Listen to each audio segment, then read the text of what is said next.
Hey, how you doing, Wes? Are we going to let this bed roll over again?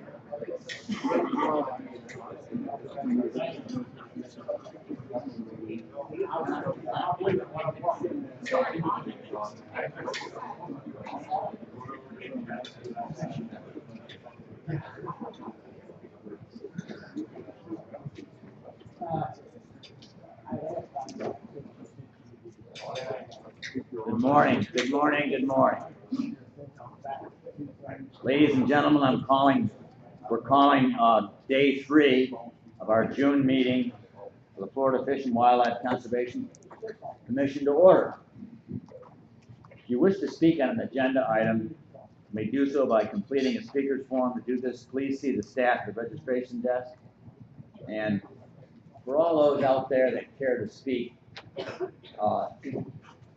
we really have, just like you're driving up with a car to a stoplight, you see the yellow on, that means you're good to drive, continue talking, and then you see the yellow, that means to begin to slow down and get your speech, and then on the red, that's stopping. So for 3 minutes, and we're really just trying to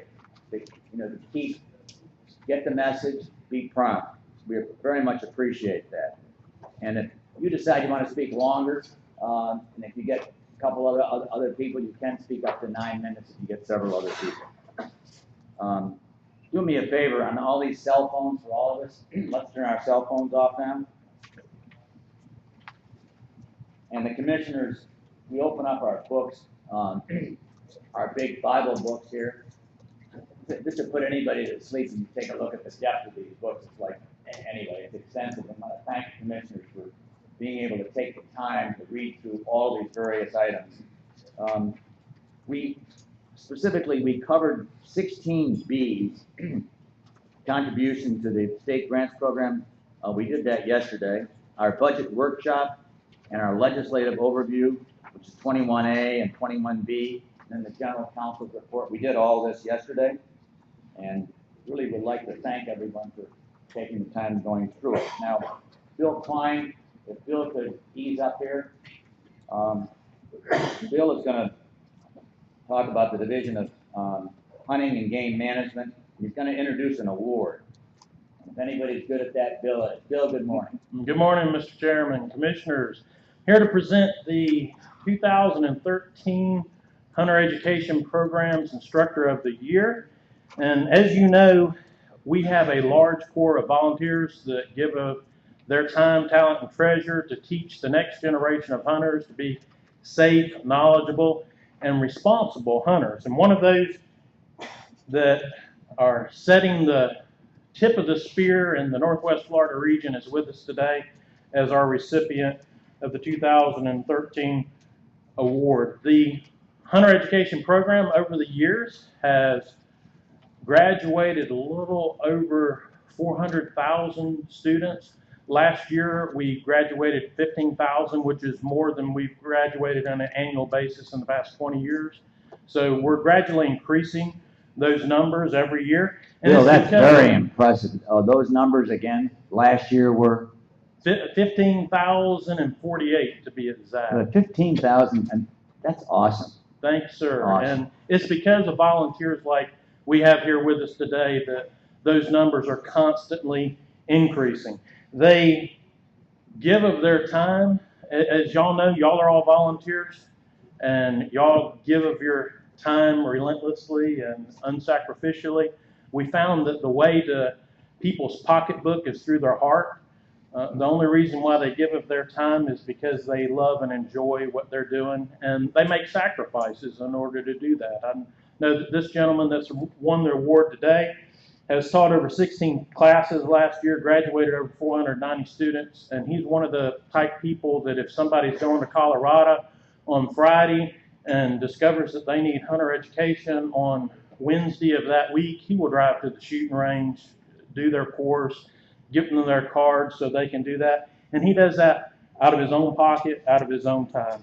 And the recipient of this award this year not only does that for students, but also he presents FWC in a favorable face to the NAS Pensacola. He's there on their safety team. He does safety lectures for them, presents hunter education to those people on base.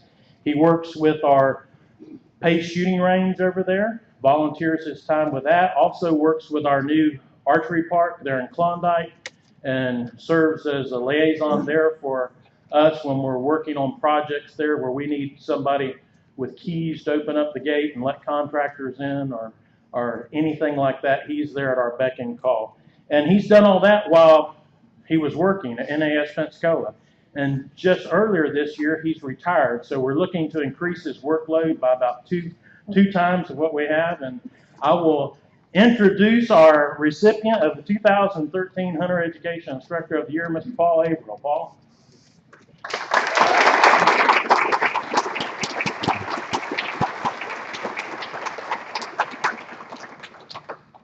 And our plaque here says, in recognition of your efforts in continuing the heritage of hunting in Florida by developing safe, responsible, and knowledgeable hunters, Paul Averill, the statewide Instructor of the Year.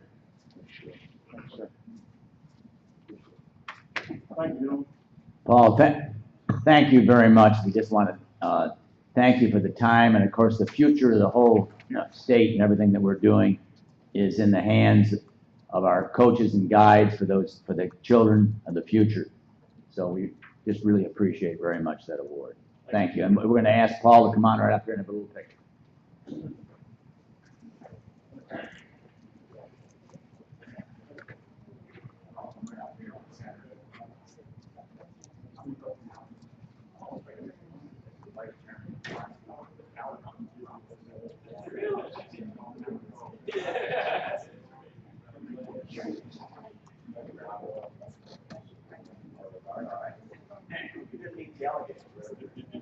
Watch out.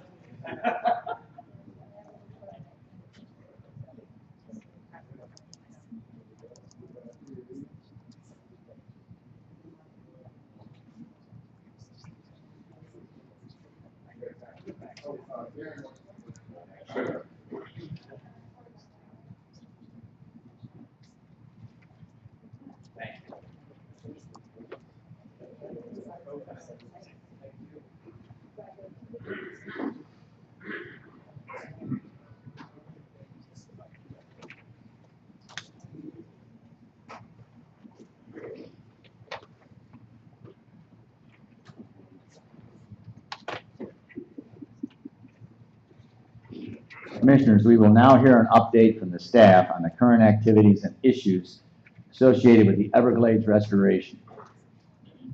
The update will also include a progress toward the development of the high waters. As you know, waters are so critical for the Everglades, and we're very fortunate to have a person whose life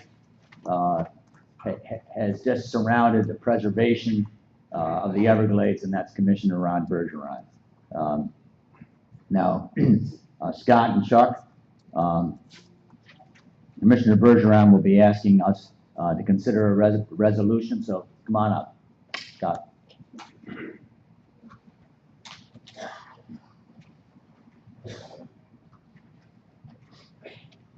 Good morning, Mr. Chairman, Commissioners. I'm here this morning to provide you an update on staff's effort, along with Commissioner Bergeron's leadership, to work with the other involved agencies and stakeholders to try and develop an action plan to be in a position to deal with extreme high water events such that we experienced late last summer and early fall. You approved a position paper last November that laid out hydrologic requirements for the Everglades and Francis Wildlife Management Area. This paper provided guidance for managing water levels in this area to ensure restoration of fish and wildlife habitats and populations so that the comprehensive Everglades Restoration Plan goals could be fully realized. A very important aspect of this position paper was the need to prevent extreme high water levels that result from prolonged rainfall, tropical storms, or hurricanes to persist longer than 60 days. To that end, an interagency meeting was held in January 2014, hosted by Commissioner Bergeron and Shannon Estenez with the Department of Interior, along with the U.S. Army Corps of Engineers, Florida Department of Environmental Protection, South Florida Water Management District, Everglades National Park, U.S. Fish and Wildlife Service, and Miccosukee Tribe of Indians of Florida.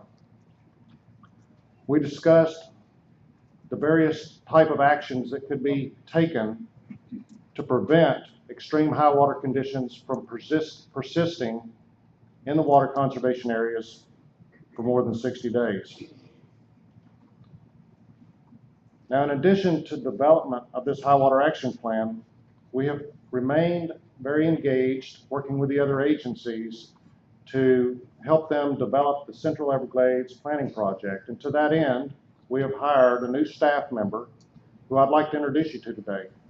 Ms. Marissa Kruger has joined us and has proven already to be quite a valuable asset to our team. She comes to us from DEP, where she was involved with the review and evaluation of Everglades Restoration construction projects in South Florida. So she brings a very important perspective and is again proving to be a very valuable asset to our team. So we have been very engaged and remain very supportive of the plans that relate to long-term Everglades restoration, which includes modified water deliveries that would take water through Everglades National Park. This planning project, known as SEP, the outcome would be to restore a more natural flow, depth, and duration into and within the Central Everglades. However, SEP has a 19-year construction schedule based on $50 million per year federal and $50 million per year non-federal authorization and appropriations. So a meeting was held May 1st, 2014, that had the Corps, DEP, DOI, FWC all involved. And again, this is after we had been promoting a high water action plan development. During this meeting, the U.S. Army Corps of Engineers proposed field tests and a 3-tiered incremental operational approach to revise the water conservation Everglades National Park South Dade Conveyance System Water Control Plan. These three incremental steps would start with planning this summer, and all activities associated with would conclude in 2018.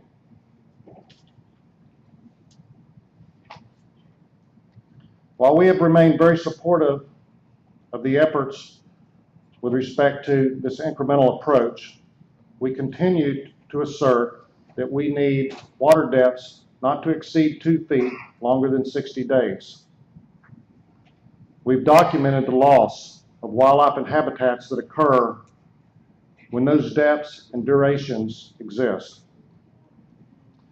Considering the time frames, the extended time frames that are going to occur to get to the end goal of the modified waters delivery, we have requested that the U.S. Army Corps of Engineers prepare a high water action plan NEPA document. This document would be necessary in order for them to deviate from the currently existing approved water control plan. The document that we're asking them to produce would include relaxing the monitoring well G3273, the criteria for relaxing that well, and importantly, raising the L29 canal elevation beyond 7.5 feet for up to 60 days to facilitate water moving south of the Tamiami Trail down through Northeast Shark River Slough, through Everglades National Park and out into the bay. We have been asking that this document be prepared ahead of this wet season, should we get into a situation where we have high water like we saw late summer and fall. To that end, FWC, Florida Department of Environmental Protection, and the Florida Department of Agriculture and Consumer Services each prepared letters to the U.S. Army Corps of Engineers requesting that they take action ahead of this upcoming wet season. Following those letters, on June 9th, just a little over a week ago, another meeting was held with the U.S. Army Corps of Engineers, Department of Interior, FDEP, Florida, the South Florida Water Management District, Everglades National Park, the Fish and Wildlife Service, and the Miccosukee Tribe of Indians of Florida, to get an update, for everybody to come together on an update of these action items that basically represent a high water action plan. At the conclusion of this meeting, we found that the U.S. Army Corps of Engineers was not so focused on actions to relieve high water for the 2014 wet season. And that concludes my update of our actions that we've taken to this point. All righty. Thank you, Scott. I'd like to ask our director, Nick Wiley, to open the discussion. Thank you, Mr. Chairman. Scott, thanks for that update. And I know a lot of this sounds like a lot of government process, and it is. Unfortunately, it is. And the thing about government process, as everybody knows, is it doesn't move quickly. And we have a great sense of urgency, and Commissioner Bergeron continues to remind us that, you know, we got to deal with this now.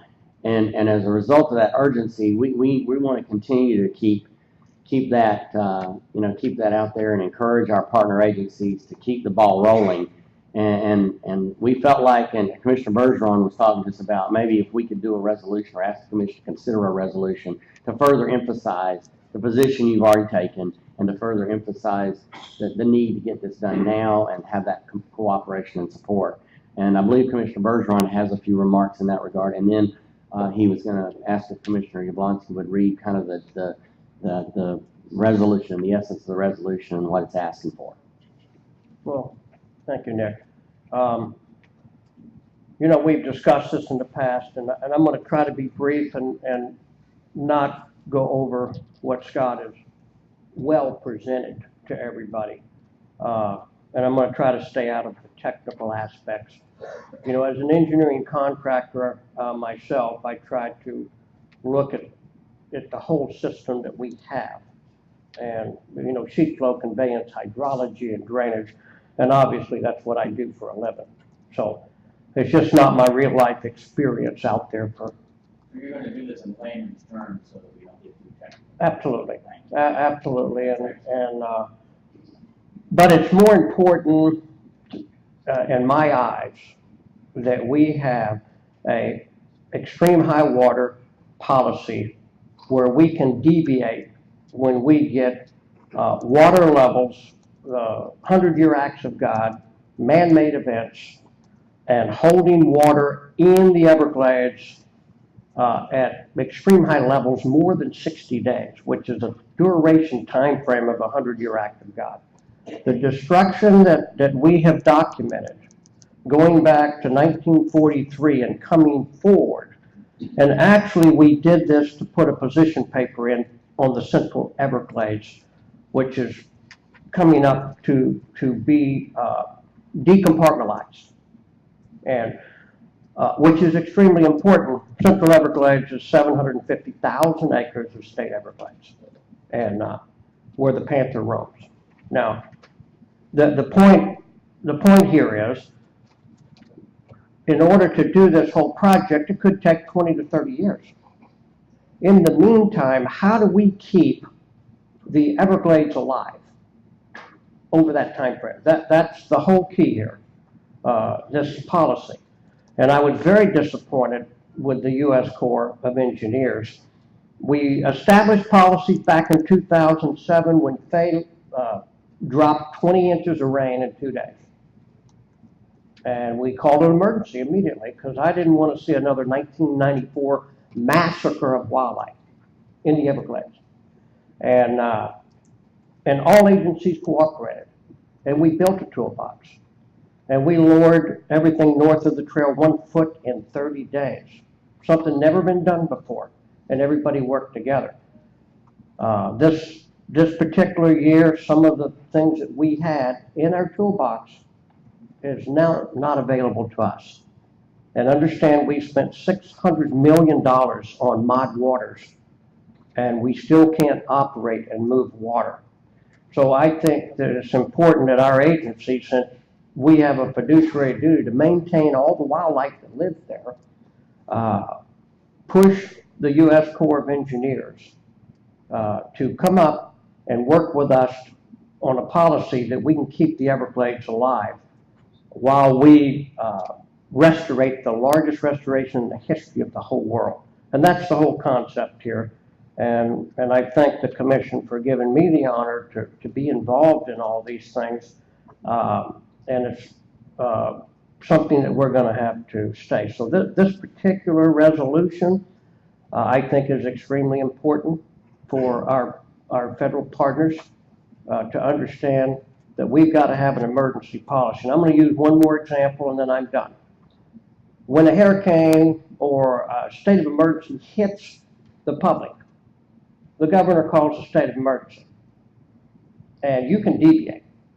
You know, I'm in the emergency service business. You can haul debris and trash and garbage to private property. You can grind, you can burn, you can do everything to get people back to their lives. Now here we have another environment out here with wildlife. And they can't talk to us.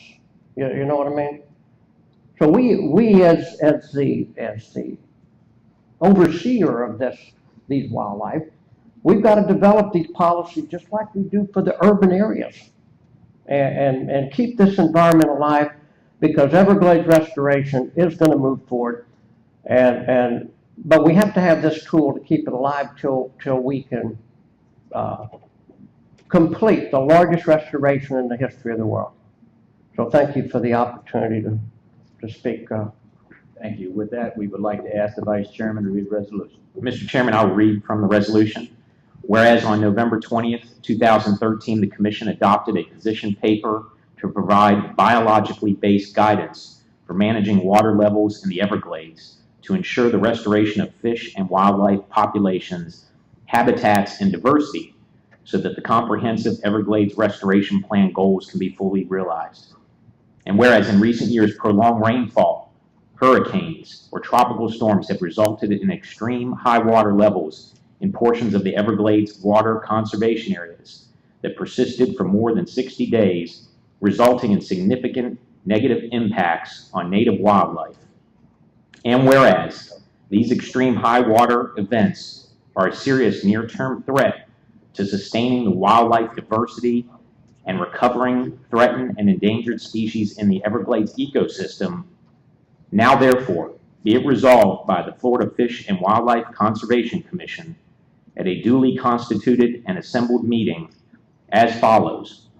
1, we contend that an emergency high water action plan is critical to maintaining Everglades wildlife habitats, populations, and diversity during periods of prolonged rainfall, hurricanes, and tropical storms.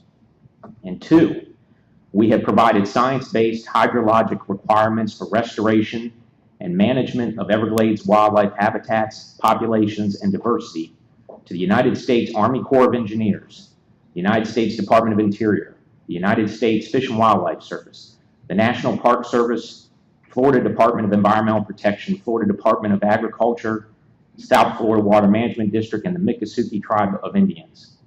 And 3, we continue to participate in and support the Central Everglades planning process.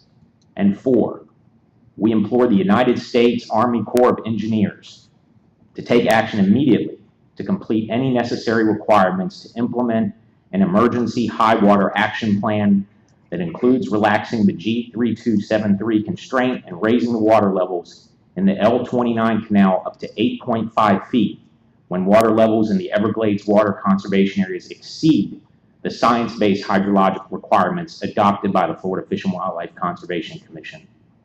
We do hereby record the sentiments of this resolution forevermore in the minutes and the records of the Florida Fish and Wildlife Conservation Commission. Done and resolved, this duly constituted and assembled meeting at Fort Myers, Florida on this 19th day of June 2014. Mr. Vice Chairman, would like to thank you for reading the resolution. Each one of our commissioners are going to sign, execute the resolution. Commissioner Pretty. Yeah, I just wanted to ask a couple of questions and make a couple of comments. Scott, if I could have you come back up.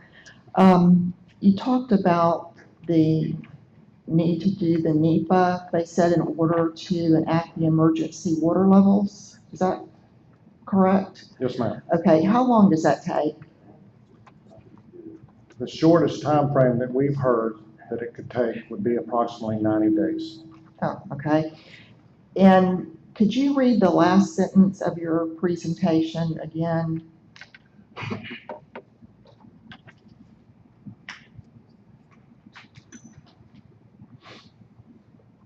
The discussions at the meeting, that meeting being the June 9th meeting recently held, indicated that the U.S. Army Corps of Engineers is not focused on actions to relieve high water for the 2014 wet season. I mean, that sentence in itself, I mean, I just can't comprehend that they're not willing to do what's necessary to take care of this year's issues that might arise as a result of high water. That's just, I mean, I just can't believe that they're taking that position.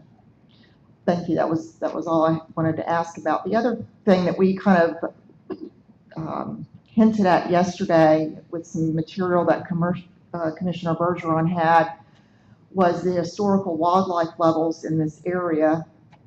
You know, we're talking about the Everglades, but as an extension of that, north is the Big Cypress National Preserve. So you're really talking about whatever is affecting the park is affecting the preserve also. You know, everything's flowing down that way.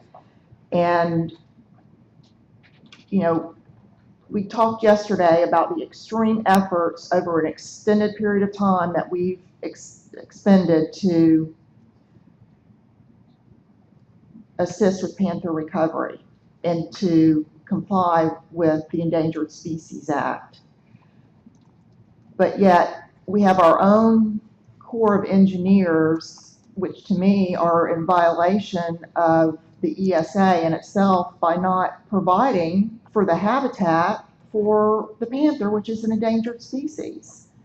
I mean, if you're concerned about a 500-unit subdivision going up affecting the Florida panther, you should really be upset about over 700,000 acres not being habitat for the Florida panther anymore.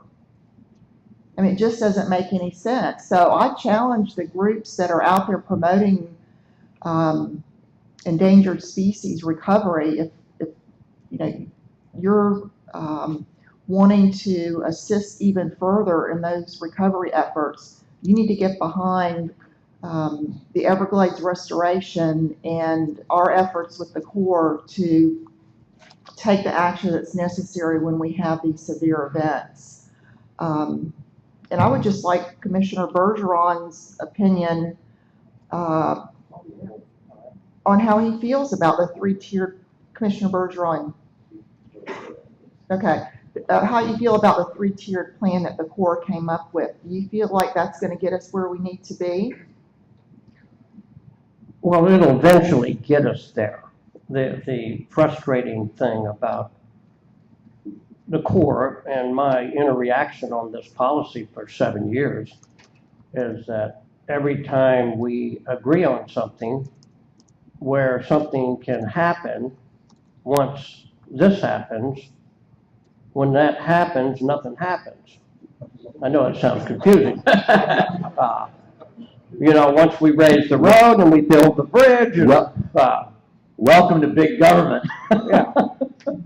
And I'm not trying to be negative. You know, it's not an idea of give one of our federal partners a black eye. It's just my personal opinion that the infrastructure is there, and it can be utilized to minimize, equalize water levels with shared adversity and shared impacts to the global Everglades. And we all need to be always looking at the global Everglades. You know, the Caloosahatchee, the St. Lucie, the Indian River Lagoon, Lake Okeechobee, Central Everglades, Everglades National Park, and Big Cypress, all global, not just one entity out there. And moving this water naturally where it went before the Tamiami Trail was built benefits Everglades National Park and Florida Bay that's dying from lack of water north of the trail.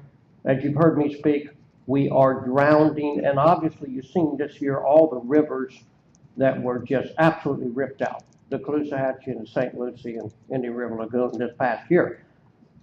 So if you don't let it out the bottom end, don't expect relief at the top end, and you don't have to be a hydrologist to figure that out. And I'd also like to thank the governor for him funding, I think, $90 million for the Tamiami Trail and $980 million, I think it is, over time for Everglades Restoration. Very proactive, and I want to thank him personally for being involved in saving one of the natural wonders of the whole world. And one other thing I want to say. The Central Everglades, it's on the forefront right now.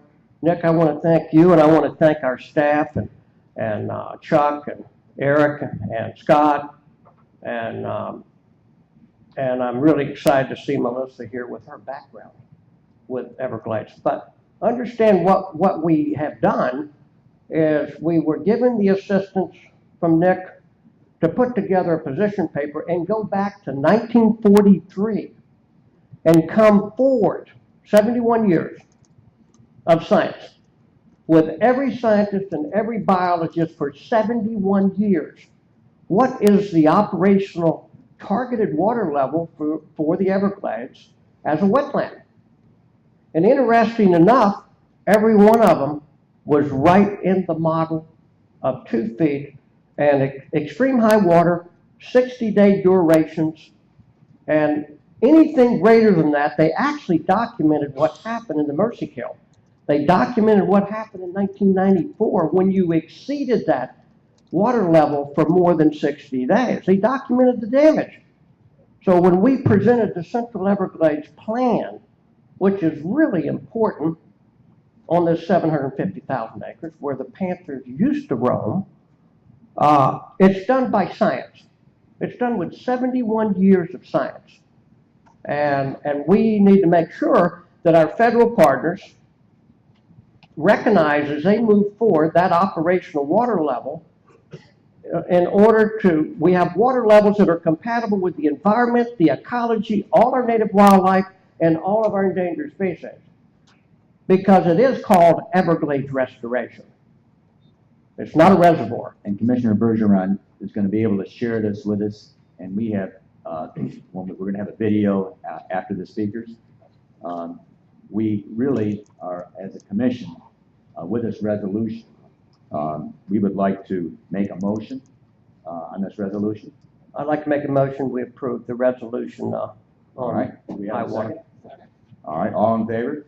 Aye. So the entire commission stands behind this. With that, I'd like to ask our vice chairman to, the speakers we have today. We have 4 speakers, Newton Cook, Lyle McCandless, Pete Cautious, and Byron Meharry.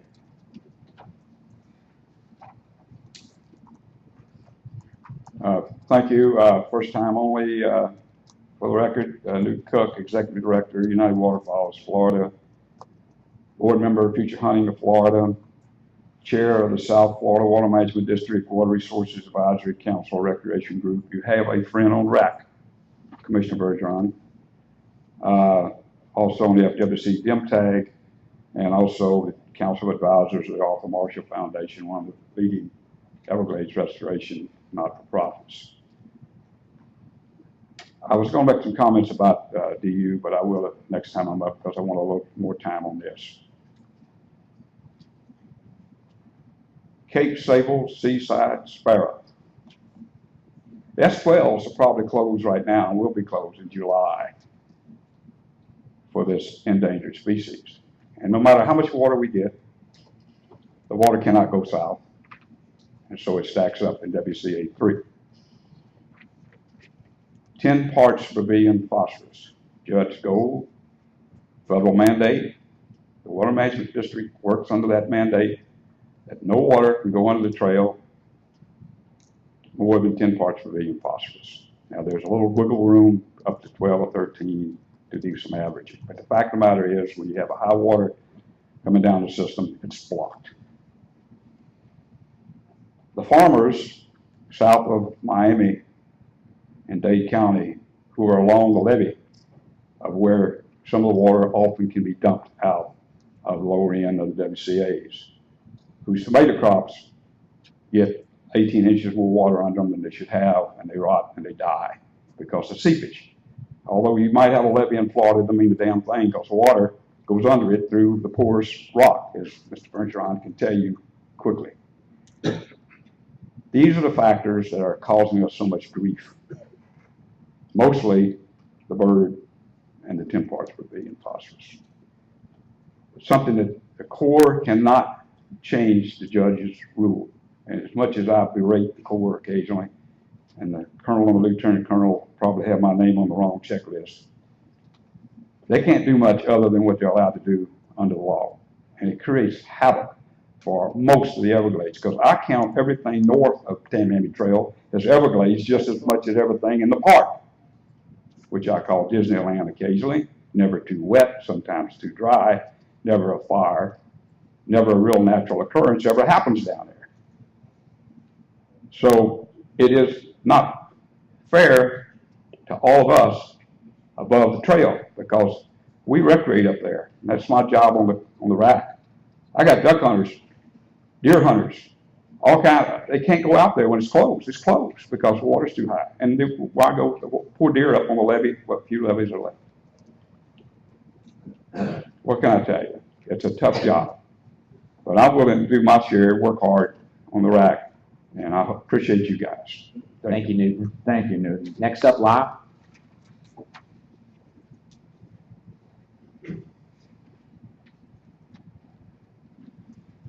For the record, my name is Lyle McCandless. I'm here as an individual today, President of Big Cypress Sportsman's Alliance, as a member of the FWC DIMTAG. I just basically want to state that all my efforts and the people I represent, I am absolutely in favor of getting this high water action plan in place. I see and totally understand the critical need for it. And I absolutely support that with all of my personal efforts and efforts of the groups I represent. So I encourage the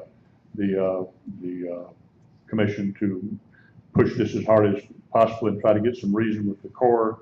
And you know, what can we say? I can certainly tell you the misery that I face, and dealing with the federal government on some issues. But I support the effort, and I look forward to things happening in a positive manner. Thank you. Thank you, Lyle. Well said. Pete Cautious, followed by Byron. Good morning, I'm Pete Cautious. I'm the Director of Advocacy for Audubon of the Western Everglades, and I'm Vice Chair of the Board of the Snook Foundation. I think we have to focus on what our ultimate goal is.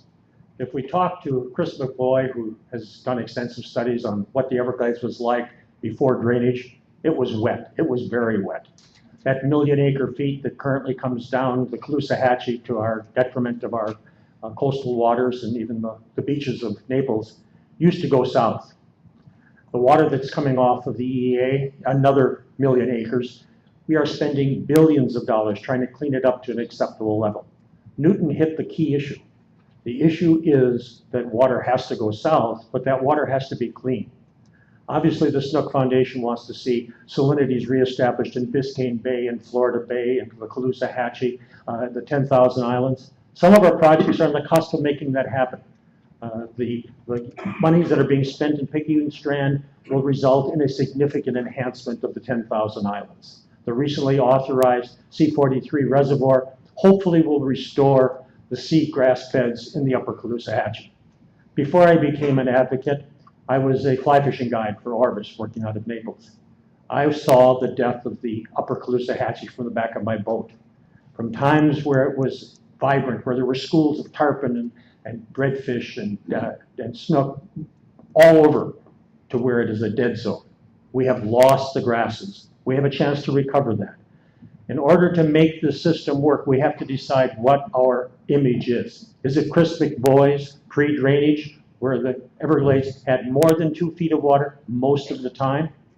Is it Commissioner Bergeron's vision of the 1940s and 50s, after we had diked and drained it, where you ended up with a change of the nature of the system, where you had more fur-bearing animals, where you had drier periods? Or is it, in fact, perhaps more scary, the image of the future that we hear from Harold Wanless from the University of Miami, where US 41 may become a dam again, but not a dam to keep fresh water from going south, but salt water from coming north? The Central Everglades plan is a good start building the infrastructure that we need to be able to move clean water south eventually. But it is only talking about a couple of 100,000 acre feet of water. Our need is the ability to move 1 million, sometimes 2 million acre feet of water. That will be wet. It will be very wet. And it will change the nature of what we have grown to accept as what the Everglades is and should be. I understand that you're concerned. I appreciate your willingness to step into this discussion, but I think Newton hit it right. We have to work within the law we have, and certainly until we get some relief from the Justice Department and from the judge, we are constrained about what amount of water can go and where. And I urge all of us to stay at the table and see if we can find solutions and get this infrastructure built that ultimately addresses our major concern. Thank you very much. Thank you, Pete. Next up, Byron. And then we'll have one more speaker after that, John Rosier. Thank you. I'd like for you to understand my comments this morning are mine alone because I have not had the chance to vet them through the Everglades Coordinating Council.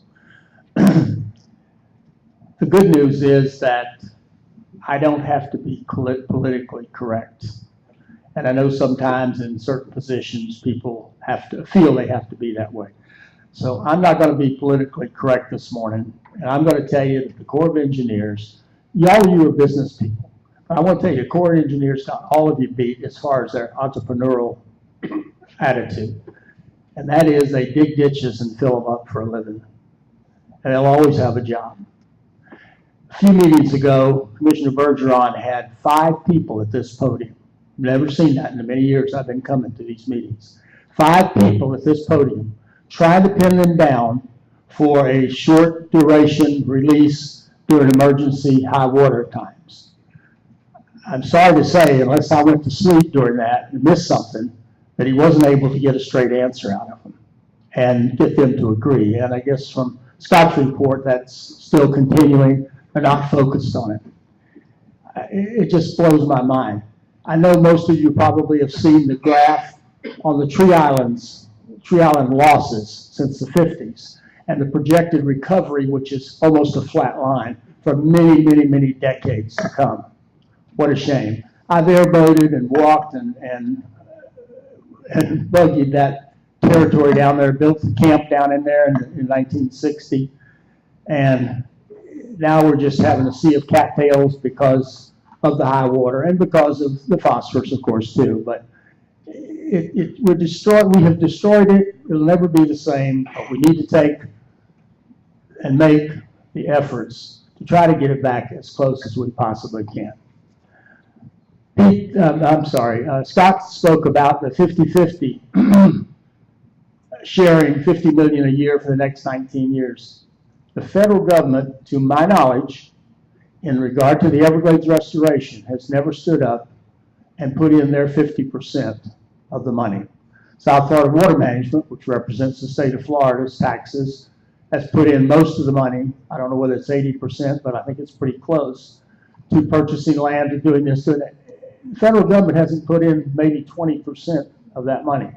And my fear is that that will continue regardless of any agreements for 50-50. I think that I applaud you for this resolution.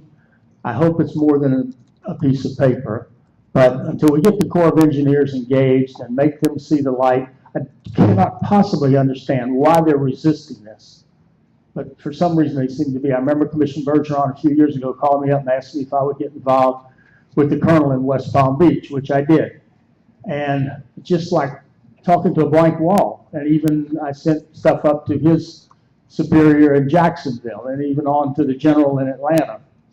But folks, somewhere we've got to have the leverage. We've got to have a fulcrum to put our lever on to force the Corps of Engineers to be able to release this water when it needs to be released and not stand on ceremony with NEPA and everything else.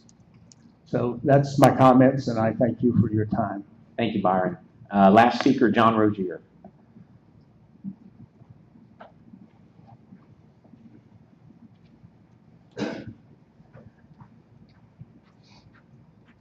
John Rozier, President of the Everglades Coordinating Council, also the Full Track Conservation Club of Bay County. I want to thank you for passing the resolution. It's good to know the FWC is really, really trying. I hope you get more cooperation with the Water Management and the Corps than you do with the Park Service on that resolution. So, again, being directly affected by the high water situation that happens in Area 3, it's close to my heart, and I see what happens. So hopefully we can get something done, and I encourage you to continue pushing, because sometimes I think one government agency just doesn't care what the other one says. And I really feel, and I've told Commissioner Bergeron, that sometimes I think they don't listen to you guys, the people that are out there all the time. It's amazing, a guy somewhere up in Jacksonville sitting in an office that's never been in the Everglades is making decisions on that. So, again, I applaud the resolution, and I hope you continue working forward for that. Thank you. Thank you. Thank you. And I just want to say after the speakers, and this is out of respect to our Commissioner Bergeron and Commissioner Priddy who are down here.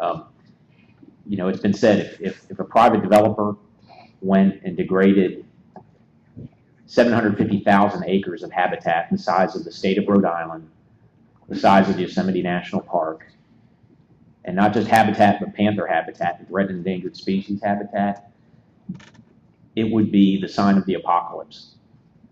It would be the front page of the New York Times every single day. It would be probably the biggest outrage in this country.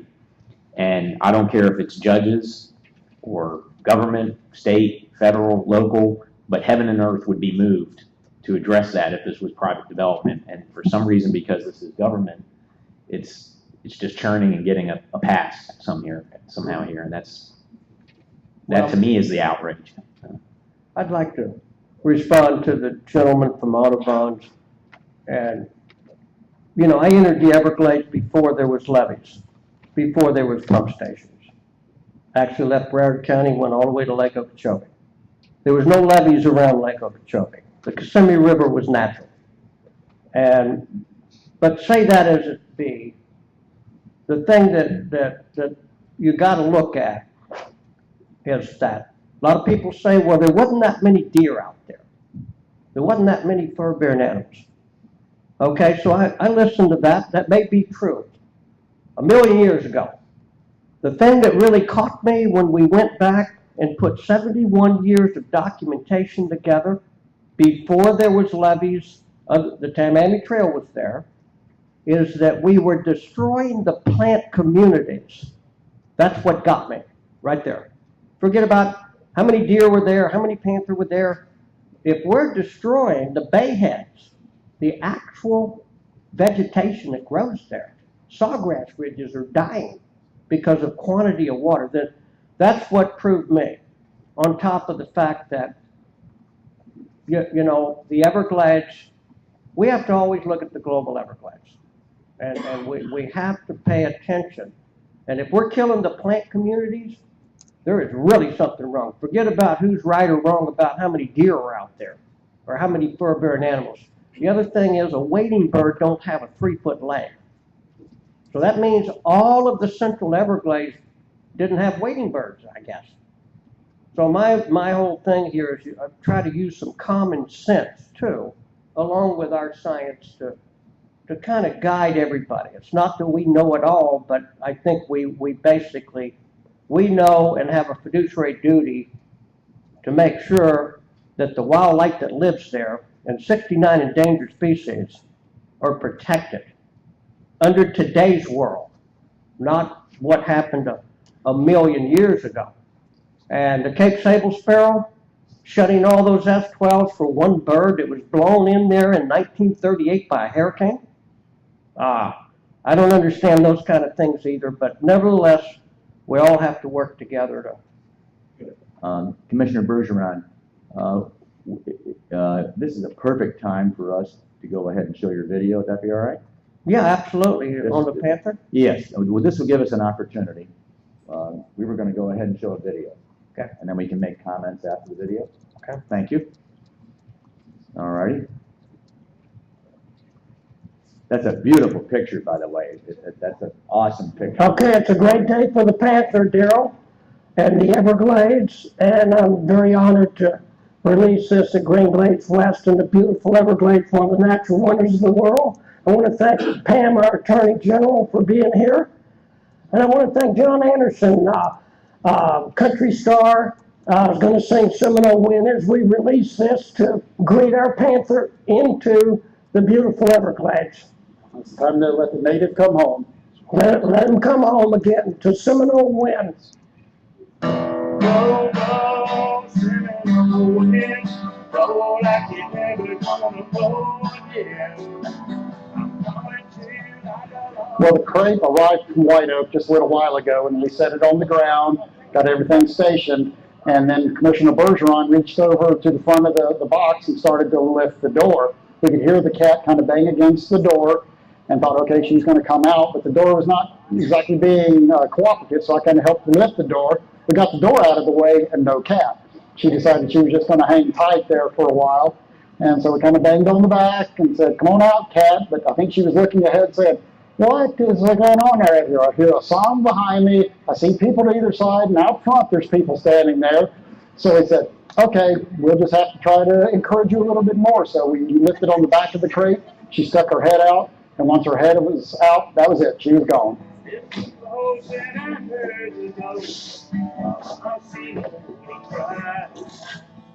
This cat was able to survive the collision, and with the help of the homeowner, we were able to go and rescue this animal and raise it in captivity to a condition where it can be released like it was today. So that's very rewarding. Once it steps out of the box, it's a wild animal again, and that 20 to 30 seconds of it running off is about the longest I've ever seen a panther in the wild. They're a very mysterious and secretive animal, and you only get brief glimpses, so this is kind of a special treat.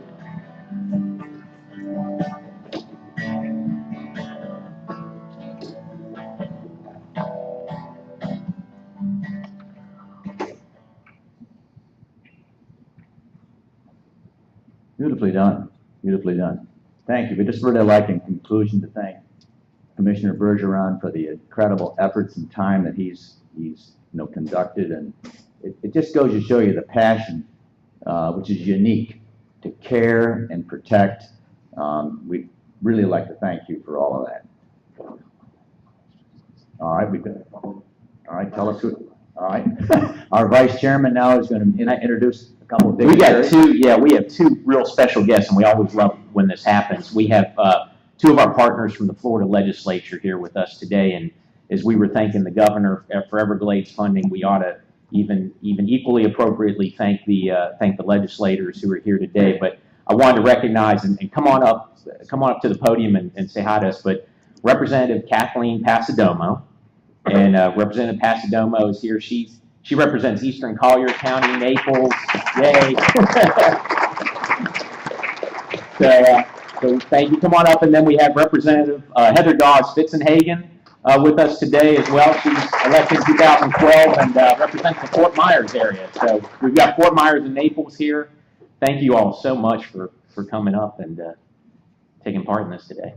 Oh, thank you for inviting us. And I am really excited to be here. I mean, my friend Lisa Pretty said I had to come in here about the Everglades, and I'm really glad I did. I'm sorry I missed the panther discussion yesterday. I want to thank you all for your service. You all put so much heart and soul into what you're doing. I'm welcoming you to the Paradise Coast, and the only way we can keep it that way is because of your efforts. It's particularly important to me because not only do I represent the city of Naples, the city of Marco Island, and Everglades City, but I think the biggest number of my constituents are alligators. So I want to thank you for all that you do, and we in the legislature support your efforts 100%. And whatever we can do to help, please let us know. Thank you. Thank you, Kathleen. I would echo those comments, all of them, so I won't repeat them, but thank you so much for having both of us here today. And we are always open to listening and trying to do things to help preserve the beautiful environment that we live in and our fish and wildlife. And I really had a selfish reason in addition to coming today because it was more of an emphasis on the wildlife. I'm hoping that you're going to be able to help me with my 2 teenage children. So if anyone can give me some advice on that kind of wildlife, I would greatly appreciate it. So thank you. Thank you all.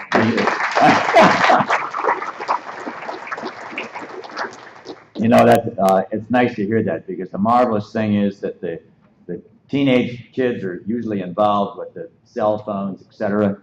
And as we heard earlier, getting the youth out in the wild is so important, and all of our youth centers are really devoted to that. And in conclusion, we're right here in one of the most environmentally sensitive areas in the state for everything that we represent, especially as we've heard this morning, the Everglades. Well, and I was going to say, as part of their jobs, they're at Tallahassee enough. And one of our premier youth conservation centers is right outside Tallahassee, the Bo Turner Youth Conservation Center. We would love to get you both there to take a tour, and it'd be great to have you all there. So we'll work on that. Jackie? Thank you. All right. Now we're going to move into Mr. Harry Dutton, our Alligator Management Program Coordinator, and it's actually our tab P, if we go to that. We'll now present the proposed final rule amendments to update the Commission's rules relating to, except the various issues we got in the alligators. Thank you. Harry.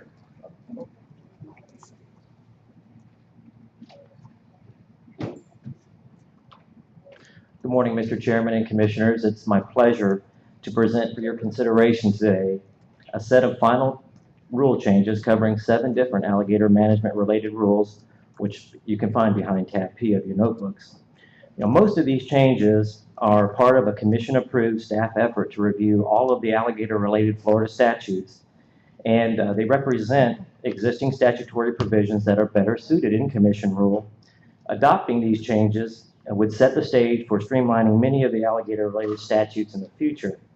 We also have a couple of other changes that are fixes or clarifications of rules so that the participants can better understand program requirements. And then we have a couple of other changes that were initiated by a stakeholder proposal and by your direction to staff that was meant to provide greater flexibility and freedoms to program participants. But before detailing those changes, though, I'd like to refresh everyone on how we got to where we are today. You know, our rule promulgation process started back in September of 2013 when staff began their comprehensive review of all the alligator-related Florida statutes, during which many of these provisions were found to be better suited in commission rule. And if adopted if adopted as commission rule, would pave the way for streamlining many of these statutes in the future. Coupled with these basic provisions was a stakeholder proposal to allow for the capture and release of alligators. And collectively, these draft changes were widely noticed to stakeholders in the general public for direct commenting through a 90,000-piece targeted email blast using the agency's new Gov delivery system, through the agency's social media outlets, and through a webinar. These vetted changes were then presented in concept and granted approval by you all at your April meeting, and included an additional change to extend the alligator hunting hours. Notices of proposed rules were drafted covering all of these draft changes and were published for direct commenting in the Florida Administrative Register, on myfwc.com, and were again widely noticed to stakeholders in the public through the Gov delivery system and our social media outlets. So over the next several slides, I will detail the changes one rule at a time. We have 7 final rules to present to you today, and I'm going to group them based on why the changes are what's behind the changes. The first 5 of these rules will be the effort to put statutory provisions that are better suited in commission rules. Now, the first of these rules is the rule governing fur and hide dealers, and it does 3 main things.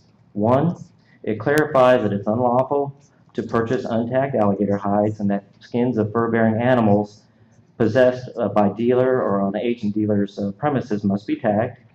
2, it establishes less burdensome reporting requirements. You know, right now, fur and hide dealers have to give us multiple reports, and now under this proposal, it would just be one annual 12-month report. And 3, it codifies the shipping requirements when dealers are using a common carrier, and their purchasing records must be kept for a period of a year. The final rule dealing with the general provisions for alligators does 2 things. 1, it establishes a provision that allows the commission to set the number of participants that take alligators and eggs from the wild to address conservation objectives and the optimum use of the alligator resource. And 2, it fixes an existing provision in the rule about the sale of stuffed alligators less than 3 feet, so that it's clear that that having a small alligator taxidermy mounted is okay. The final rule governing the statewide nuisance alligator program does 2 things as well. 1, it removes a reference to alligator licensing requirements for contracted trappers to set the stage for exempting them if we're successful in amending the alligator licensing statute in the future. And 2, it adds language that codifies our long-standing ongoing commitment to support alligator marketing and education activities through expending $5 for every hide tag that's used in this program. And the same thing here in our final rule dealing with the private lands alligator management program. The same language has been added to codify that $5 for every hide tag used in this program will be expended on alligator marketing and education activities. And the last rule, reflecting provisions, statute provisions being moved into rule, deals with our public waters alligator egg and hatching collection program. And here again, it's totally about alligator marketing and education. And it codifies that $1 of the $5 egg fee assessed for every egg collected in this program will be expended on alligator marketing and education. Now, this final rule also includes language for reducing the egg fee by $1 when funding for alligator marketing and education is not provided to the agency. Okay, Commissioners, that's 5 of the 7 rules that I have for you today. The next final rule represents, fixes that staff missed the last time this rule was amended. This rule deals with the alligator farming program, and the changes are meant to correct 2 things. 1, to clarify that all fencing materials must be equivalent in strength to 11.5 gauge chain link fence, and 2, that only those farmers who display alligators to the public need to adhere to the captive wildlife rules. And the last alligator rule for your considerations today deals with our popular statewide alligator harvest program. And it does 2 things. 1 is to provide for the capture and release of alligators as long as non-lethal methods are used. And the second is to extend the legal hunting hours from the existing 5 p.m. to 10 a.m. period to 24 hours each day during the established season. Now, the public input we have received on these rule changes has been generally supportive. However, the changes regarding the capture and release of alligators and the 24-hour hunting proposal dominated the input. The input received on these changes has been mixed, but the overwhelming majority of it has been supportive. Persons providing supportive comments commonly indicated to us that the changes would allow them to hunt more often, plan their hunts better around their work schedules, would actually attract them to participate in the program, and generally improve their overall satisfaction with the program. Now, persons providing opposition to the changes expressed numerous concerns, and it's my understanding that you'll hear many of these concerns today during the public comment. Regarding the capture and release of alligators, concerns were included. Concerns were about injuring or having more injured or fatally wounded alligators being released. Now, regarding the 24-hour proposal, concerns included the need for alligators to have a period of rest or a time when they're not being pursued, conflicts with eco-tour operators or other daytime lake users, spoilage of the harvested alligators, creating negative perceptions from the onlooking public, and increased harvest success actually causing lowered quotas and fewer hunting opportunities in the future. Now, while some of these expressed concerns seem to be about the welfare of the alligator resource, it's staff's position that none of these are biological concerns. Instead, all are related to societal or human dimension aspects of alligator management. Many of these concerns being expressed today are the same as what was expressed 3 years ago when staff was asked by the Commission to fully vet daylight alligator hunting options that resulted in a compromise proposal of the current 5 p.m. to 10 a.m. hunting hours. And we thought too, Commissioners, you might be interested to know that of the 6 other states that provide for alligator hunting, 2 of them allow for 24-hour hunting. So in closing, Commissioners, we are asking you to approve the 7 final alligator rules as advertised, and if approved, these rules will be effective as soon as possible after they are filed, but definitely will be in effect before the upcoming 2014 alligator harvest season begins on August the 15th. Thank you for your attention. I look forward to answering any questions you might have. Thank you, Harry. I think we're going to roll right into public comment. Mr. Vice Chairman. Mr. Chairman, we have 9 speakers. I'll call the first 3 up. Bill George is number 1, Newton Cook number 2, and Lyle McCandless number 3. We're doing very well this morning, by the way. I'd like to thank everyone for being prompt and watching the green, yellow, and red. Keep me within the time. Thank you. Okay, thank you very much. My name is Bill George. I sell alligator hunting equipment. I'm an IT director by day and equipment builder by night. I interact with a lot of alligator hunters, and so in Harry's presentation, he's had a slide on the feedback received. 82 out of 95 in favor. That's 86%. Keep in mind, you're more likely to get a complaint call than a call of support. On the release of an alligator. On September 5th of 2013, the Commission passed an even more liberal form of this for wild, non-captive alligators in the private lands program. Of the 14% that were opposed, some were concerned about alligators being injured. The rule only allows for the release of alligators caught by FWC-defined non-injurious methods, not non-fatal, not non-injurious. On the 24-hour hunting, what are other states doing? Harry said 2 out of the 6. I got 3 out of 7. South Carolina, Georgia, and Mississippi already have 24-hour hunting. Louisiana and Texas only daytime hunting. Arkansas and Alabama only night hunting. People have been asking for more hunting hours for a long time. In 2011, the Commission opened the window a little. Much of the concerns then are the same today. Some concerns are over conflicts with separate users group. With additional hunting hours the last 3 seasons, there has not been a significant increase in conflicts. There are also concerns in regards to alligator spoiling. In August and September, there is little difference in daytime and nighttime temperatures. What really hurts is when alligators are left in direct sunlight. This can be minimized with a little education, and I'll do my part to help. I understand the concerns of the processors, but a more serious concern to them should be if the program is switched to recreational and recreational catch is no longer able to be sold. The proposal to make it recreational was made as part of the legislative proposal at the last commission meeting and is to come back in September. As you may recall, I have many concerns over the legislative package and will be emailing you with them. My only recommendation for the 24-hour rule would be to have the start and stop times be noon instead of 5 p.m. There would be less overlap with people at noon than 5. Thank you very much. Thank you, Bill. Next up, Newton.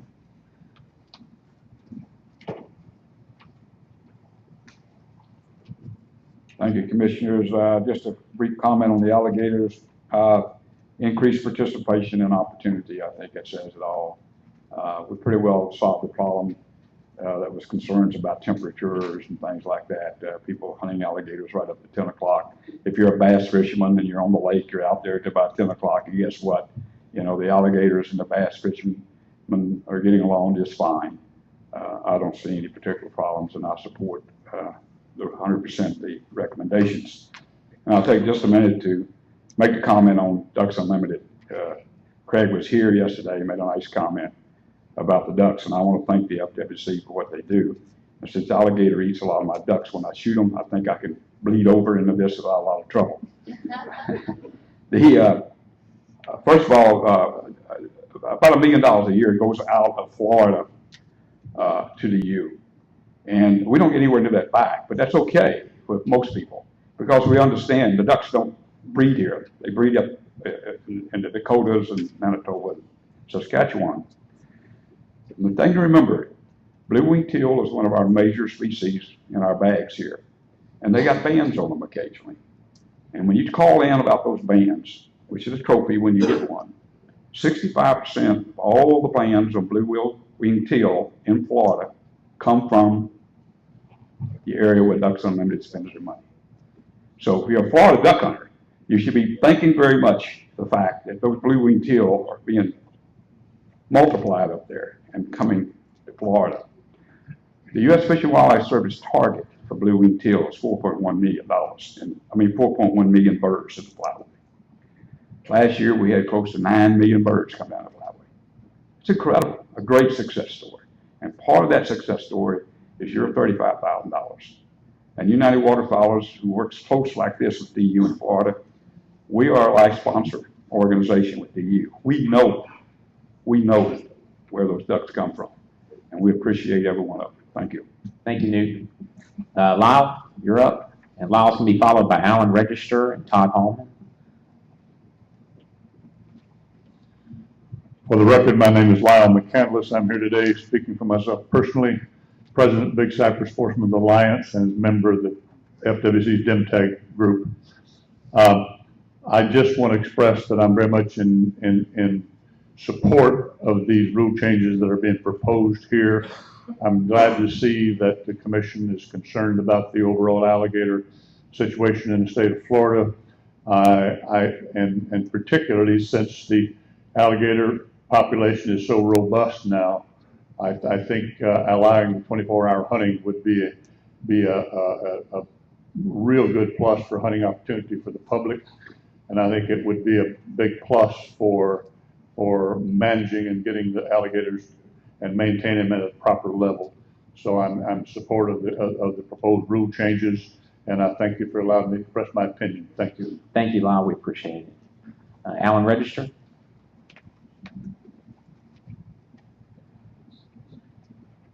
Good morning, Commissioners. My name is Alan Register, and just a little background for me. I've been in the alligator industry for 26 years. Alligator farmer. I'm a nuisance alligator trapper. Chairman of the FAME Committee, alligator representative for the Aquaculture Review Council, alligator rep for the Florida Aquaculture Association, and I've been the alligator egg collection coordinator for public waters for I think 21 or 22 years. I make my living off alligators 100%. And I think the rules that the rule changes that Harry outlined are good rules. My only concern would be the 24-hour hunting rule. And my concern about that is that during daylight, the alligators out in the sun, and I guess the bottom line is that it opens up a possibility of having questionable meat put on the market. And for someone who sells lots of alligator meat, not only in the state but throughout the country, one bad piece of meat can do a lot of harm to a lot of good meat, just in the publicity, the negative publicity that it gets. And there's such a demand for the meat right now that some of the processors may put some questionable meat on the market just because the demand is there and the price is up. So that would be my only concern. But other than that, I'm in full agreement with the rules proposed. Thank you, Alan. Todd? Todd's going to be followed by Lane Stevens and Stephen Stroh. Todd Allman, President of Florida Sportsman's Conservation Association. Good morning, Commissioners, Executive Director. I'd like to talk about the hide slippage first. I'll give you a pamphlet there, a piece of paper, so you can kind of follow a little bit. But within daytime temperatures above 90 degrees, the hide starts to slip within about 30 minutes. Meat spoilage starts within minutes. FWC enforces immediate icing of commercially caught fish, but we have no regulation on alligators. There's a high demand, as the gentleman just said, for alligators. He sells the meat right there, so there is concern with spoilage. No boat can carry enough ice to do the alligators there. When we do our youth hunts, we bring a trailer with a big fish box with 1,000 pounds of ice in it, and we ice 5 alligators down, and it's almost immediately. And by the time we get back to the camp, take them out, take them to the boat, take them to the camp, which is only about 20 minutes, we're on the borderline of spoilage right there. So it's very important that this meat stays good. And we're hunting in an STA. Well, water management, South Florida Water Management, isn't going to go with 24/7. The gates will be locked at 10 a.m. So in South Florida on the STAs, you can forget 24/7. The Loxahatchee National Refuge, we've worked hard in trying to get alligator hunting in there. That refuge will not go 24/7. So all of a sudden, we're getting smaller and smaller. And I agree, down there we only have 450 permits, something like that. We already have daylight 24/7 on private land. In June 2007, a proposal came for both day and night hunting, and it was rejected by the commission. In 2008, they added an additional hour to the time. Another proposal came back in 2010 for 24/7, and again it was rejected by the commissioners, and then approved in 2011 to allow hunting from 5 p.m. to 10 a.m.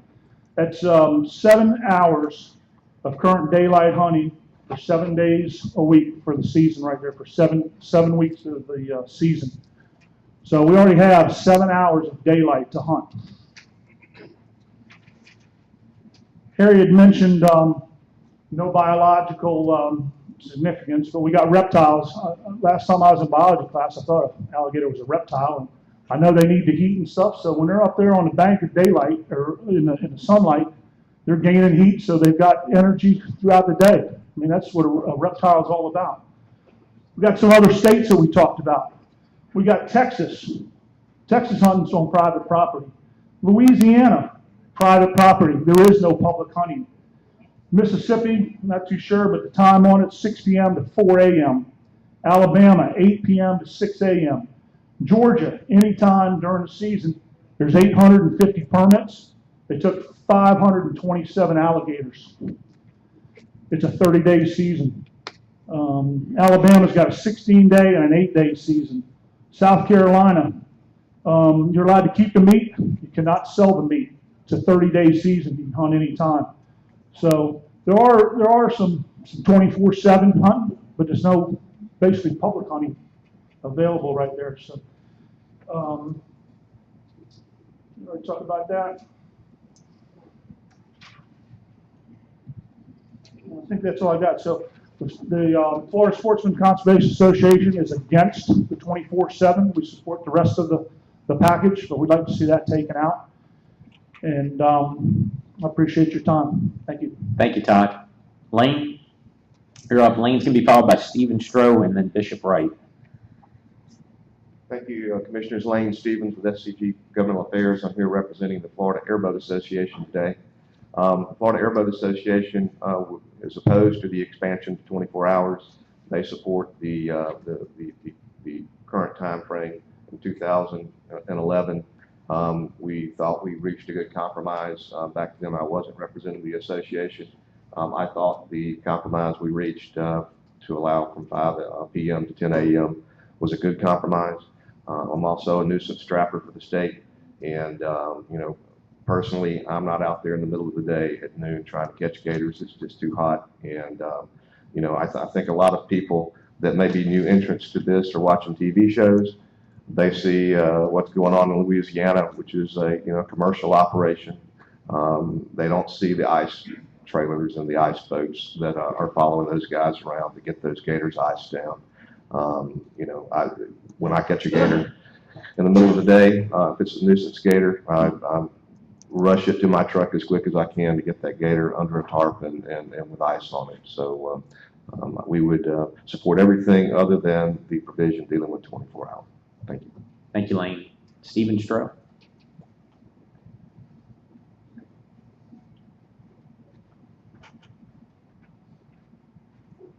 Hi, I'm Steve Stroh, member of the FSCA. I'm also a local taxidermist over in the West Palm Beach area. I deal a lot with alligators in my business. And what I've seen just from going to the 10 o'clock, hunting from 5 to 10 o'clock, is a lot more of your trophy gators coming in that are showing slippage just from people coming in from 5 o'clock at night till 7 o'clock during the day.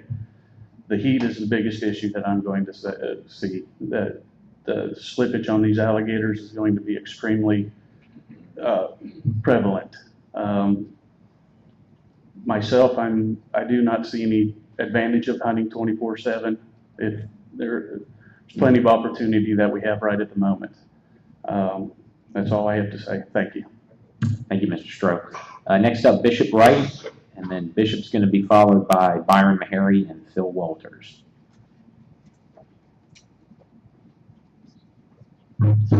First of all, I'd like to thank you all for the opportunity to speak here, and we're all concerned about the alligator management program. That's the reason why we're all here today, obviously. First of all, I'd like to also thank staff for a good compromise that we did in 2011, and not putting it back on the table for the hashing out of the fourth time. But I also thank the commissioners for always listening to the public and always wanting to hear what the public has to say, not just what staff has to say, and that's why I'm here today. I am opposed to 24/7.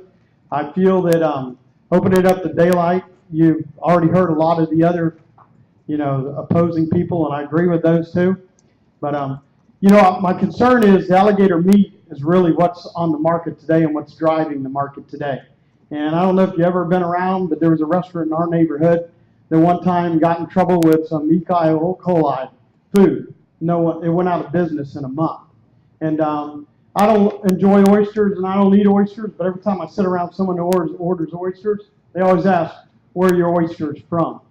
So I want you to ask y'all, when y'all put this alligator meat out on the market at noon and whatever, and whoever had it, I said, and you get one bad patch of meat, what are you going to do when 6,000 alligators of meat is tampered? And someone's going to say, where'd that alligator meat come from?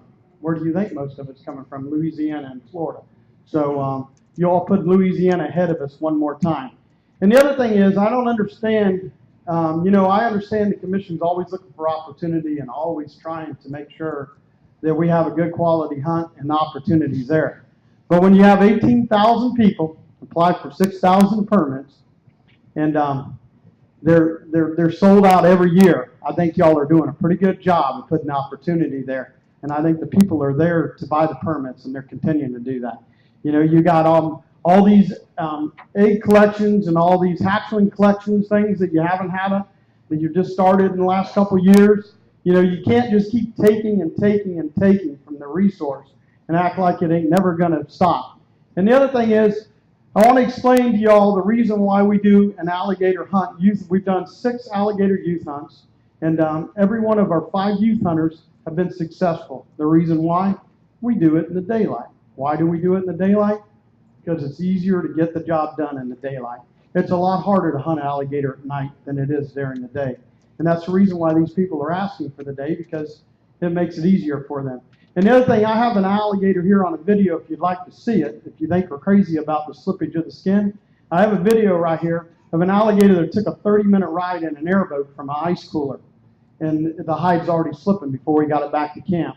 And if any of y'all ever want to go on a youth alligator hunt in STA, I invite any of y'all to come. We have one this weekend, by the way, if any of y'all are interested. And we'll have another one in the first weekend of March. So if any of y'all are ever interested in a youth alligator hunt, look me up. Bishop, we want to thank you very much on behalf of the whole commission for, spending the time, taking the kids out. There's nothing better. Bishop does this to show the kids all of these things. They love it. Thank you very much. Thank you. Thanks you, again for the opportunity. Thank you. Byron, you're up. And then our last speaker will be Phil Walters. Byron Harry, representing the Everglades Coordinating Council. Pardon me, I'm a little hoarse this morning. First of all, my concern is the egg collection. Some years ago, the egg collection was 50% of the nests that were discovered. And in fact, FWC supplied their aircraft to help find these nests. I don't believe they do that anymore. But now, in most places, it's 100% egg collection, and that concerns me. I do think that between the harvest percentage and the number of permits issued and the 100% egg collection, we certainly are not going to make the alligator extinct, but I think we're below a sustainable harvest level of decent-sized alligators. That being said, somewhat sounding contradictory, some of the youth hunts that FSCA does, in some of the areas, they don't like to get an alligator over 6 feet for the kids because it's hard for them to handle. Chairman Corbett will attest to that. He and I were hooked up to an alligator, both of us same gator one night for about 3 hours and never did land it. So the problem is in the daytime before dark occurs from 5 o'clock, it's sometimes difficult for those kids to find an under 6 foot gator where they can handle it because all the big gators are laying out on the bank. Yeah, Byron, those big gators, there's few people other than Commissioner Bergeron who likes to roll with them. And if they're a little large, he's able to roll with them, get down underneath, and then bubble back up again. Got to admire that. Well, I tell you, he's got a lot of things on me, and I appreciate that's not my bag. I don't think there's many of us here that have been underneath an alligator deep in the water and playing with it. Anyway. Well, I've tried to outdo him on a number of things. I can't find a bigger belt buckle than he was. He's got me. But I told him the other day I had him on one thing. I'm the one person that's been closer to a non-sedated panther than he has. You beat me by a couple of yards. I got you a little bit, not much. I want to see you stretch that panther's back like the wild hog's back. Yeah. So anyway, that concerns me with the egg collection and the proposed increased hours of hunting that we're harvesting. 15 or 18 years ago, I could have taken down my shoreline on Lake Kissimmee and shown you 2 or 3 gators per mile of shoreline over 7 feet. I can't do that anymore since we really got into the alligator hunting mode. I think the people that were for this 24 hours don't understand the unintended consequences. Yeah, it's great, more opportunity, we love to do it, but the meat spoilage is an issue. I remember years ago, Mark Dombrowski and myself and Herky Huffman were alligator hunting on Lake Hatchingham. And we hunted all night long trying to get a decent-sized gator. And finally at daybreak, Herky took one. We wrapped him up in a tarp with ice. Mark and I took him over to, I think it was Greg Pamick at the time, where one of the alligator processors had a cooler, and put him in there and made sure that that alligator was cold the whole time. Mark likes to spray them down with the Clorox mixture, which is not a bad idea because there's a lot of bacteria around the gator. So that is a concern there. You get your first gator and you put him in the boat, and you don't ice him down, and you're hunting the rest of the night trying to get your second gator, what's happening to that first gator? Even though you may get the second gator to the landing in time.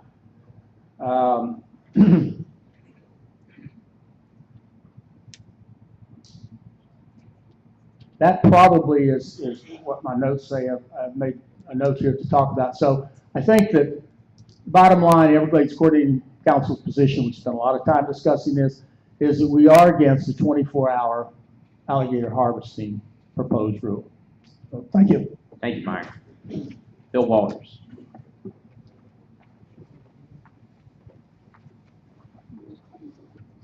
Hey, good morning, Commissioners.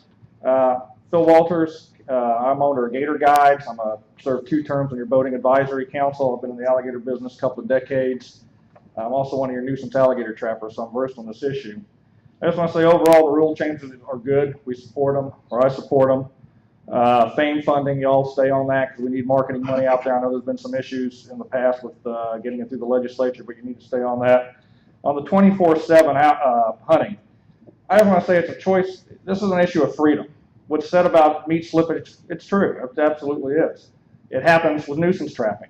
We have a stop gate, to check this. It's called processors. I mean, if they're going to let, trash through their system, then we're all doomed on it. But again, when you look at it in its entirety, we have checks and balances in place. It's a question of the individual. We take everything else during the day. Yes, you have to take care of your game when you harvest it. You have to be vigilant about that. I think the public has enough common sense. Will there be some stuff slip through the cracks? Absolutely, there will be. It's up to the individual to solve that. There's other states that have the 24/7. It's a question of, again, individual choice. I mean, you have new people coming into alligator hunting. Grandpa may not want to go out in his pontoon boat at night to go gator hunting. He'll have that opportunity to take his kids out during the day. Possibly even skiers, bass fishermen. They want to get a permit, they get a permit, they see a gator, they can take it. Keep in mind, the sport program is not the largest provider of alligators in its entirety to the meat and the industry. We're looking at possibly a small percentage of the take with some issues on it. So again, it goes back to a question of, are we going to let the tail wag the dog or the dog going to wag the tail? Your surveys have always come back. The public is very much supportive of having the choice of when they want to go harvest these alligators. So anyway, everything else looks good. Y'all are doing a good job, and thank you very much. Thank you, Phil. That concludes our speakers. Did we miss anybody out there in the audience that wanted to speak on this? All right, that's it. Commissioners, we want to bring Harry up for any questions. Where's Harry? Come on up.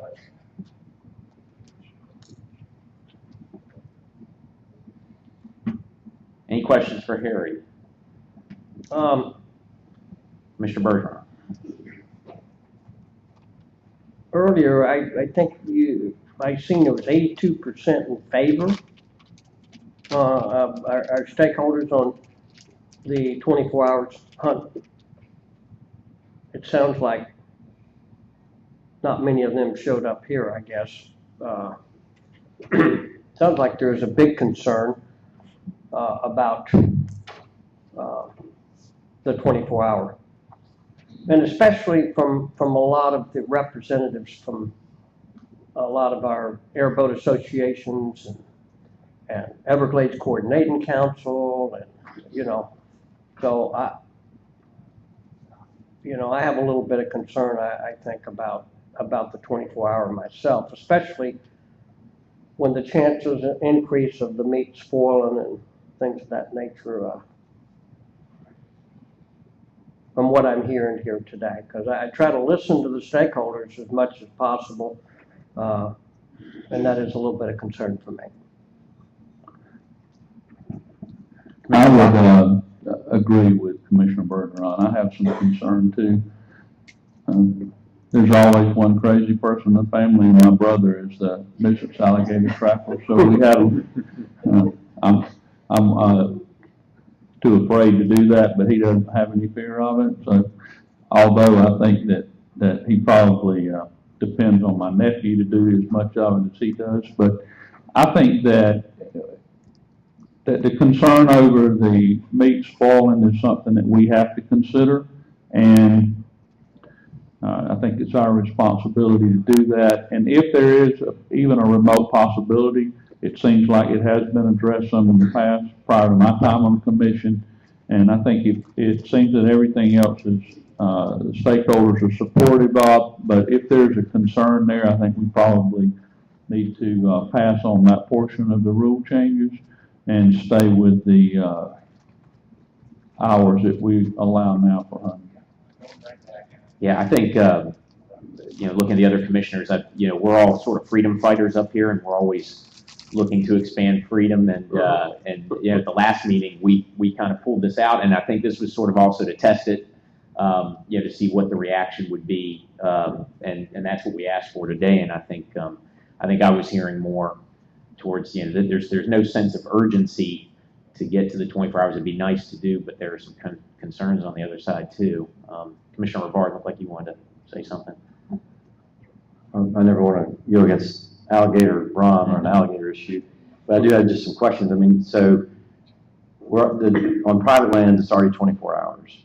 And so have there been a lot of problems with the meat spoilage from what's being hunted on private land so far? I mean, or is it just a fear that if you expand it to the public lands too, that just the volume would go up and there's higher probability, I guess? I mean, I guess my point is it's not like we haven't done this at all yet. And so, and that's one question I have. And then, just looking at the different roles, and I think certainly we need to be thoughtful about this, and there isn't any urgency. I agree with Commissioner Yablonsky on that.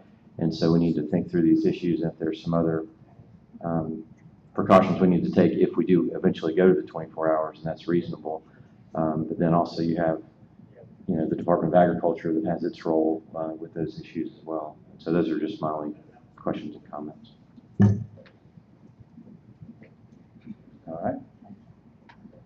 Now, based on what we've heard here, fellow commissioners, a motion to approve all of the advertised rules related to alligator management, except the amendment to extend hunting hours. I would make that motion and leave the hunting hours as they are presently. All right. We've had a first and a second. All in favor? All right. All opposed? It's passed. Harry, thank you very much for the time. You did an excellent presentation. Mr. Chair, real quick before we jump to the next item, our two guest legislators would love to come up and get a photo with us up under the seal out here, if that's all right. Absolutely. Come on up. Come on right up. That would be great.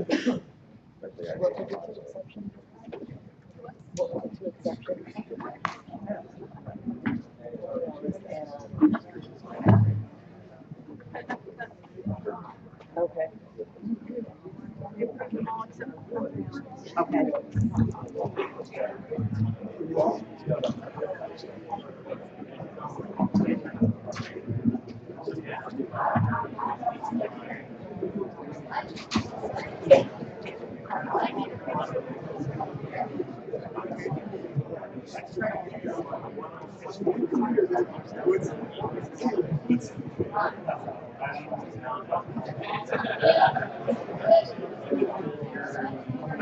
Well, yeah, you might as well.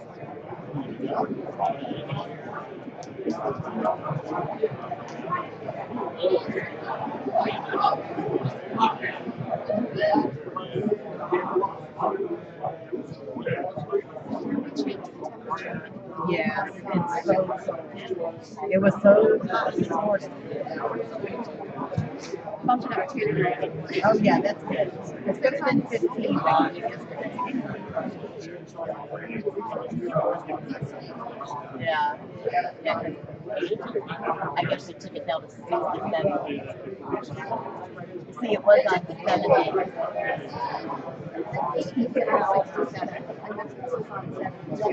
Oh. So it's anywhere between 67 or 72. It does. I see it. But if it gets below, if it gets above 72, then the AC will if it gets below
Good here.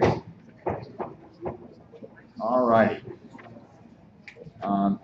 Proposed draft rule. It's really a draft rules related to the wildlife management area in the northwest. The proposed rule. Steve, you want to just take us through this draft rule? Good morning, Mr. Chairman, Commissioners, Nick. I'm going to change gears a little bit here and move from regulations on harvest of aquatic species to that of a terrestrial species. I'm going to talk about out of the water, up on the hill. All right. We're going to talk about a change to area-specific regulations for Blackwater Wildlife Management Area, specifically that require all dogs used to pursue or take deer, fox, or coyote to be equipped with GPS or radio telemetry collars with correction capability. These proposed changes were a result of input received by landowners and hunters on the area to help minimize conflict associated with trespass of dogs onto private property. This background report provides details of this proposed change and recommendations of staff moving forward. At this time, I'd like to recognize some hunting and game management staff that assisted with this proposal development. Of course, Diane Eggerman, Don Coiner, and Paul Shrine. And I tell you what, an RD doesn't get a chance to recognize regional staff that really perform with excellence all the time. Paul is an exceptional staff member, was recent recipient of Hunting and Game Management Director's Choice Award, and last year's recipient of Scientific Employee of the Year Award. And I really appreciate Paul, proud to work with him in the Northwest region. Paul? Blackwater Wildlife Management Area is located in the Northwest region in Santa Rosa and Okaloosa counties and consists of over 190,000 acres of state forest that's managed by the Florida Forest Service. Since its establishment as a wildlife management area in 1952, the FWC has managed hunting on the area. This area has a long history of dog hunting. It's been dog hunted since prior to its establishment as a WMA and throughout the history of this wildlife management area.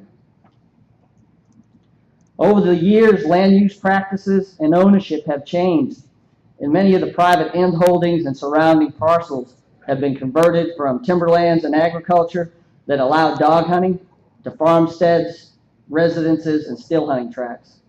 These conversions have resulted in increased conflicts when dogs stray from the wildlife management area onto private lands. Over the past 40 years, the Commission has worked with stakeholders and acted many times to help reduce these conflicts. Some of these acts included establishment of still hunt areas, reduction in season and size of the dog hunt unit, road closures, establishment of hunter quotas, the hunter responsibility rule, and also included some fencing of some of the private end holdings by some of the dog hunting organizations. Although changes to regulations and configuration of the dog hunt unit have helped reduce conflict, the Commission continues to receive complaints about dogs trespassing on private property, especially in those areas east of Beelanville Road. Law enforcement has targeted these high-impact areas. Additionally, staff has worked with organized hunting groups and landowners to improve communication and resolve conflicts. Despite good faith efforts by both sides, conflict has continued, and the agency has continued to receive some complaints. There are limited additional regulatory options available to address this issue. Closing more areas to dog hunting is an option, but dog hunting is considered an extremely valuable opportunity on this particular area. We feel that tracking and correction collars would help hunters control their dogs and help address this issue. The closure and opening of additional roads on the area also may facilitate retrieval of dogs and minimization of conflicts. This slide illustrates Blackwater Wildlife Management Area. The two dog hunt areas are highlighted in blue. The hatched area east of Belandville Road is approximately 26,000 acres. My pointer does not want to work for me. And it's the area commonly referred to as the fox hunt area. This area is where many of the landowner complaints originate from and would be the area affected by this rule. Staff proposes to require tracking and correction devices on all dogs used to pursue or take deer, fox, or coyote in the area east of Beelanville Road. Other proposals were evaluated, however, staff believes that this option strikes the best balance between hunting opportunity and landowner concerns. The Commission and Forest Service staff also are in the process of identifying different roads that could be closed or opened to also further minimize impacts and conflict. Staff will also continue to work with hunters, landowners, and the Florida Forest Service to evaluate and enforce all regulations. Tracking and correction collars allow hunters to monitor the location of their dogs and remotely correct the course of the chase. Several models are available, including GPS and radio telemetry-based technology. As illustrated in this slide, some have integrated tracking and correction capability, with others requiring separate units. The range of these devices is up to 7 miles and would provide hunters the means to reduce the chance of dogs trespassing on private lands. Some hunters that currently use this technology report that it is very effective in minimizing trespass. Tracking technology is required on other wildlife management areas in other states in the Southeast, including Texas, South Carolina, and Mississippi, and they have reported that this technology has reduced trespass on private lands in those areas. Commission staff met with the leadership of the Southeast Dog Hunters Association and the Florida Dog Hunters and Sportsmen's Association early in the process of developing this rule. Staff also attended a board meeting of the Southeastern Association of Dog Hunters and solicited feedback from membership at that meeting. In addition to meetings, an email was sent to all Blackwater General Gun dog hunt quota permit holders, which is approximately 800 hunters, and solicited feedback via our website on the proposed rule. Staff and law enforcement officers also posted posters throughout the communities notifying residents of the proposed rule change and directed them to the website to provide comment. Additionally, law enforcement officers also visited landowners that they knew on the area, discussed the rule proposal with them, and asked them to solicited input via our website. During the comment period, we received comments from 119 individuals. To meet the requirements of this proposal, each dog used for hunting deer, fox, or coyote will be required to be equipped with a GPS or telemetry tracking device and/or a device capable of correcting its movement.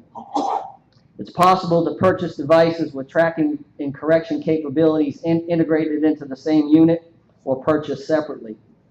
The cost of equipment varies by model, but receivers range in price from $500 to $800 and collars from $150 to $300.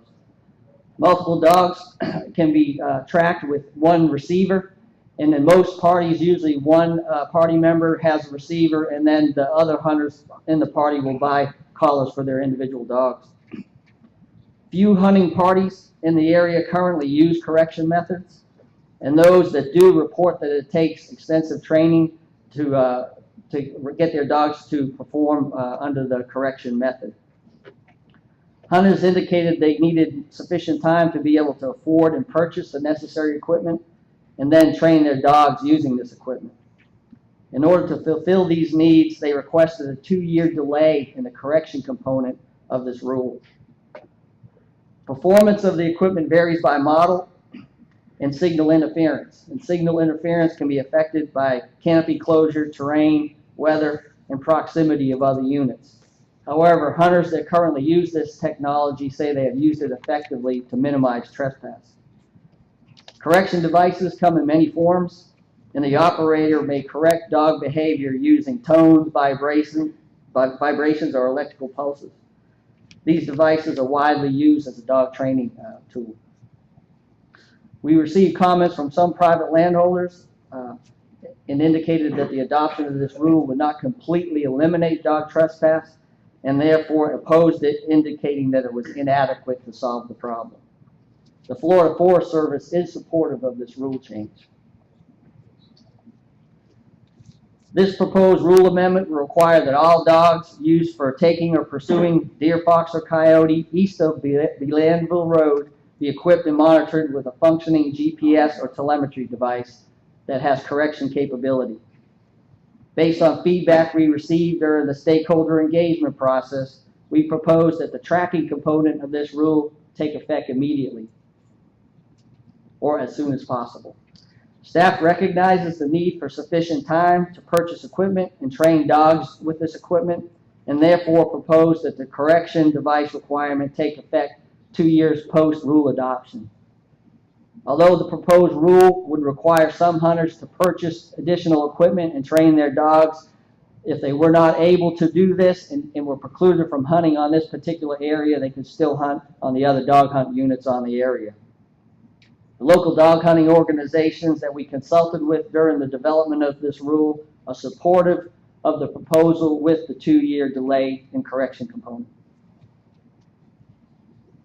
In summary, staff is requesting the Commission approve the final draft rule amendment for advertising and final public hearing at the September 2014 Commission meeting. Pending adoption in September, this rule would be in effect for the 2014 hunting season, with the correction component effective during the 2016 hunting season. Steve, that was a very good presentation. We'd like to thank you. Mr. Vice Chairman, we have several speakers. We have 3 speakers. Thanks, Steve. Teresa Wineland is first, Lyle McCandless, and then Lane Stevens.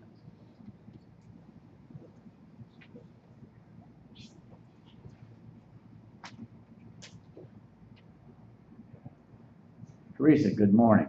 Good morning. That's a very attractive, good Lord. Well, thank you. Good bright blouse. We need that this morning. Well, Wake us we're all here up. to talk about dog hunting, so you know I'm always in a good mood.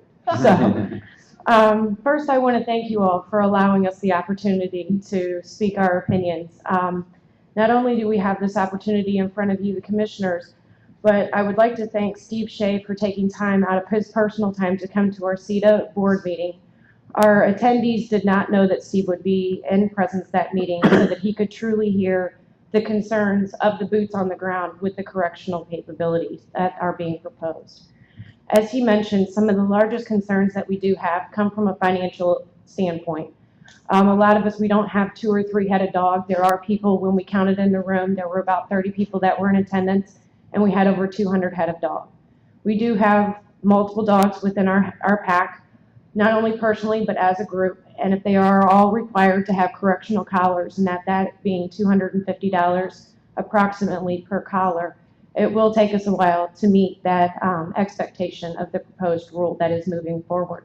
Or we will have a lot of disappointed kids at Christmas in Santa Rosa County. So choice is yours. Kidding. But also, you know, we've done a lot as an organization to try to get ourselves involved within the Blackwater State Forest. We help our elderly, we help our neighbors, we get involved as much as we can with festivals and other events. We take our time on Saturdays and Sundays to go introduce ourselves to some of the private landowners that we've never met just in crossing within these dog hunting areas. And with these 2 years delay of the correctional capabilities for us to train our dogs, to offset the expenses. And it's not also just to train our old dogs that we've had for a while, but we also have to train to some degree our hunting technology and our hunting, I guess if you'll say, strategy, that we'll have to really evaluate everything all the way around.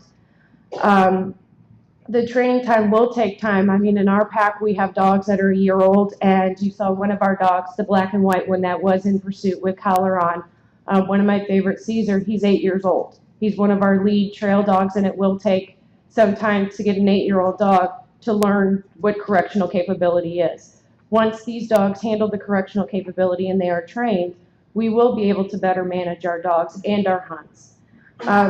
And the other thing that was also mentioned is that we look forward to working with FWC and FFS on trying to evaluate road and land access during this change. One of the issues that we do have is cutting off our dogs before they do get to some of the private landowners' properties.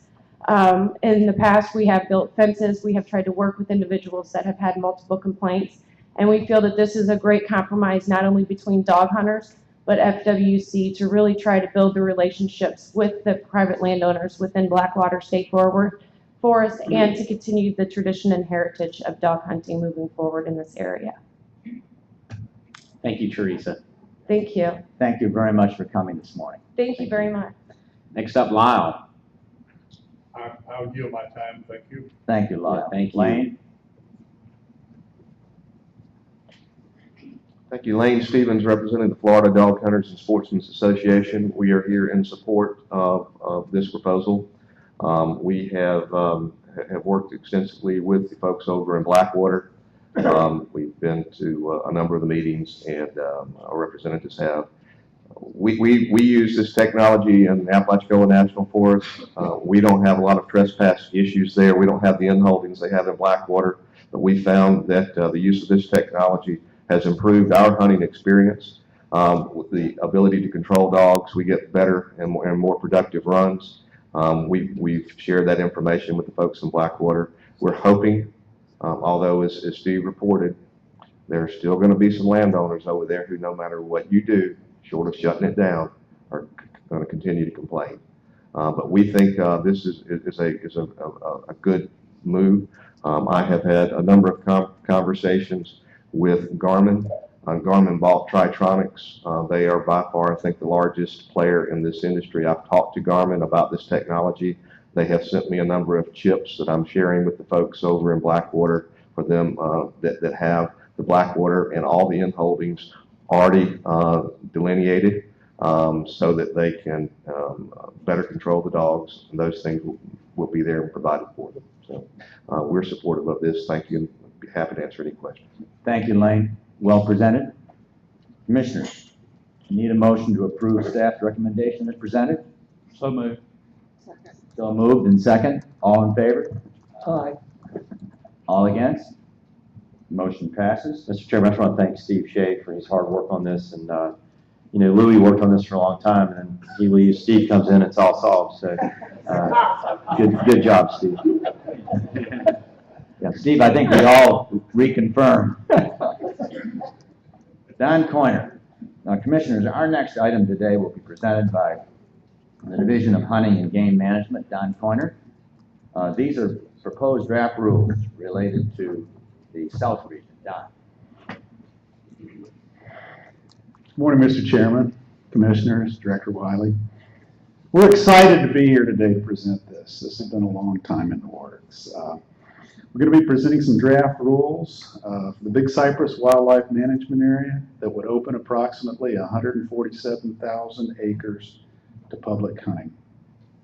Staff is seeking approval to include this area, commonly referred to as the addition lands, as part of the wildlife management area. We're proposing to advertise rule amendments to establish hunting regulations on these lands for the 14-15 this upcoming season, and seek final approval at the Commission's September meeting. I would like to thank the National Park Service, Pedro Ramos specifically. He's unable to attend today. He's in Washington, but we do have Deputy Superintendent J.D. Lee. If you can stand up, J.D., I sure appreciate it. Thank you for coming here today. Appreciate that. We work closely with the Park Service on this and wanted to give them recognition. Also, Ron Clark, their Chief of Resources Management, was here earlier but had to leave. So I want to thank you. Just a little background and history. This map shows the location of the Big Cypress National Preserve in South Florida. It's north of the Everglades National Park and just a little east of Naples. Okay, the original preserve and what the current wildlife management area is outlined in blue. See that there. The addition lands that we're going to be speaking about right now is there in orange. In 1974, the preserve was established as the first national preserve. Okay, a preserve differs from a national park in that traditional uses are allowed.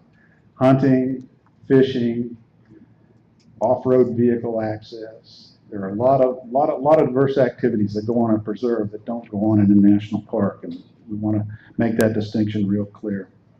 In '76, the National Park Service partnered with their predecessor agency, the Florida Game and Freshwater Fish Commission, GFC, to establish the Big Cypress Wildlife Management Area, where the state would play a very active role in managing the hunting on the area. In '88, Congress passed the Big Cypress National Preserve Additions Act. Okay, this authorized the enlargement of the preserve, and over the course of the next 10 or 12 years, lands were purchased and added in under this act as the additions, but these were never incorporated into the wildlife management area themselves. In 2010, and it's taken quite a long time, we go through a lot of federal processes, the additions general management plan was passed, was completed, and that document required that we have a hunt management plan in order to open up hunting on the area. So for the past 4 years, we've been working closely with our partners, the National Park Service, in consultation with the U.S. the U.S. Fish and Wildlife Service, and a lot of our stakeholders to come up with a hunt plan. And that was just approved last month, May of 2014, and here we are right now, moving forward with trying to open this area up, at least initially, for some public hunting. This is a map of the Big Cypress Wildlife Management Area with the addition lands highlighted in orange, and they're crosshatched. Again, it just blows up a little bit what I presented earlier. The original preserve and the current Big Cypress Wildlife Management Area is in shades of blue. And again, the addition lands are not part of the wildlife management area.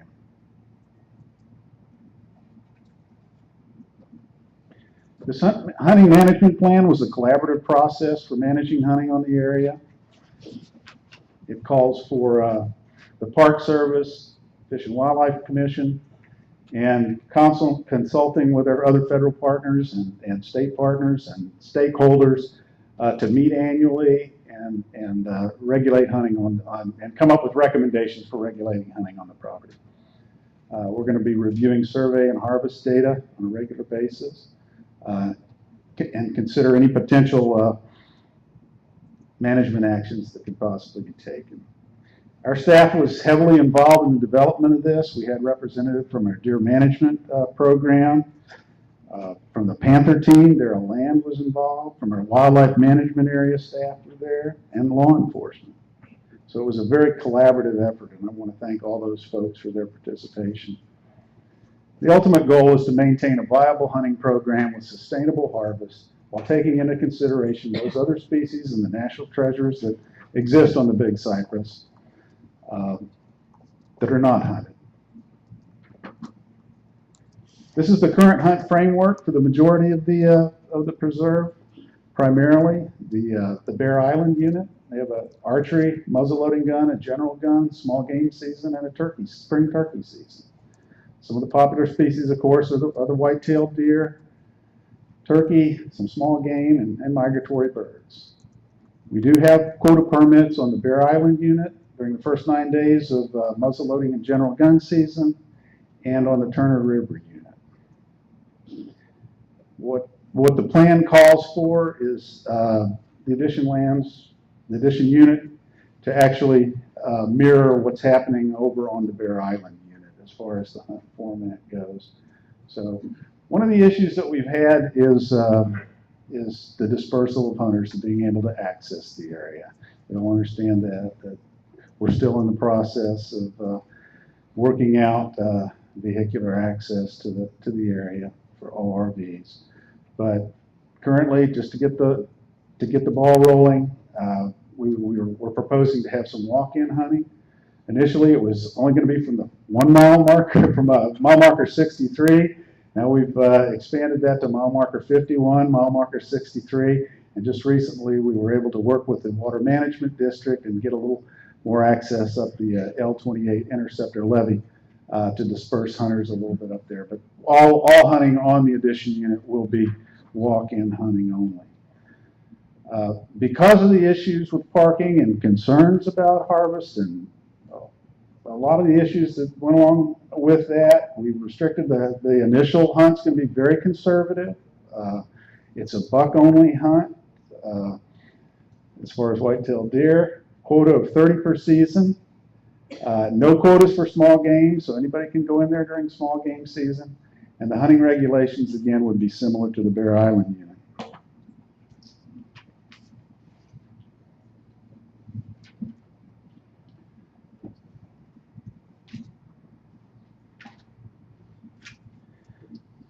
Again, access to the addition lands is limited. Current off-road vehicles are not allowed because the management plan for the OHV trails within the addition lands has not been implemented. For now, access is going to be limited to walk-in parking only, or walk-in access only from these two areas.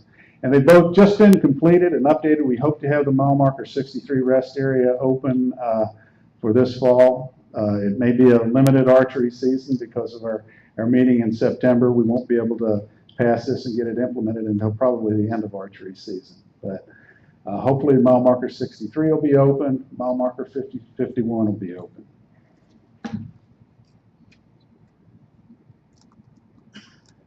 This is what the new Big Cypress Wildlife Management Area map would actually look like. NPS has requested that the remaining portion of the addition lands be managed the same as the adjacent management units. So on the western side there, you see the Bear Island unit, the Deep Lake unit, the Turner River unit, and then the Stair Steps unit, and how those lands will be incorporated and managed according to the management philosophy of that adjacent unit. So to wrap this up briefly, requested action today is would like to ask the commissioners to approve draft rule amendments for advertising in the Florida Administrative Register. It would establish hunting seasons similar to the Bear Island unit, designate walk-in only access, and prohibit taking wildlife from the L28 levee, which is Water Management District request. There wouldn't be any hunting on the L28 access levee roads. If approved, staff's recommending returning for a final public hearing at the September 2014 commission meeting. And we're asking the commission for any guidance or direction in moving forward. I know there's been a lot of concerns from some of the stakeholders about the very conservative approach that is being taken here, but this was well vetted. Again, access issues and concerns for the species that aren't hunted. Don, thank you very much for your presentation. We'd like to ask.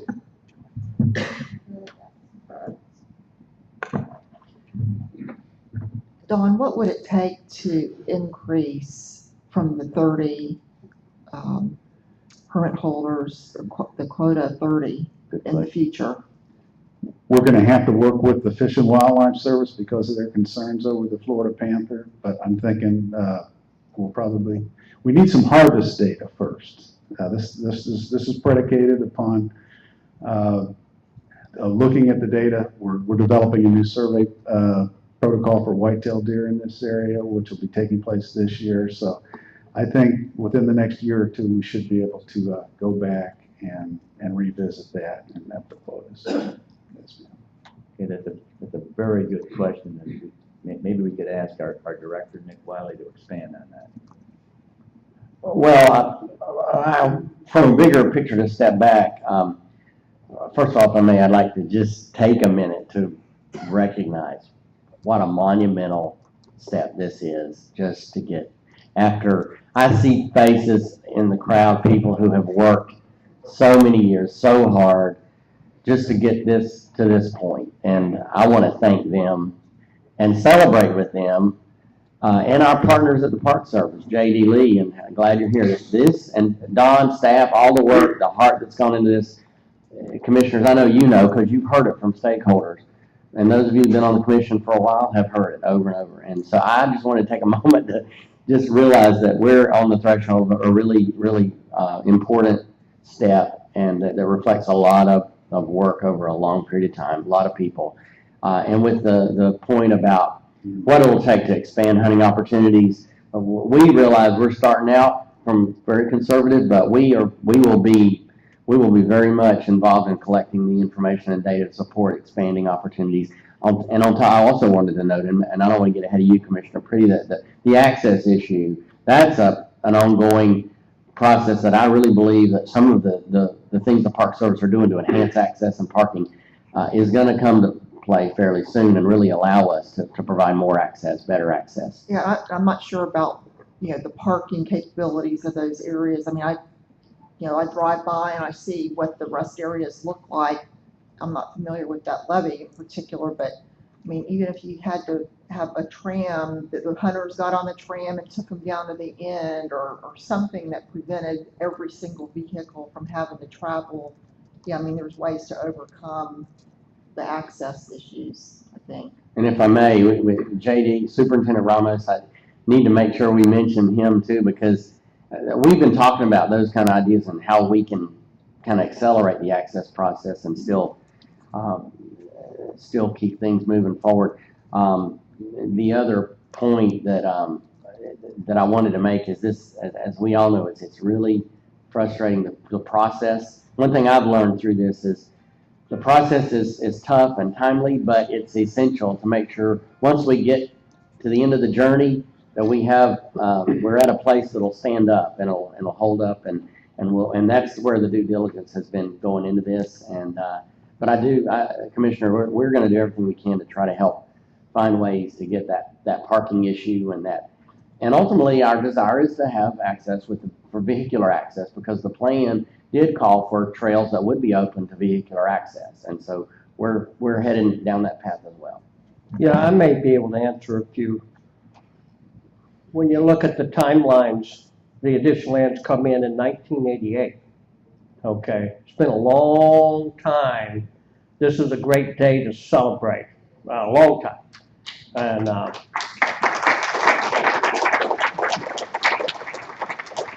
And I know as a commissioner, it was one of the first things that I got involved in, is to make sure the 1974 Congressional Act and the intent of hunting, fishing, bird watching, hiking trails, ORV trails would follow the Congressional Act, which is the law.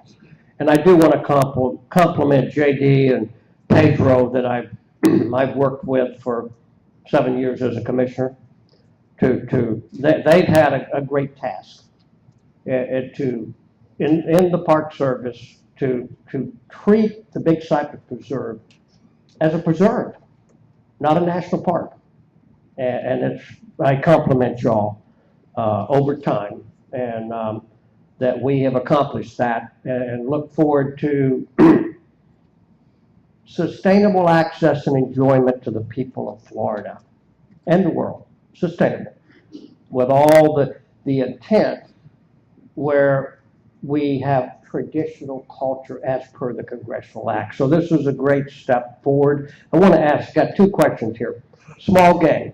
Is there any hunting for small game? You said there was no quota. What does that mean? No. Anybody can go. Huh? Anybody can go at any time. And hunt small game? Yes, sir. Okay. Yes, sir. And the L28, you have prohibited take of wildlife, but not prohibited as far as access. Correct. Correct. Okay. Just no hunting. With that, because that's 15 miles of access nearly for the hunter that has to walk in until we do get the management plan, which is moving forward for ORV trails, 135 miles of them, matter of fact. John, we want to thank you. Appreciate it. We happen to have 9 or 10 speakers. And Mr. Vice Chairman? I will call the first 3 speakers: Newton Cook, Robert Andrew, Lyle McCandless.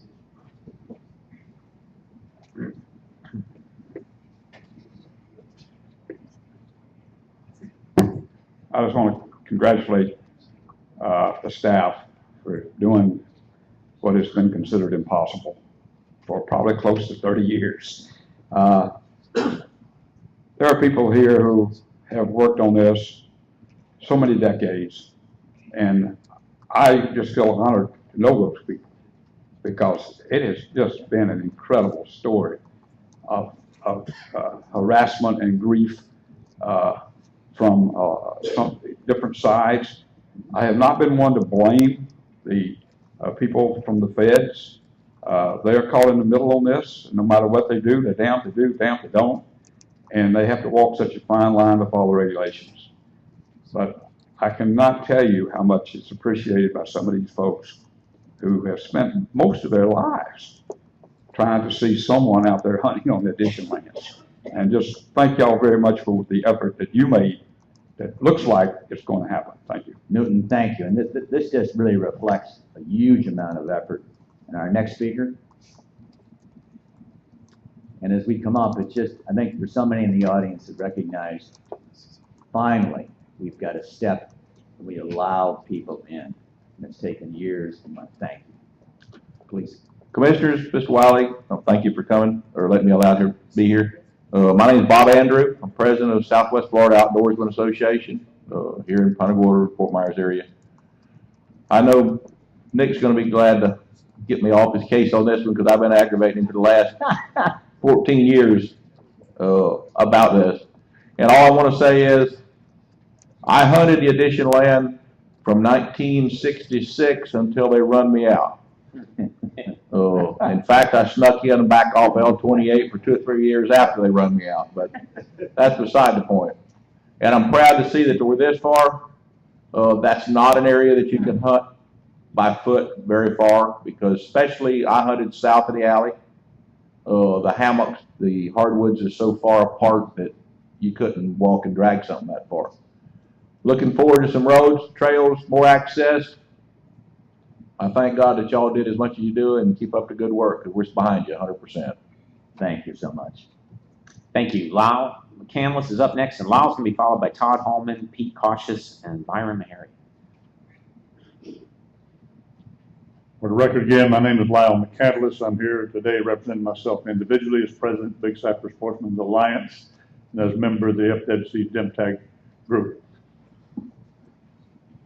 To start with here, I will thank all parties involved and congratulate the simple fact that at long last we do have some kind of way to put our 2 feet in the addition lands in our lifetime. And Byron Meharry, he's prayed that he was going to be able to do that before he croaks, and I think he's going to be able to do it. With that in mind, we, when I say we, myself and my Sportsman's Alliance that I represent, etc., we realize that there's a sensitive issue involved in the addition land situation. It's a tentative situation. We do understand that the first year of hunting needed to be minimized to get our ducks in a row for accelerating it. But let me say this: the 30 hunters in 147,000 acres having access only basically from one side of 147,000 acres.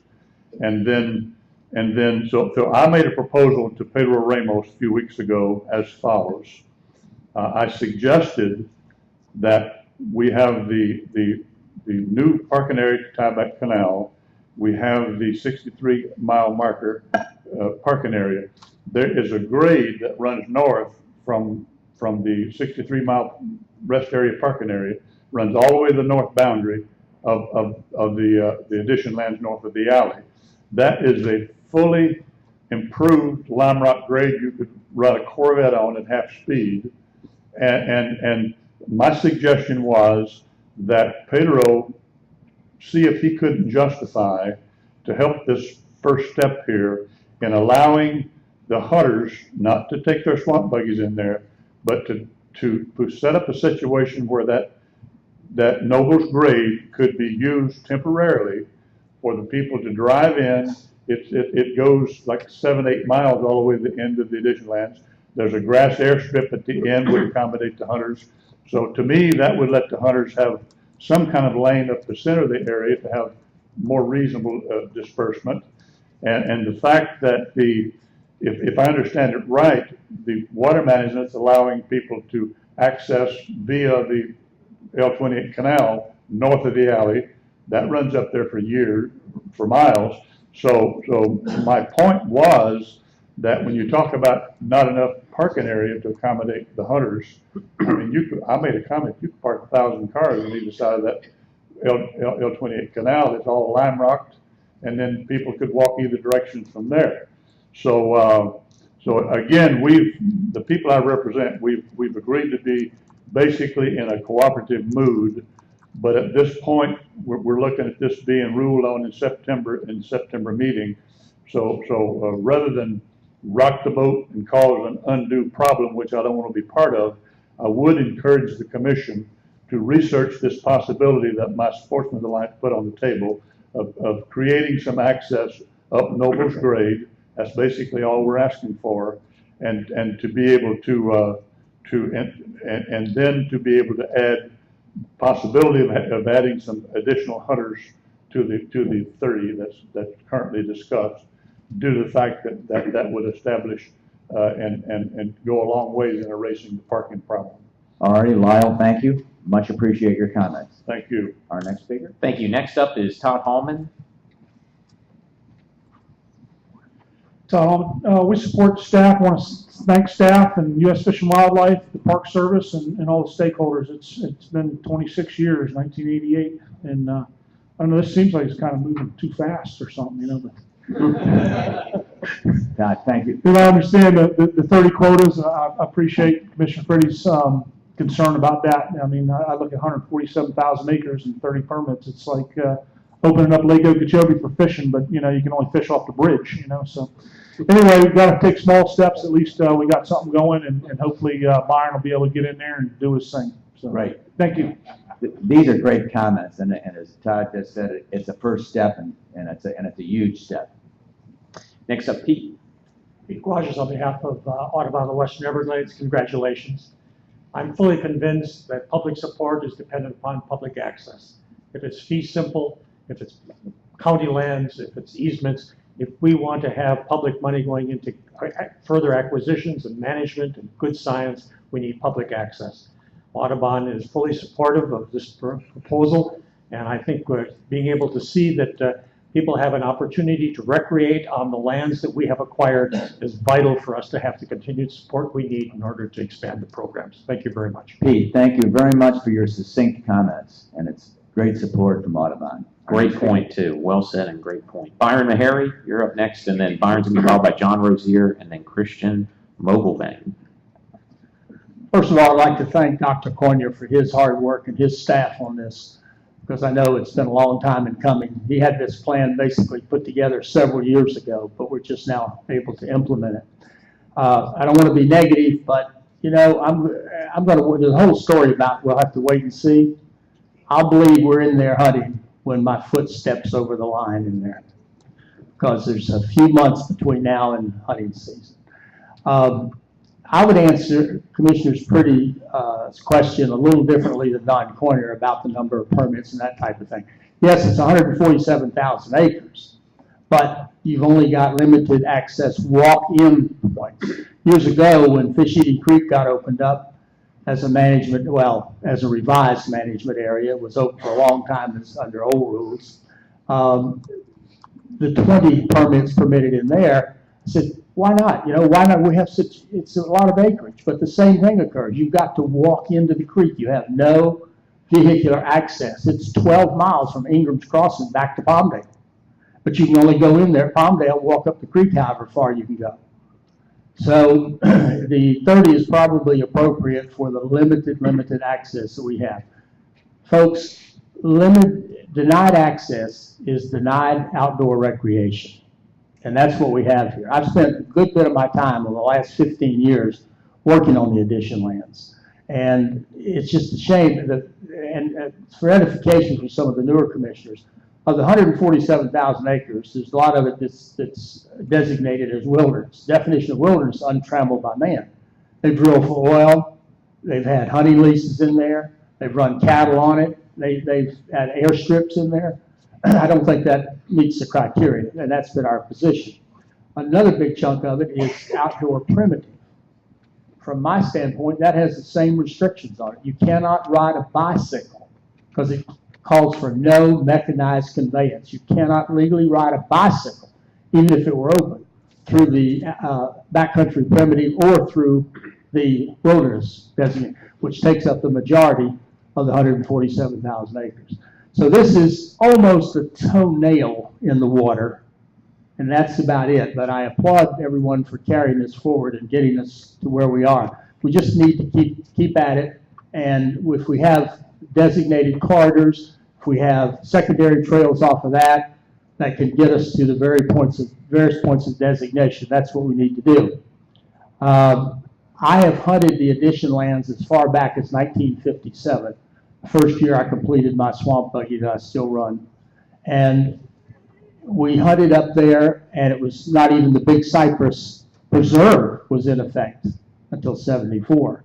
So I'm not that familiar with it now. I've been locked out of there for a long time. But it is a beautiful area, and it should be open for the enjoyment of all. Our taxpayer dollars paid a good bit for this when the state bought it and sold it to the feds. So thank you, and let's continue working toward that. Thank you for your good comments. I think we need to pass a resolution that Byron gets the first permit to hunt in there. Yeah, all right, Byron. That's it, you know what I mean? Thank you, Commissioner Bergeron, but I don't think the system's set up to work that way. Although I'd be happy for you to make it happen. I don't have a Tell you problem what, with those are nice thoughts. John Rozier's next, followed by Christian Mobilvang and then Franklin Adams. John Rozier, Everglades Coordinating Council, Full Track Conservation Club. When Byron first hunted, I was 2 years old, so sorry, Byron, I wasn't out there. But since I've been involved with the ECC, it's amazing the stories, and I'll be the first to admit, I haven't hunted a cypress, but I'm a grass hunter, as Mr. Commissioner Bergeron knows. But all I've heard is stories over the years. It's just amazing that over 35 years we've been locked out of an area that we should have been in a long time ago. So I applaud this step. Byron with his thumb in the, you know, I say we kick the door open a little bit and we go from there. It's unfortunate that this isn't the lead agency out there, because we would have been in there a long time ago. It's just amazing what people will use to keep us out of an area. So I applaud that. I'm happy. The 30, we have people, the 30 quotas, oh, that's not enough. We should be at 500, you know. Well, in today's society, I think we work a little bit slower. We get in there, and hopefully not as slow as it's been, because gosh knows I might be as old as Byron by the time we get in there. So, but I do want to echo what Byron said and what many others said. That I think a lot of people fail to realize the ORV access. Most of the hunting down here, you can't walk in more than a quarter mile, a half mile. And so without that vehicle access and those trails to go on eventually, hopefully, hunting's really, really, really tough. I mean, I applaud our hunters down here, because I think we have some of the toughest hunting in the country to try to harvest a deer down here. And people outside of South Florida just do not realize it. So again, I just want to say thanks for this. Thanks for all the hard work the commission's done and its staff and everything else. And hopefully we move on and we get a little bit more in the future. So, okay. Thank you, John. Christian?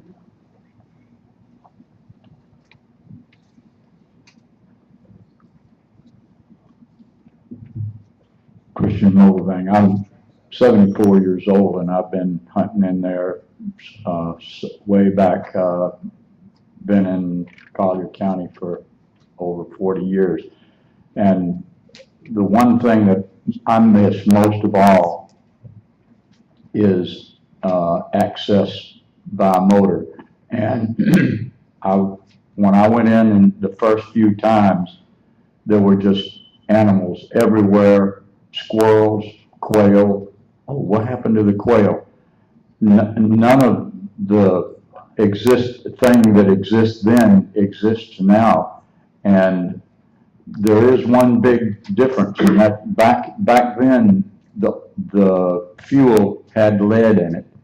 There's no fuel lead anymore. I don't think that any access by motor vehicle being allowed is probably contra to the animals rather than the other way around, since they don't have lead anymore. And so I think that one of the things that's missed most is traditional motor access. Thank you, sir. Franklin Adams, our last speaker. Good morning, Mr. Chairman, Commissioners. My name is Franklin Adams, and I'm the District 8 Director for the Florida Wildlife Federation in the Southern region. Mainly had intended to be here with you all 3 days, but his mother's gravely ill up in North Carolina. The Federation has a long history with the cypress. We were involved, Cal Stone, Johnny Jones in establishing the original preserve. It fought to protect it once it was established. Manley worked very closely with Senator Childs in trying to craft some better language for the additional lands, words like shall. And we're delighted that we finally got to this point. My daddy walked me to the Big Cypress as a birthday present on my 7th birthday at a camp in the Loop called the Hog Farm Camp.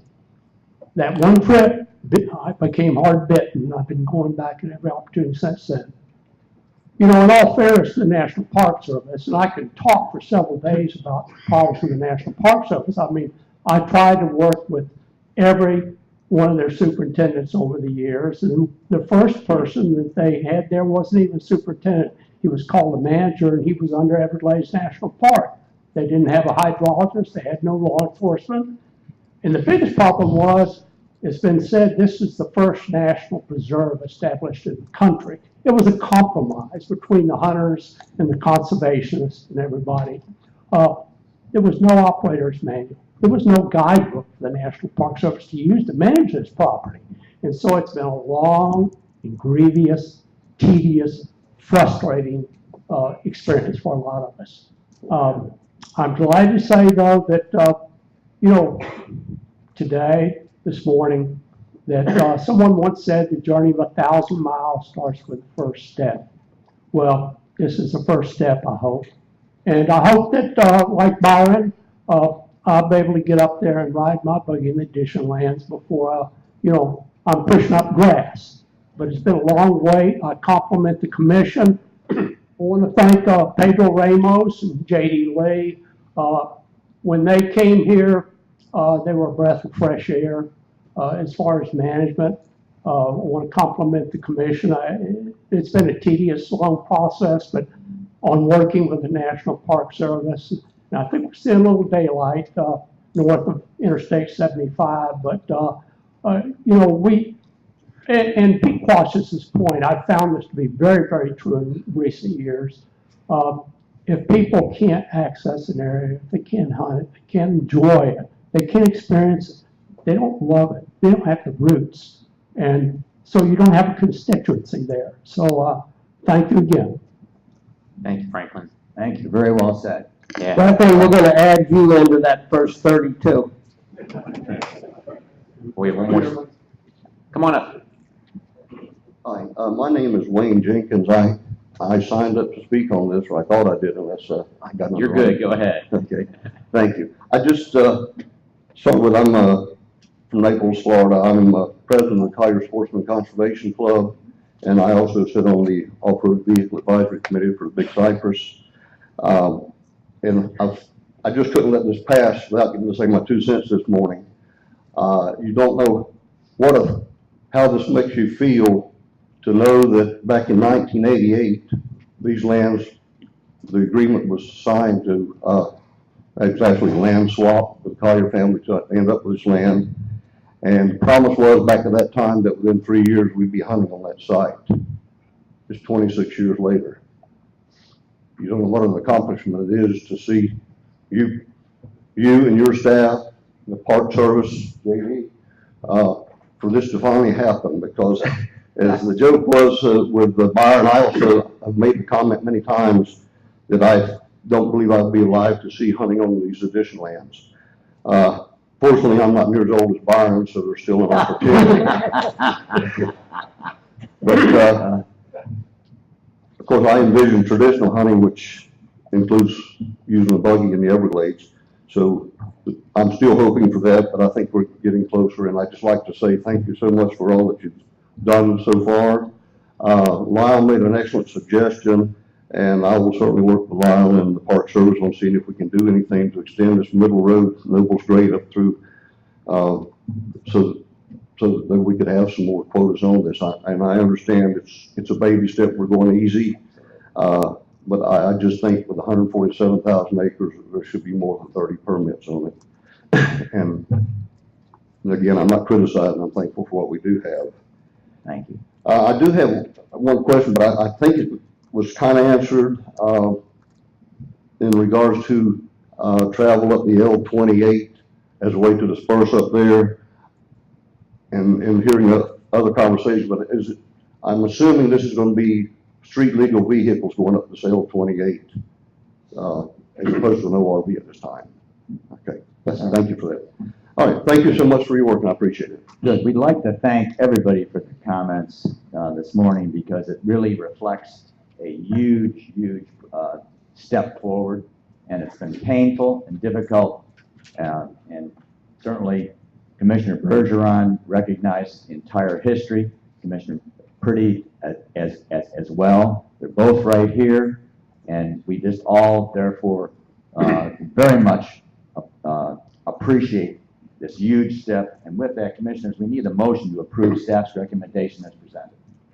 Can I say something first before we move on?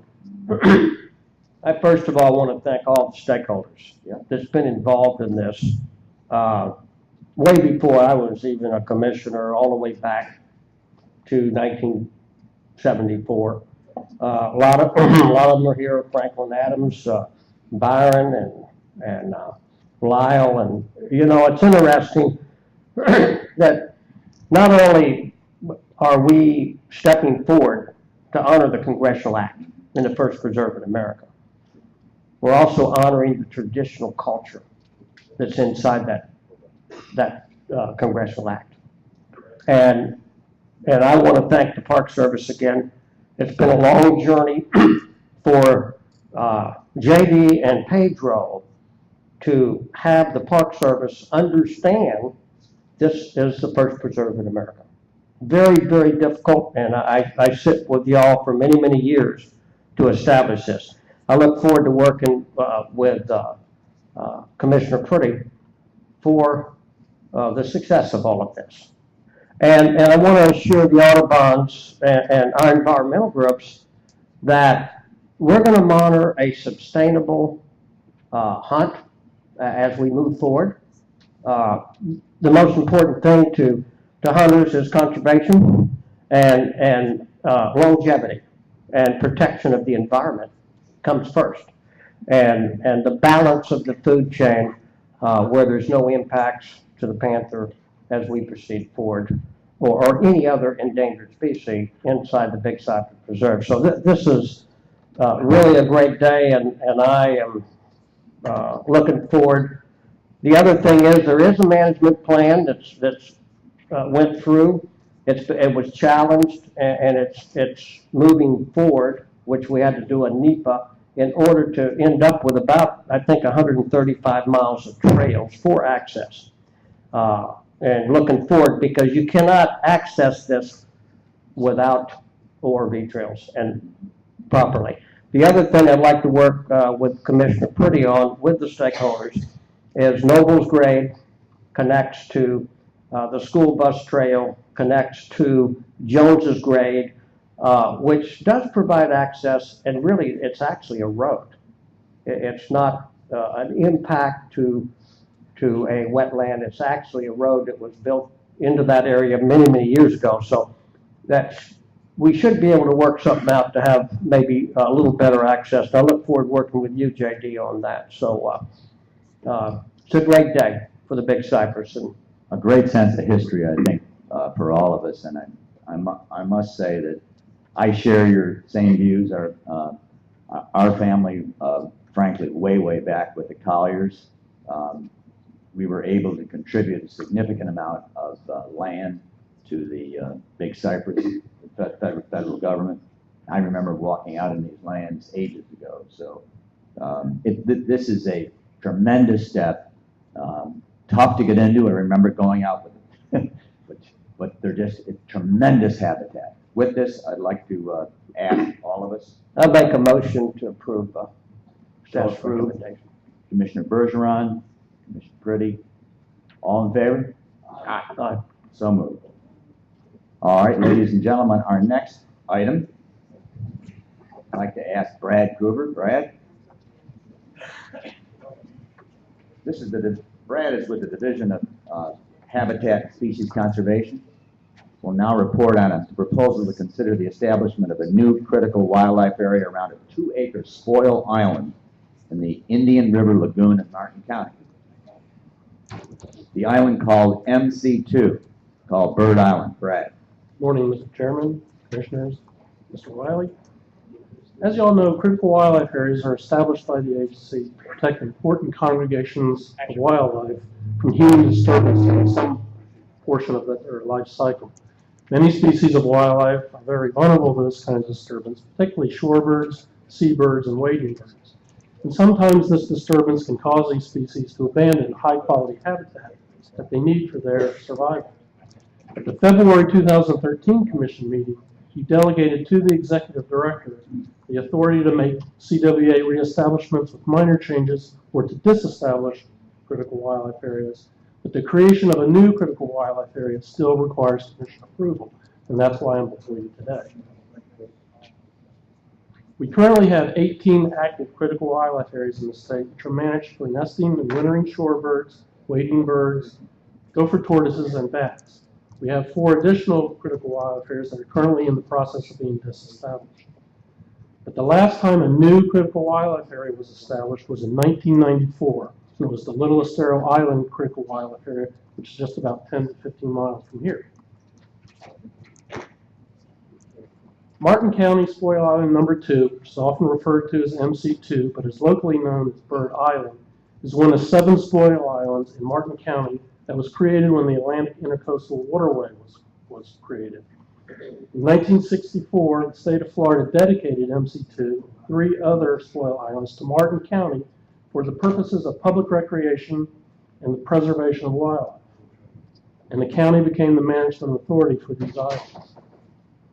A spoil island management plan that was created in 1990 was designed to help guide the management of these islands, and that plan designated each island based on its accessibility, the presence of native vegetation or wildlife, and human use as primarily for an educational use, passive recreation use, and active recreation use, or conservation.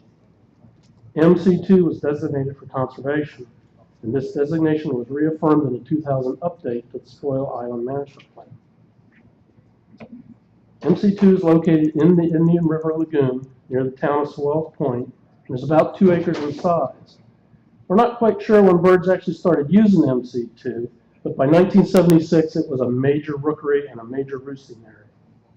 It's currently considered by our staff as one of the top 10 waterbird colony sites in South Florida. Not loud enough? Brad, you're doing a very good job, by the way. It's one of our top 10 areas in South Florida, primarily because of the number of birds that use the island and the diversity of birds that use the island. Note the small inset picture here. This is MC2, and if you focus real hard, you can see a whole bunch of little white dots on there, and those are birds that are using the island on the day that this picture was taken. There are also many dark plumage birds on that island that don't show up in the photograph. Nesting on the island occurs year-round with peaks in the spring. On this graph, the height of the bar represents the total number of nests on the island, while the number on top of the bar represents the number of species using the island during that month. The birds that regularly nest on the island include wood storks, brown pelicans, double-crested cormorants, great egrets, snowy egrets, among a bunch of other ones. In 2012, roseate spoonbills nested for the first time in Martin County, and it was on MC2. We've also had a pair of oyster catchers use the island the last couple of years. The island is important to birds throughout the year. Chicks and juveniles remain on the island through October, and cormorants nest on the island throughout the year. Other species, such as magnificent frigate birds, use the island for roosting or resting all year long. On this graph, the height of the bars represent the number of birds using the island during that month, and the number on the top represents, again, the number of species using the island during that month. Martin County and the other local stakeholders have spent a considerable amount of time and money managing the island to improve its conservation value. Some of the activities that have been undertaken include trash removal, removal of exotic vegetation, restoration of native vegetation, and stabilizing shorelines to prevent erosion. In December of 2011, Martin County completed the installation of a breakwater on the north side of the island to combat erosion. You can see this in the upper left-hand photo there. An unexpected result of this installation of the breakwater was an improved fish habitat and attracted fishermen as well. Recreational fishermen have been observed standing on the breakwater, and commercial fishermen like to fish along a slough that developed on the west side of the island. The close approach of people in boats at MC2 can create a variety of reactions from the birds that are roosting or nesting there. Birds have been observed flying off the nests, rising and dropping back down into their nests, or diving into the water off of their nests when people have come too close. The science has shown that this kind of disturbance can have negative impacts on bird colonies. It can include such things as decreasing nest success, decreasing fledgling success, or lowering chick survival. Some of these disturbances for the listed species, the species listed by the federal government of the state, could be considered take, be a take of a listed species. To reduce this disturbance and the possible take of such species, Martin County and the Commission initially tried a non-regulatory approach.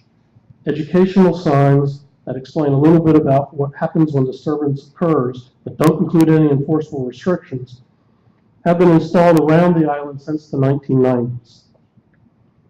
However, we have regularly noted that there are a number of boaters and recreationalists that will go behind the signs, apparently ignoring the voluntary signs that are laid out there. Despite this informational approach, that kind of disturbance has continued and has likely increased in the years as the amount of people using the waterways has increased. In November 2012, Martin County asked the FWC to designate MC2 as a critical wildlife area.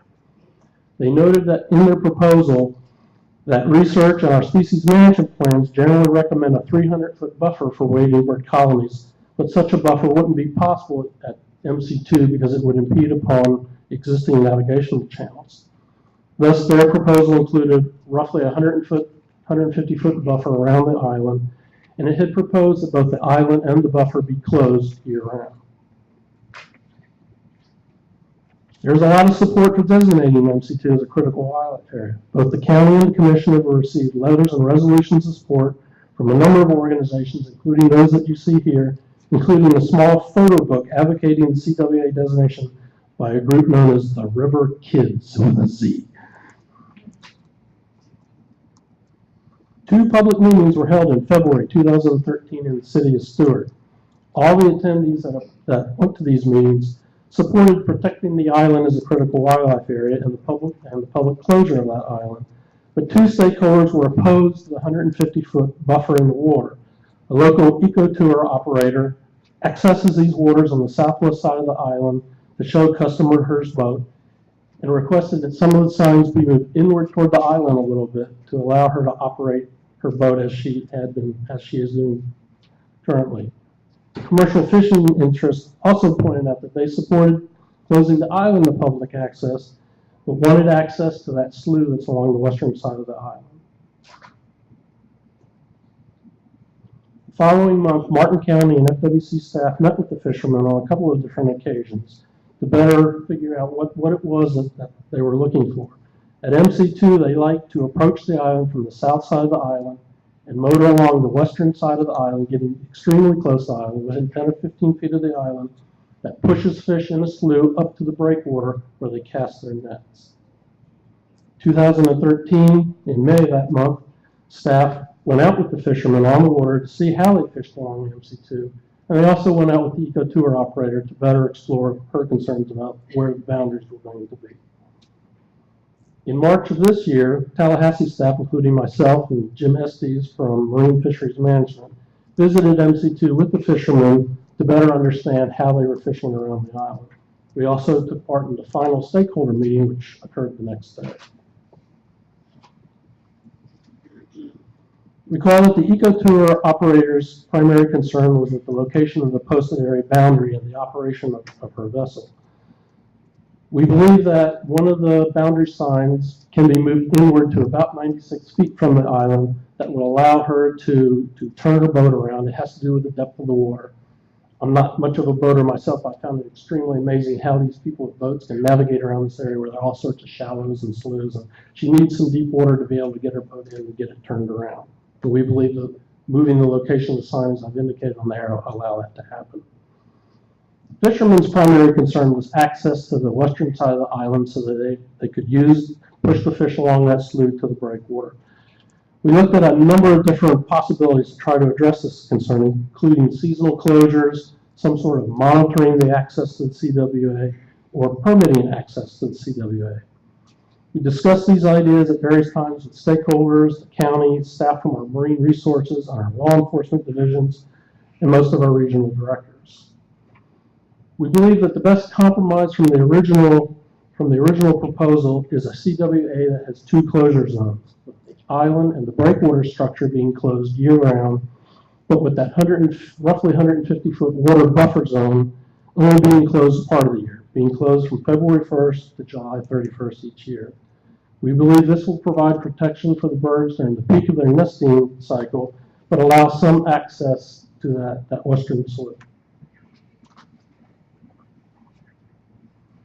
So our recommendation to you today is to approve the establishment of MC2, the critical wildlife area, using the two closure zones as I just described, and to authorize the executive director to issue the appropriate establishment order that sets the boundaries and the closures pursuant to 68A 9.005. Thank you. Very good. Very good presentation. And frankly, it's so important for nesting habitat. And if we take a look, a good example this morning, very early this morning, 5:30, 6 o'clock, we were out with Chris Wynn, Thomas Eason, Thomas Gray, and our marvelous boat opportunity guy. We want to thank you for that. We went out and saw this exact sort of habitat. And the habitat, we had black skimmers, coming in. It was just beautiful to see this. But the nesting is absolutely critical. And frankly, this is a good example of the entire commission working with Martin County. And if we take a look and say, here is what the commission really does. The commission takes the time to listen to the fishermen, recognize what they want, and at the same time then work with, we've got the complete support of Martin County, City of Stewart, Oceanographic Society, the Audubon, Nature Conservancy. We've got all these groups that want to protect. The classic example of the time and patience that it takes to do this. At any rate, Brad, thank you. Mr. Vice Chairman, we have a number of speakers. We do. We have 9 speakers. We'll start with Julie Rathmel, and Julie will be followed by Greg Braun, Steve English, and Bradley Cornell.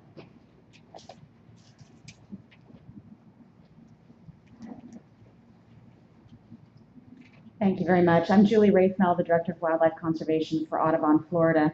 And, for the last 4 years, agency staff have been working on first the rule revision and now on these designations. And we are so excited that the wait is finally over and the first CWA is now before you.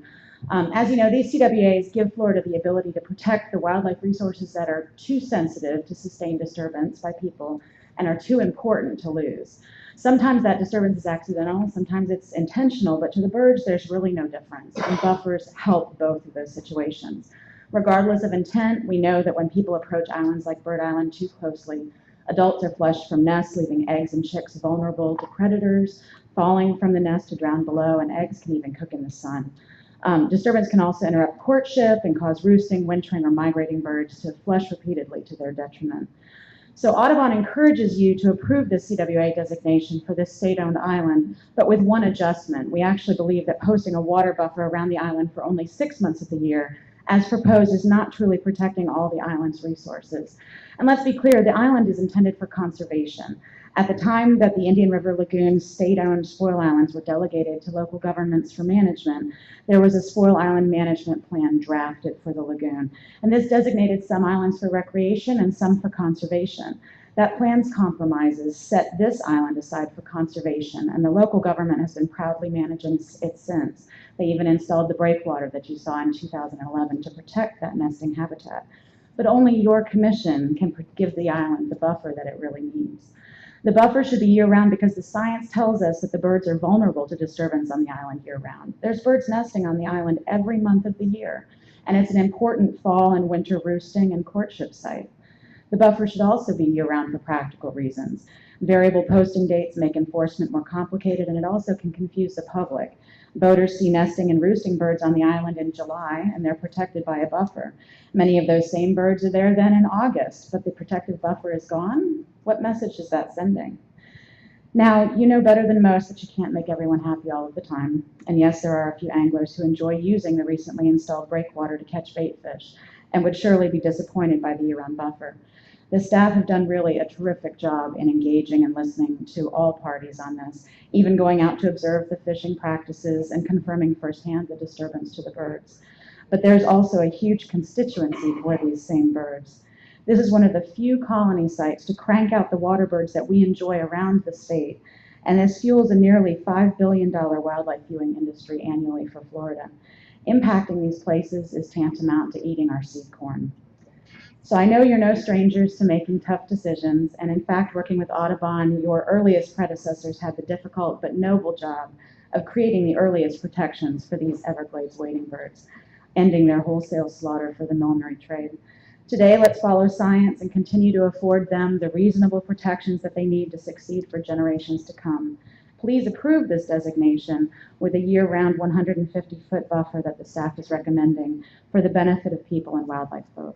Thank you.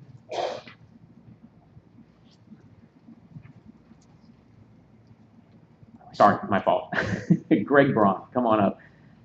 And that'll be followed by Steve English and then Bradley Cornell. We'll have other speakers after that.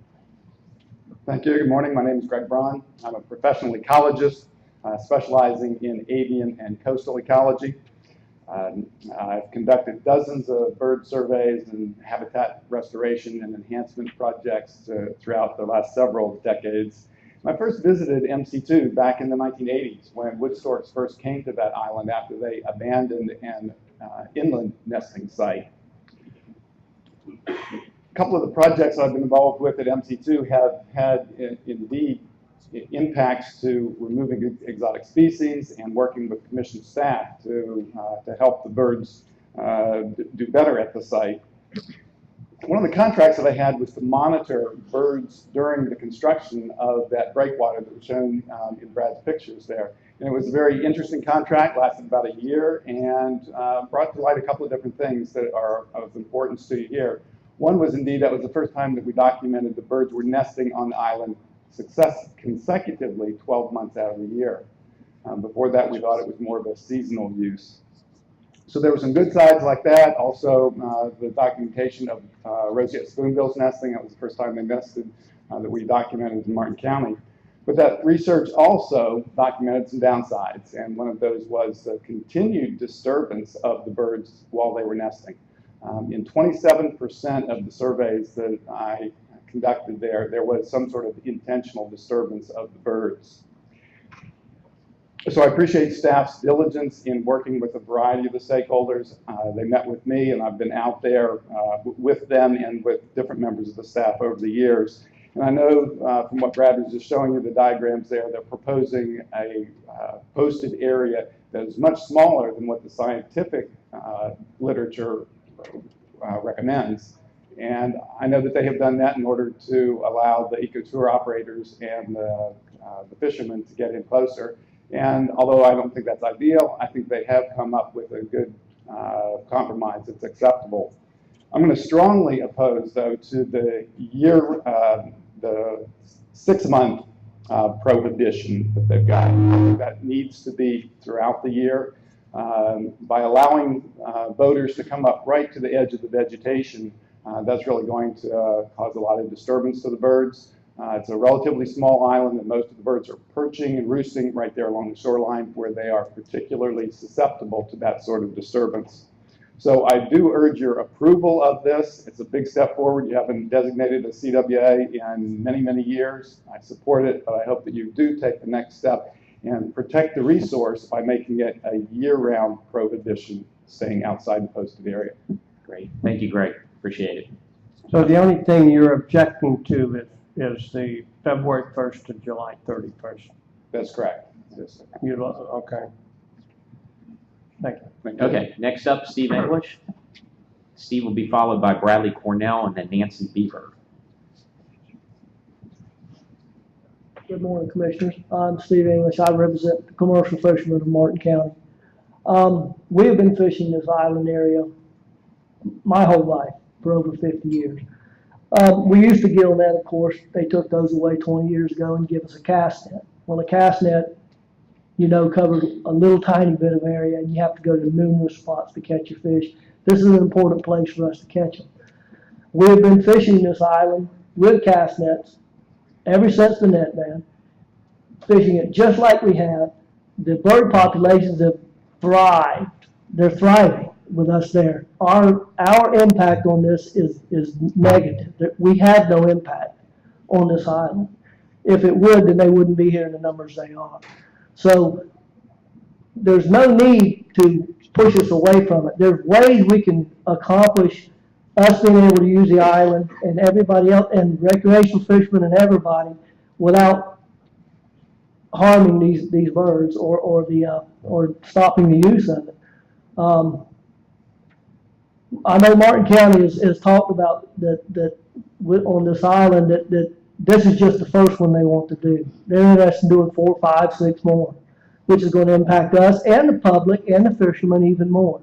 So I'm at least got a sense that you know the right direction, because I'm encouraged that you saw just on the last on the last presentation you had that to close an area completely off to everybody is not the answer.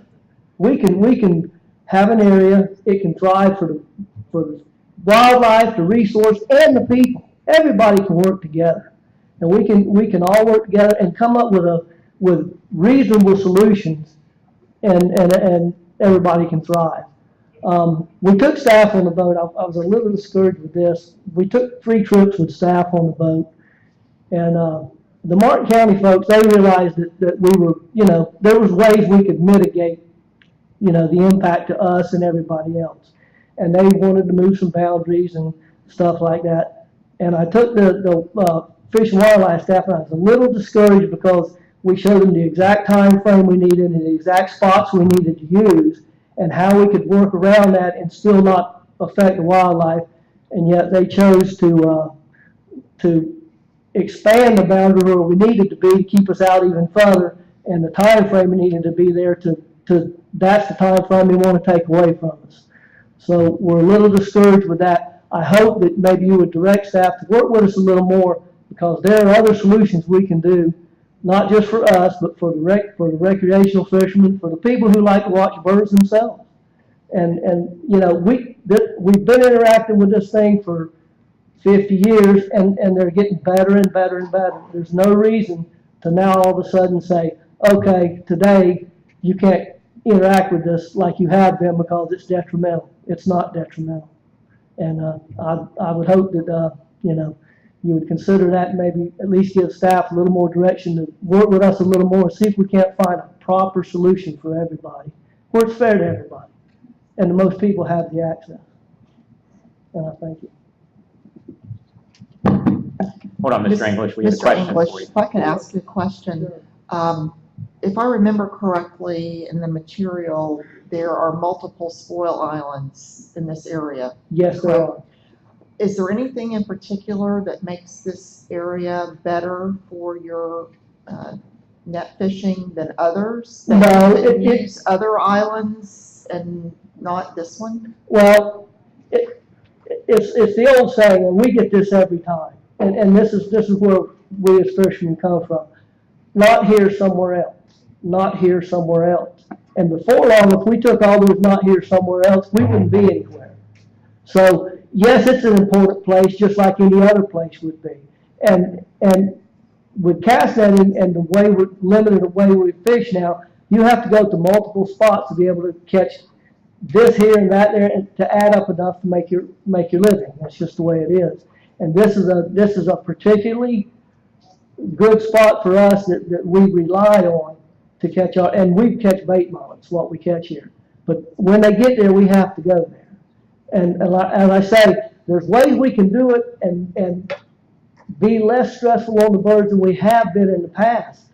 But in the past, if we can do less to them now than we have in the past, and they thrived in the past. Wouldn't that be good enough? Wouldn't that be enough? Do we always have to just take away and run the people out for the sake of the wildlife? Can't we all work together? I mean, we can. We know that. You've seen that, and I see you see that on your other issues. So I'm thinking it's a good thing we can do, and we can do it.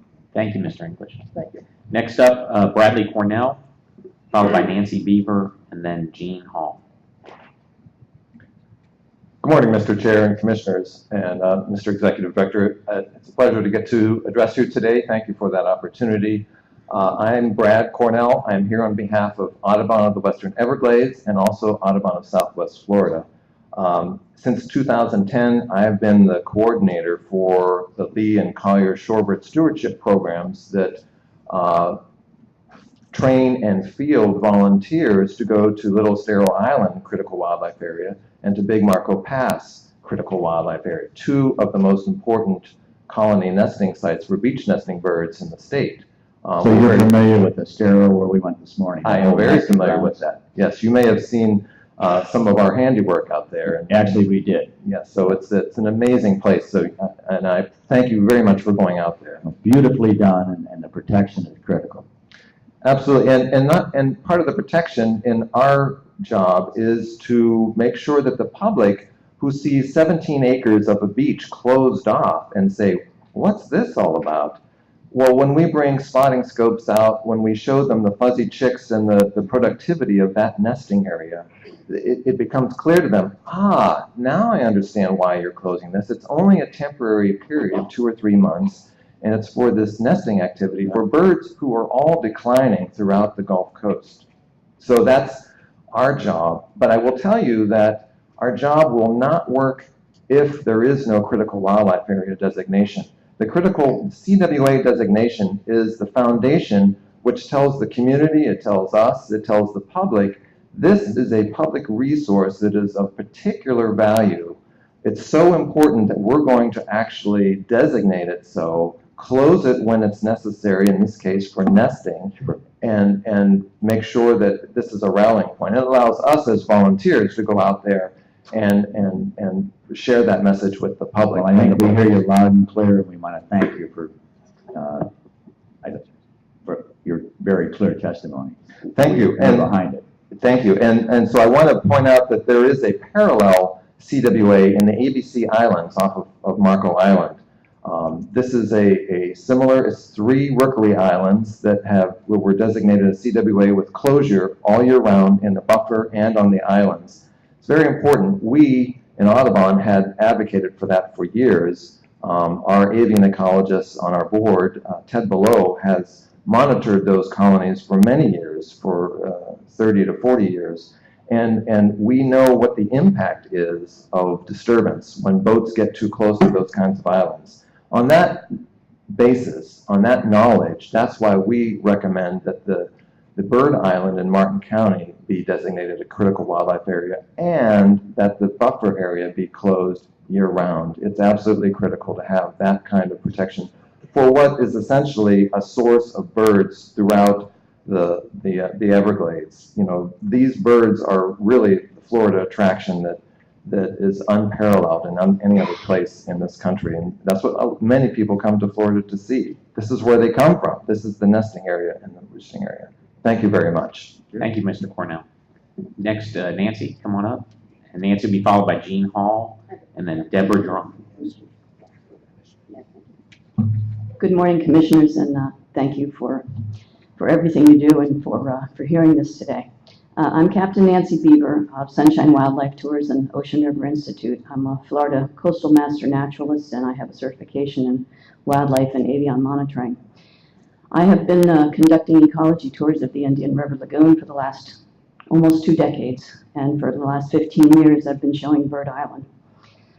It's a really special place, and I have been a huge advocate of protecting these birds. In fact, it might come back to bite me in the butt. But I certainly have supported since 2001. The signs were knocked down in the 90s at some point, and I kept asking for the signs to get put back up, which did, and worked very well for me to be able to go outside where the educational signs existed. But then a couple of them got moved out to an area that's shallower water. basically, if you look at your proposal, and I think a lot of people who aren't water-wise maybe aren't thinking about this, but if you were to put a chart, a navigational chart over this, you'll find that the further you get from the island, the shallower the water gets until you get to the channel. So the problem with where I have normally and historically traveled with my boat, I have 4 or 5 feet of water. If the signs go out, I'm only going to have 2 or 3 feet of water. And at low tide, I will be dysfunctional to show what I have shown for 15 years. The other issue is there are seagrass beds there. And I was out there again last week with an individual with nice clear water, and it's all seagrass and heavily used manatee area as well. Get a little feedback here. I certainly want to support the island, and I would not be opposed to it being closed all year. But in all of the years I've been observing this, basically the birds are not disturbed until you approach the island 30 or 40 feet away, or a fast-moving boat going through, and it is manatee zone. Or obviously anybody disembarking or getting on the island. So bigger is not always better. But as I said, I am a huge advocate. I am a concerned stakeholder. But I gave you bird counts. One of the things I've been told is that the birds didn't usually nest in the area in December. And from 2000 to 2003, I observed a lot of nesting birds in December, including some of the wood storks and pelicans. Pelicans usually in earlier. But I have documented in my captain's log the wood storks have nested every year in January since I've been going out there. So definitely February doesn't work. It has to be longer than that. So I also do bird rescues, and I think it's important that I be able to do the bird rescues. I've been rescuing them for many, many, many years, and you can't just call somebody because they probably won't be alive by the time someone gets there. And more recently, we put up a camera. Ocean River Institute paid for a webcam on the north end of the island, just off the end of the wall. And it's great. People can actually go on the website and then look at the birds nesting, and it'll help us monitor and support this as well as far as law enforcement. Thank you. Thank you. Next up, Jean Hall.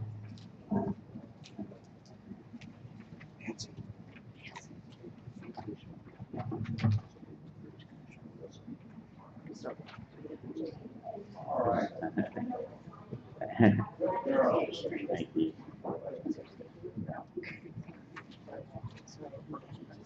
I'm Jean Hall. I'm one of the dozens of volunteers for Big Marco Pass CWA, also part of the Florida Shorebird Alliance, specifically the Collier Shorebird Alliance.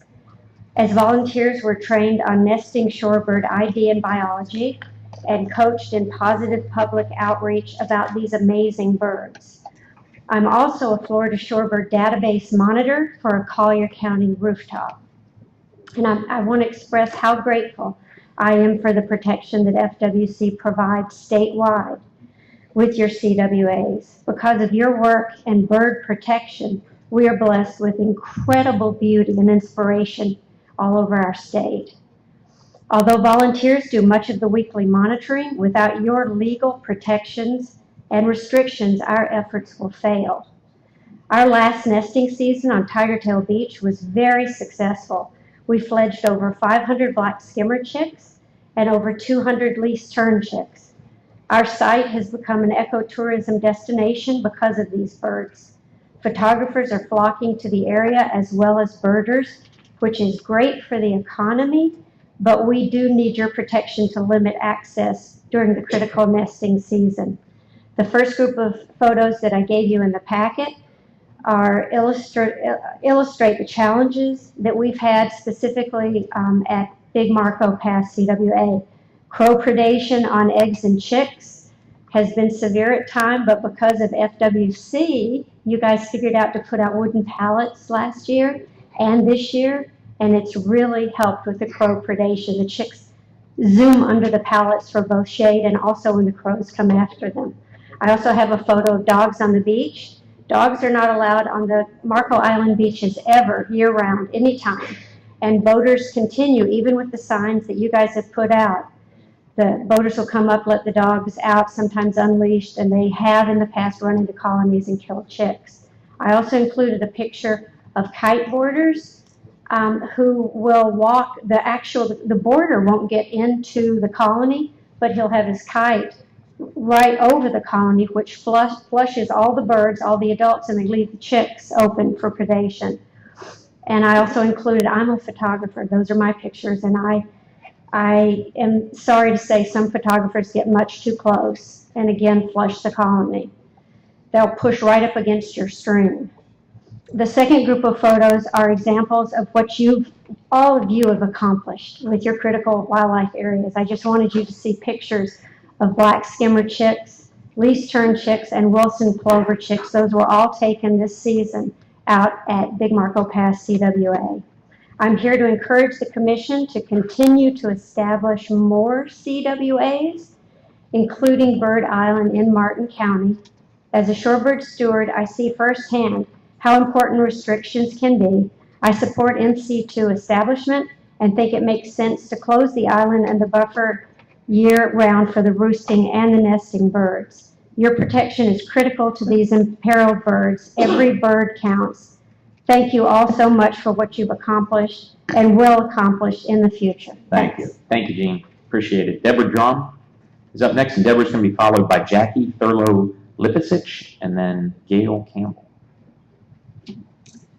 Hi, good morning. My name is Deborah Drum. I'm the Ecosystem Restoration Manager for Martin County, and I'm here today representing the Martin County Board of County Commissioners. In November of 2012, Martin County originally submitted a proposal to FWC proposing to designate MC2, also known in our county as Bird Island, as a critical wildlife area. Since that time, we've provided updates on our proposal at our county commission meetings, at the Town of Sewell's Point Commission, the City of Stewart Commission. We've held 2 advertised public meetings, and we've had numerous office and field meetings with stakeholders who have specific interests so that we could adequately address their concerns with establishing the CWA. In June of 2013, a year ago, the Martin County Board of County Commission passed a resolution in support of pursuing through FWC the designation of Bird Island as a critical wildlife area, using a slightly revised boundary than the one that was presented to you today, and also encouraged the FWC to consider permitted exemptions for historic commercial casting net and ecotourism activities. In the past year, FW staff has further assessed stakeholder perspectives, as you heard today, to bring the proposed boundary enclosure before you today for consideration. It is our understanding that consideration for the permitted exemptions to the closure was considered and rejected as unenforceable as well as inconsistent with other CWA closures around the state. Earlier this month, I updated our Board of County Commissioners on the FWC proposal that's before you today, and they provided direction at that meeting to come here today and share with you our request, reiterate our request for the CWA establishment, and respectfully request that you, 1, reconsider the boundary to reflect the county's revised proposed boundary that's shown in the handout that I've provided to you, which does take into account the fishermen's concern for access into a critical area for their cast netting activities. Close the island and the breakwater structure to access year-round, which is consistent with the proposal before you today. And finally, to close the surrounding waters from the island to the posted signs minimally from December 1st through August 1st each year. In an effort to be more protective of bird nesting activity, our proposed closure is 2 months longer than the one that FWC staff is recommending to you today. We believe that the extended closure, along with the county's original proposed boundary, best balances all stakeholder concerns. And we would like to see the establishment of the CWA sooner than later for Bird Island. It's time and it needs protection. We appreciate your leadership and initiative in enacting rules and regulations that protect the state's fish and wildlife resources, and your staff truly is to be commended for all of the efforts they've put forth on this item. Martin County remains a willing partner to assist you in successfully achieving your mission and to protect this regionally significant bird nesting site. And I thank you for the opportunity today to address you on this important matter. Thank you for coming all the way over, and we have that. Mr. Chairman, I have a question. Can you walk through the difference in terms of the access for the fishermen that you mentioned as you're going through your presentation? It's really focused on one area, and if you'll notice on the map that I handed out to you, the red boundary line that you'll see in the area to the western section of the breakwater structure, you can see how that boundary comes in, and you'll see about 57 feet and a 90-foot distance from the island. That little indentation is really the only difference between the boundary that your staff has proposed today and the one that we're suggesting.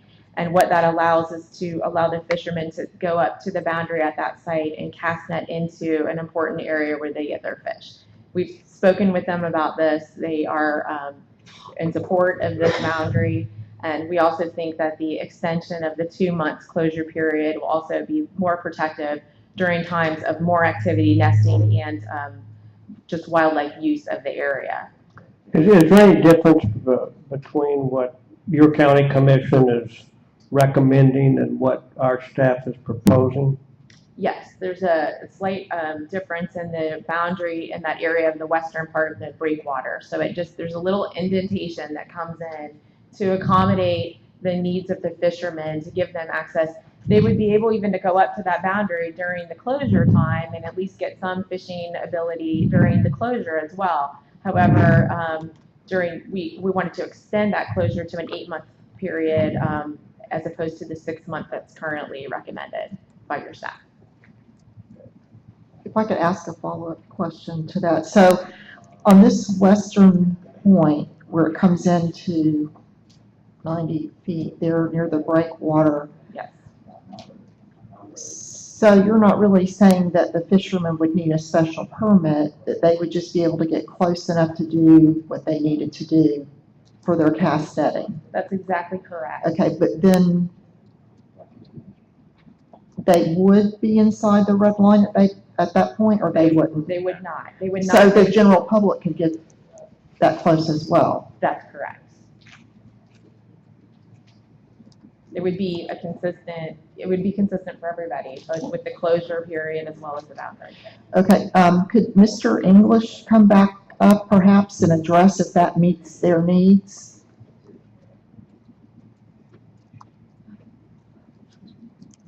It helps us tremendously. We're still going to be impacted quite a bit. If we could get an exemption, that would be great. It's only 4 or 5 people for 5 minutes at the time when we go there. This would be simpler for y'all, for everybody to handle, and yes, it would impact us still being able to use some of the portions of the island. But yes, if you could do this, this would give us something. Okay. Without this, we won't have anything. So I know that the county has proposed a longer closure period, but since you're closing it, you're recommending what, 8 or 9 months of closure?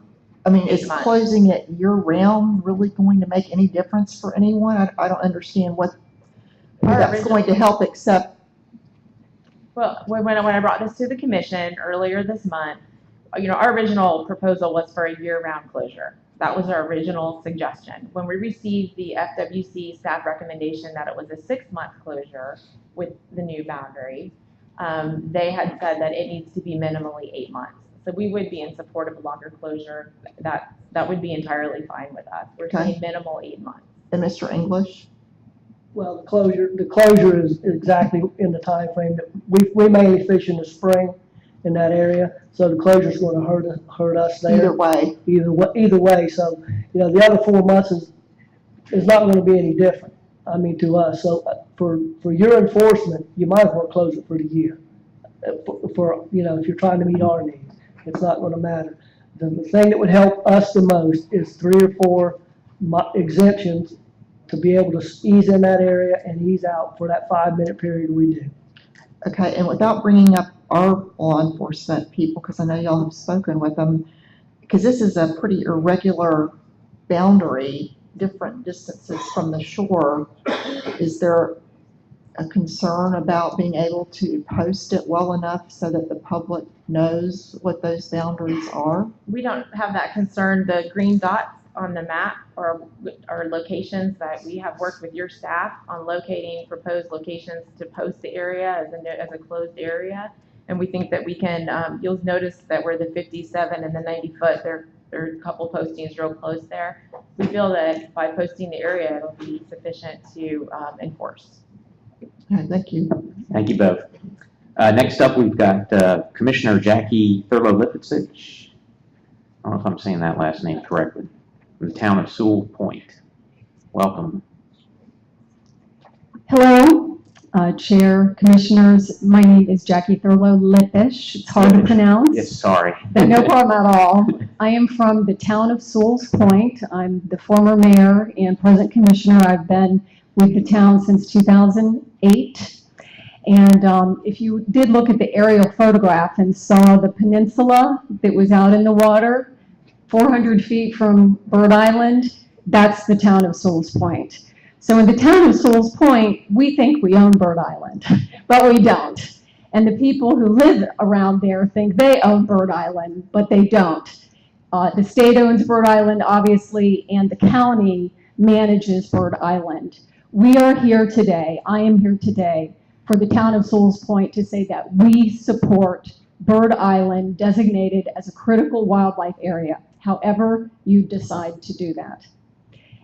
Thank you very much. It is an incredible, incredible place. And I brought you books from the River Kids. No. They created these books for you. We want to thank you. We were watching the nesting birds this morning and recognize how important it is. Thank you. Thank you. Thank you, Commissioner. Last speaker is Gail Campbell. Thank you.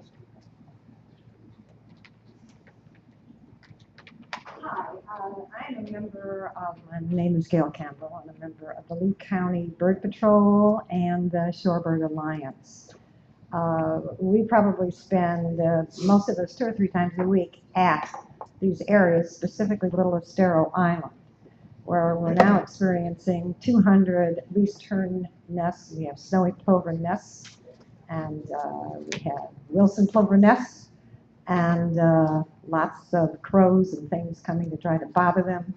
And the people there are very understanding, and we're grateful for the private sector to allow us to cordon the 17, well, the area is 17 acres. I don't know exactly how much we rope off, but it's been quite successful. Thank you very much, and hope we can continue to do so. Plus, the entire buffer for Martin County, I think, would be extremely helpful for those nesting birds. Maintained year-round. Thank you. Thank you. All righty. Now, for discussion, Mr. Vice Chairman. I'm gonna make a suggestion here, and I don't know if I'll get all the commissioners to agree with me on this or not, but this is clearly a special place locally, and it's and for the state, and it's clearly an important place for the birds. And I would take the position it's important for the birds all year round. You've got peaks and nesting, but there's nesting going on all year round, and there's usage going on all year round with these species. And the other point I'd make is I don't know about you all, I was getting the briefing, we were talking about CWAs, I was like, what's that?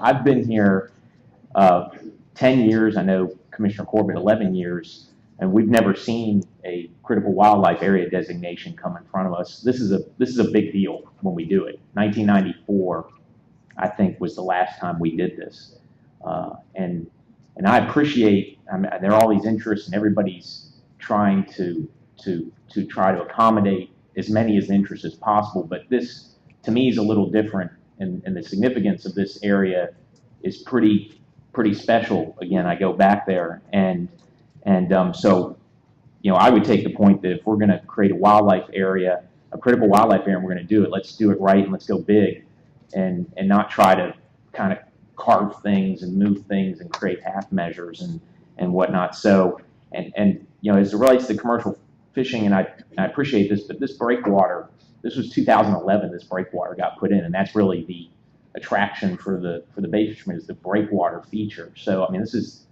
the use of that. That breakwater is very new because it just got put in place a couple years ago. So all that to say, what I'd like to suggest, another point, again, confusion, half open year, half the year, that to boaters, that's going to confuse you. You see pictures of the dogs on the beach and stuff. So I'd like to suggest we kind of go with some of the recommendations we're hearing here, which is to have the closure with the boundaries that staff is proposing, but make it year-round. So a full year-round closure.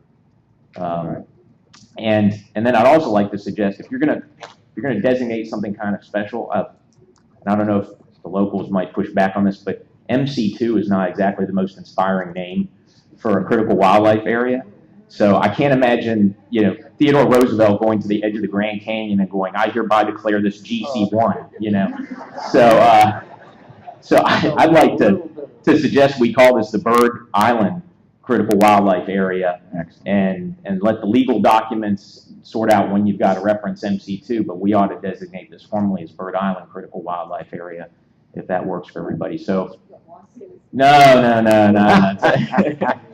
But if y'all want that in the form of a motion, that would be my motion to amend staff recommendation to make the closure year round and to change the name to Bird Island, given the sort of the special nature of this. This is a little different. Thank you, Mr. Vice Chairman. Commissioner Roberts. I was just questioning, why would we not consider amending the area that Martin County had recommended, since it is, they're close to the people there and they're the government that actually in that area, why we would not consider doing that accommodates what we want to do, but also accommodates what their request is. All right. How about having, Commissioner Roberts, if it'd be fine to have Nick Wiley comment on that? Well, my understanding, we asked that question, my understanding, and if Thomas or Brad wants to give a little more, that by moving in toward that breakwater, it creates it allows that boat traffic in too close to the roosting areas and rookery areas, and it'll essentially really diminish what we're trying to accomplish. It just creates an opening. Additionally, it's my understanding, and somebody could tell me if I'm wrong here, but the county's proposal was to have it year-round out further, that this was part of trying to compromise. So their initial wishes were to keep it out as well. Well, I'm certainly in agreement with the year-round. I was just questioning the importance of the line as staff had recommended compared to the importance of the line that Martin County may be recommending. Once again, if we take what, I was sensitive to what you were saying, Commissioner Roberts, but the director just said that the reasons that would not be a good idea for access, and you might, it would be better for Nick, who's been out there and understands it better. Well, and I'm getting this from folks who have been out there, and it's the distance, it's the disturbance factor, and how close you can get to those birds, and that option. You're saying that yellow. This keeps you a much better buffer to really assure this really, like the Commissioner Munson was saying, if we do this, we want to make sure it's effective. And our concern is if we go to the other alternative and allow the boat traffic in closer, it won't be effective at eliminating the disturbance or minimizing the disturbance. So you're saying, let's be clear on this. You're saying that staff's recommendation, from your point of view, is what? This recommendation with this boundary is a better, provides a better buffer to accomplish what we're trying to do. Thomas? Yes, Mr. Chairman, Commissioners, I wanted to just try to clarify from staff perspective. You all are hitting it on the head. This is a balancing act of, protections for the resource versus use. There's no crystal clear answer here. What Commissioner Yablonsky resonated with me, what you said of if we're going to do it, let's do it right and do it well. There are going to be impacts if you do that. So I would recommend staying with staff recommendation. Having said that, there's no magical line here. Again, the science points to a 300 foot buffer. We've already moved that back, and then we're scrunching it in. So every time we do that, there's the potential for disturbance. But there's no magic line here that says if we go with what the county proposes that won't work. So I want to be clear about that it's really your all's call as to how much we want to do our best to ensure that disturbance doesn't occur and that we protect the resource. Yes, Commissioner Burke. Like to make one comment about what Mr. English's point about, you're going to put this boundary and these restrictions on, and next year it's going to be another spoil island and another spoil island. And I'm not familiar with what the other spoil areas are like, but I would guess that if these were repeatedly brought to us, that we would be looking with much greater scrutiny as time goes by with whether additional spots are necessary that would impact what the fishermen are trying to do. Yes, definitely, and we would be sensitive to that at the staff level, and I think we should make sure the record reflects that we're going on record saying the intent is not to incrementally protect every island that's out there. Is that that's part of the balance, and we would be sensitive to that in the future, definitely. 1994, right? We've been pretty conservative with how we've done this, so, yes. But the other thing is that, these have been there, just read through the packet, that the state of Florida dedicated these in the mid-60s, and, it's a unique situation, and no one really understands why they were, the birds chose this spot. And so it's obviously an important place. If you go up on Google Earth and see the perspective, there's a lot of people around, and so it's a really unique situation. Granted, I was kind of where Chuck is going, listening to the county. I mean, they certainly are in touch with the locals there and trying to, work out an acceptable compromise. So this is going to be some restriction that hasn't been there before. I mean, I understand also the idea if you're going to do it, just do it. And but I'm not sure that if we designate it, as such, and have the boundary that the county has suggested, it's going to be more restrictive than we've ever been before. And you would think, give the birds a better chance of, thriving even more than they already are thriving.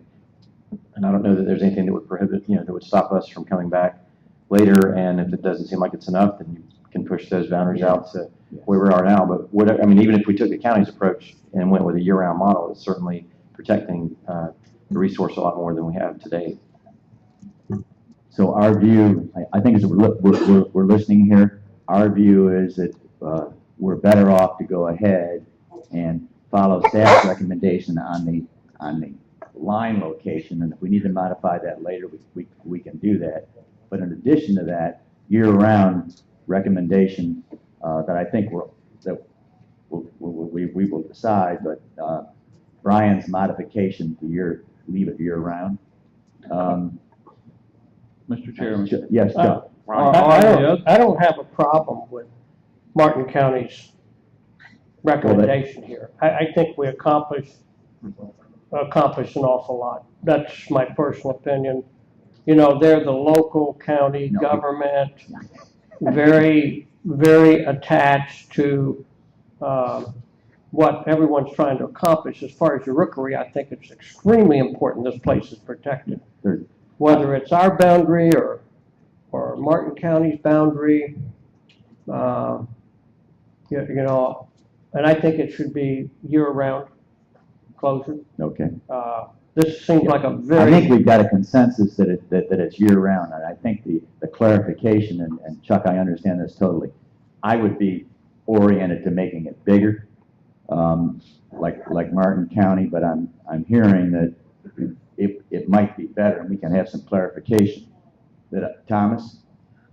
Well, my point is we could always expand it if we needed to expand the boundary at a later time. Yes. But since Martin County's there, I almost feel like they are the local government, and this is their request, and I think that we should consider that. If for some reason it's determined that buffer is not enough, I would almost bet Martin County would come back to us and suggest that we expand the buffer, and we could do that at a later time. As far as designating where the boundaries are, I don't think that would be difficult looking at the map that they've prepared for us.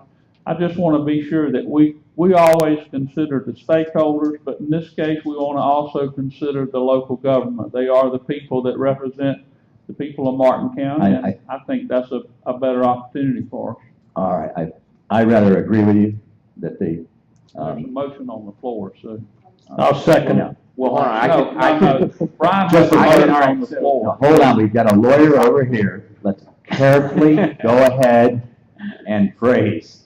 So we'd have Bud first. Well, let's ask the lawyer who's going to pay. Our two other lawyers. But just for clarification, we do not have a motion yet. There was, we're tossing around some ideas, so we can start off. We're going to create a motion. Somebody can create a motion. I'll do this. I had proposed the initial motion. For lack of a second, I would amend the motion to adopt Martin County's boundaries and to make this a year-round closure as a new motion.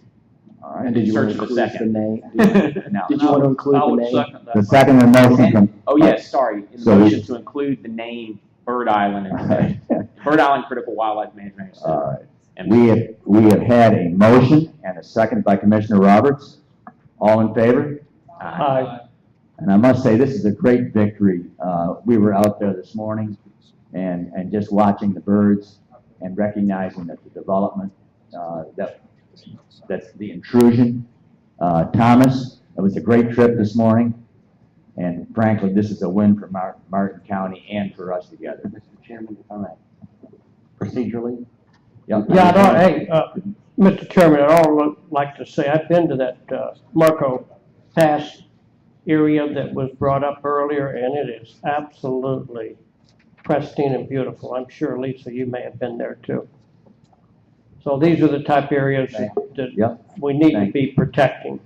Procedurally, Mr. Chairman, if I may just, I want to make sure we're clear that what we've done included all the staff recommendation with the modification of the boundary and the annual. Okay, that we got all this in the motion. Just make sure okay, good. Our council is clear on that. All right? Frankly, this is a great victory and participation. Commissioner Roberts, thank you. Commissioner Pretty, thank you. And in fact, all of us together, we've done more to literally protect and save. Now, we are ready to move on to public comments. Commissioners, we'll now hear from, future agenda. Thank you, Mr. Chairman. I'll keep this brief. I just wanted to quickly scan for the September meeting. We are looking at a number of potential draft rules, and depending on their maturity with our stakeholder process and due diligence, that we bring forward a suite of marine issues. Also, one included in that may be wildlife BMPs that Scott referenced our first day of the meeting. Secondly, final rules presented, some of them presented today. Some of those may land on consent. A big item that we have scheduled for September, as Charlotte mentioned, would be our LBRs, as well as our budget presentation at that point. We also have our standard reports that you're used to, plus there are several staff reports that we have available as time would allow to bring forward that are centered around the staff or the commission focal areas of discussion. So that's kind of a real quick scan. If there's any other comment by the commissioners, I'm happy to take that on potential items. Mr. Chairman, if I may, commissioners, I just wanted to make, this is kind of a point in our agenda where if you had an agenda item that you feel like fits into this or something we've missed, and of course you can come to us and we can work with the chairman on future agendas, but this is an opportunity to just make sure we're not missing something and we're connecting the dots on the future agenda. Just wanted to make sure we're all on the same page.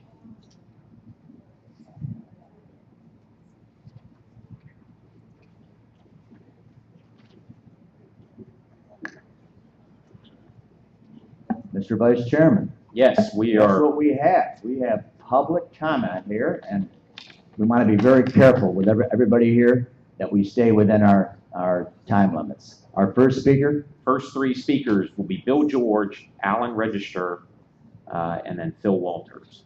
Okay. And then after that, if you'd be kind enough, Lyle, Robert Andrea, and Byron, get all set to go. Thank you. Bill.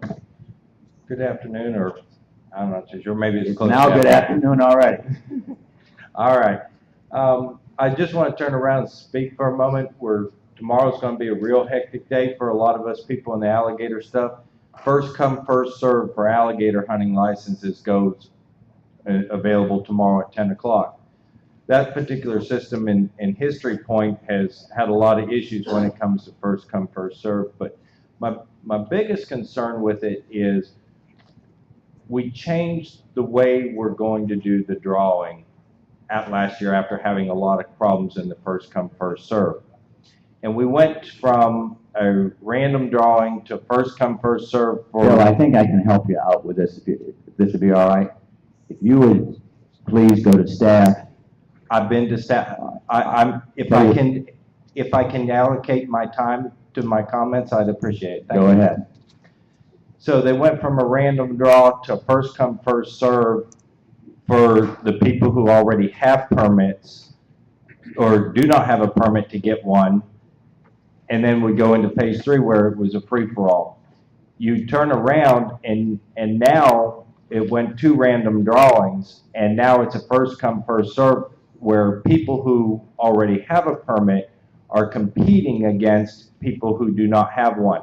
And that just does not give the average person who does not have access to a computer at 10 o'clock opportunities to participate in it. It takes the people who are very skilled at working through the system and allows us to be able to take multiple permits. I'm not going to not take advantage of it. You know, I will take advantage of it, but it's just not fair to the common person. There always needs to be an opportunity for those people to turn around and have an opportunity to get one before somebody gets a second or a third or a fourth or a fifth. So I appreciate it. Thank you.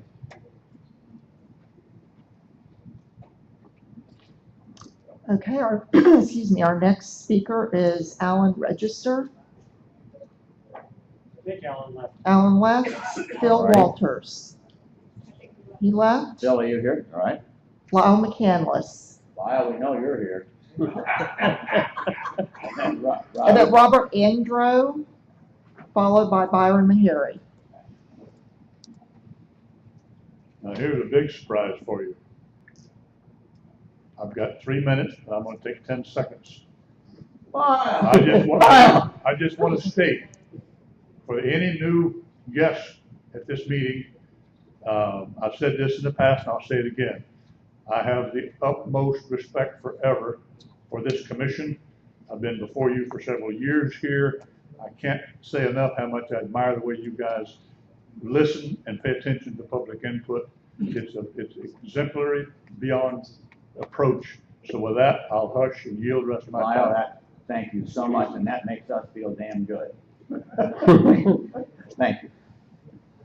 Mr. Andro, followed by Byron, and then Franklin Adams. Did Franklin leave? My name is Bob Andrew, President of Southwest Florida Outdoorsman. Biggest thing I was thinking yesterday about, we was talking about the panthers and all that stuff, and how long it's going to take them to move north of the Caloosahatchee on their own. I would encourage this commission to do what they can to get the federal department to move these animals all over the state. The analogy I kind of used was if you build a new house and you buy a pallet of sod and you put it only in the front yard, how long is it going to be for it to reach around to the backyard? If you take that same pallet of sod and you scatter it all over the yard, it will grow together and you'll have a good yard before long. It's the same difference. If they've got to move on their own, it will take so long that who knows, by the time it does, the genetic problems is not going to create again because of inbreeding, because you locked them south of the Caloosahatchee again. So I encourage y'all to keep pushing. Try what you can to get them to move them. You got Osceola, you got Gulf Hammock, you got Apalachicola, you got all these major management areas without even worrying about private land. Thank you. Thank you for your comments. Byron, and then after that, Bishop, right? Is Bishop still? Byron, I sense you're going to be just like Lyle. How's that? I'm not as old as Lyle. Just to comment on the last speaker about translocation of the panthers. I want to know ahead of time when that meeting's going to occur.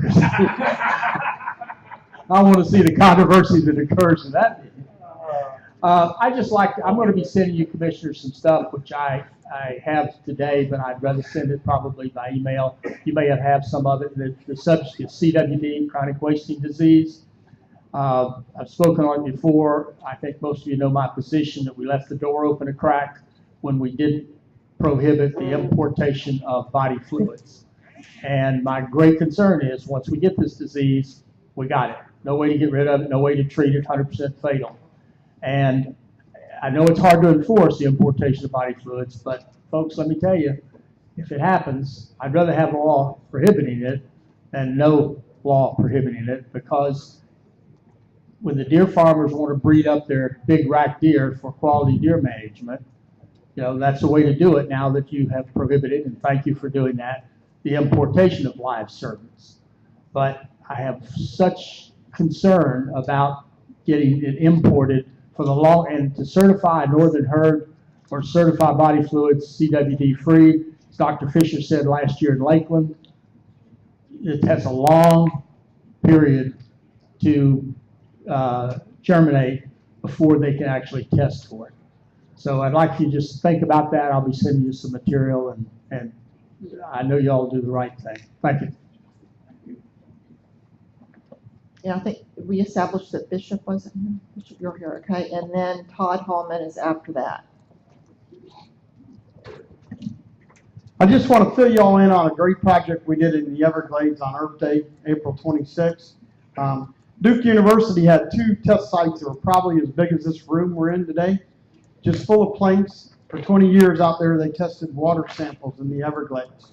But they have abandoned it for about 9 years. And it was a project that the South Florida Water Management they've got about 100 of these sites out there. And when they permitted them 30 years ago, they never dreamed somebody wouldn't take it all away with them. Well, it's about a $50,000 to $80,000 project to remove it. So the Florida Sportsman's Conservation have teamed up with the Camp Owners Association and a bunch of about 10 other conservation organizations, and we removed it with 82 volunteers, 32 airboats. It filled up 4 dumpsters, and we still have trash on the ground, a pipe, and all kinds of other stuff.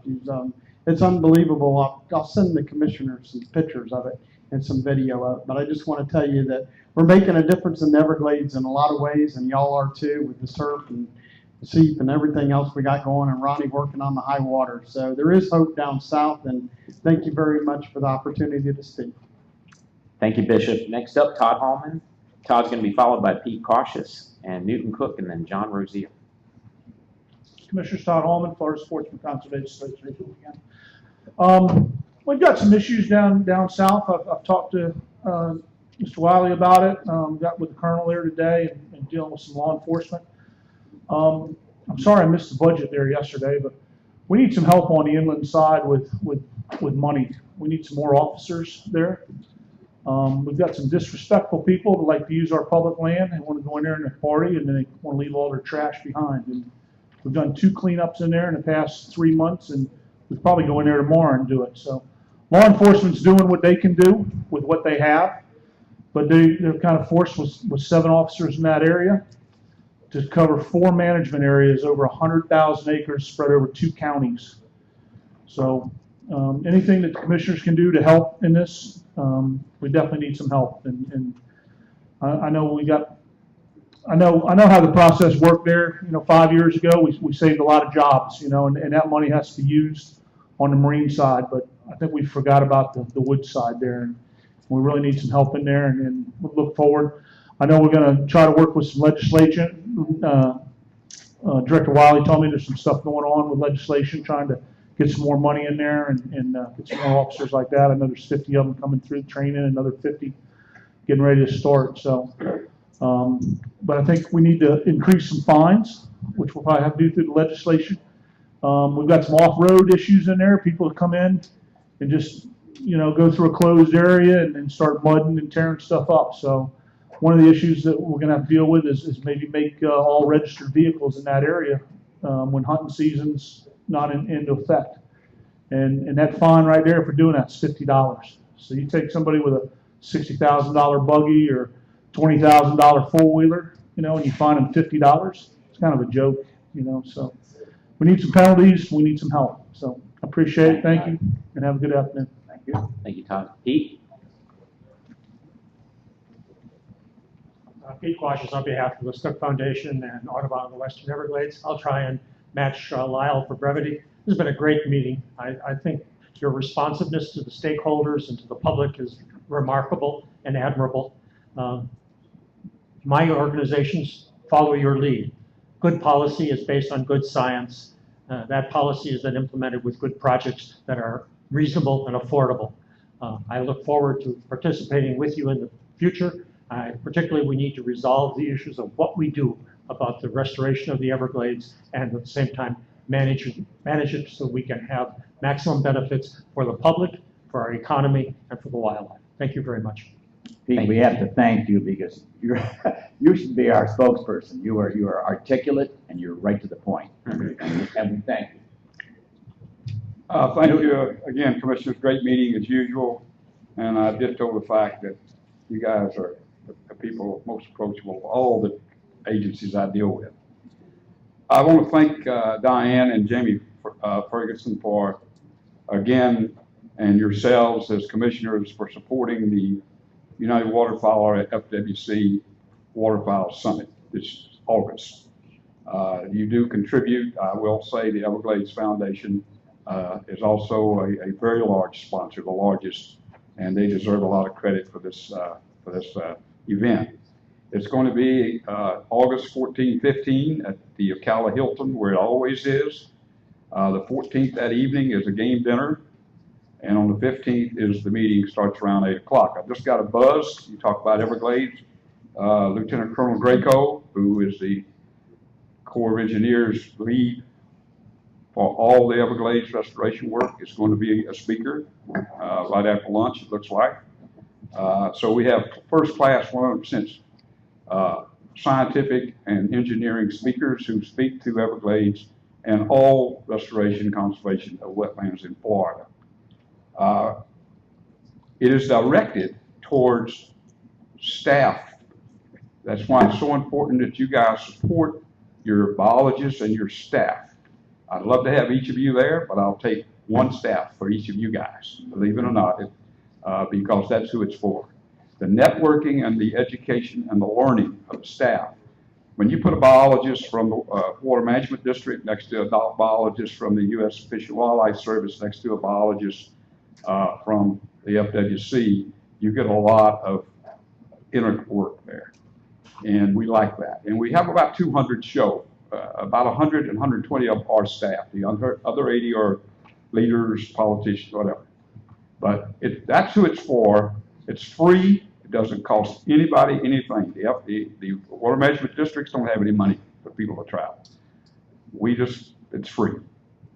The dinner's free, the lunch is free, everything's free. You try to go to a conference like this normally, it'll cost you at least $150, $200 per person just to get the nice little bag and stuff like that to get in the door. Thank you for your support. It's not a lot, a couple $1,000, but it goes a long way. And thanks Diane and Jamie Ferguson for being the coordinators that work with our guys very much. Thank you. Thank you, Nick. John Rozier.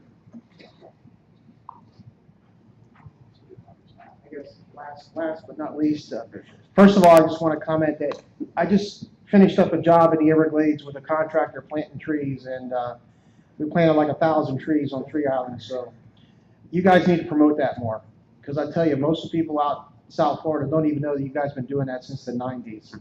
So it's just amazing. We went to one island that had been planted back in 2008 and added 200 more trees. So, and yes, I made a few bucks off of it. So, but it's real good, and it just goes to show that people are out there doing that stuff. Now, the main thing I came here to talk about is House Bill 45, which got passed a few years ago. It's got to do with guns and stuff like that. We're having a problem down in 3A on the L5 levee that we're having target shooting going on. And the only reason we know about this, the Dayton Broward Club had a cleanup on April 5th. We got done putting our stuff into the dumpsters, and lo and behold, some gentlemen were down at the bottom of the levee shooting out with AR-15s, just plinking away, and that's something that's normally not done. So we call up the law enforcement, and they said, oh no, they're allowed to do it. So subsequently, we had a law enforcement come to one of our meetings and explain to us the law and the lack of enforcement on some stuff. And basically, we were told that anytime there's a hunting season in force in a management area, anybody can come out, set up their targets, and go shooting. There's nothing they can do about it. And we're just afraid that with archery season coming up, guys are going to be sitting, because in our particular area, you don't walk out 2 miles, and put up a stand. You're basically right near the road. So we're afraid that during the rest of the seasons, you're gonna be sitting out there in your stand or sitting out there, in the grass, and there's gonna be some guy, could be 200 feet away that sets up a target and starts shooting away. And it's perfectly legal. So we brainstormed, we don't know what can be done. I figured I'd bring it to y'all. Staff can look into it. We suggested maybe putting a 100-foot buffer on the bottom of the levees. I don't know if this is a problem in the rest of the state, but it is a problem in Area 3. In fact, the officer that came to the meeting explained to us that she's seeing more and more people, as the word gets out that they can do this, that we're seeing more and more people come out and shoot. So, they can start whenever archery starts up all the way till April. That they can come out, go down to the levee, sit out there and shoot whatever they want. And there's nothing law enforcement can do about it. So we're just asking for something, because we foresee with the amount of walk hunters that go hunt in that area off the L5 that there's going to be a possibility of somebody getting shot. Okay. So, Thank you. Are there any other speakers Mr. Vice Chairman, we have heard from the public? That is it, unless there's one out there we missed. Doesn't look like it. We're good.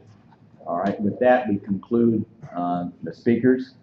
And it's hard to believe that the time of year has passed already. It's just beyond comprehension that all of us, but it's the time of year when all of us in the commission will take a look at the open discussion on our elections. Commissioners, like to open this for discussion. Mr. Chairman, I just want to say it has been a fast year, but I think that's because you were chairman. Because everything moves real fast when you're chairman.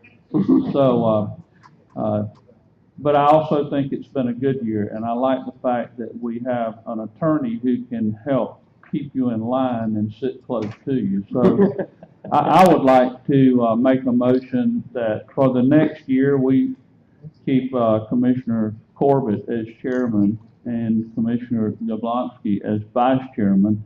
Y'all have done a good job this year. The meetings have moved along well. You've given us good leadership, but you've also been a good example. And while the rest of us possibly were sleeping this morning, you were up doing your job as chairman. And I do appreciate that. And I think that is a reflection upon your desire and your dedication to serve FWC, and I do appreciate that. So that would be my motion. Now, I would like to second that motion, and I think it's been a great year, Commander and Assistant Commander. A very great year, and such a great honor to sit up here with all the commissioners and try to make a difference for the people of Florida and the world. So that would be my recommendation as a second. Well, we're certainly flattered by these comments. So with that, all in favor? Aye. And against? All righty, we just, we're now open for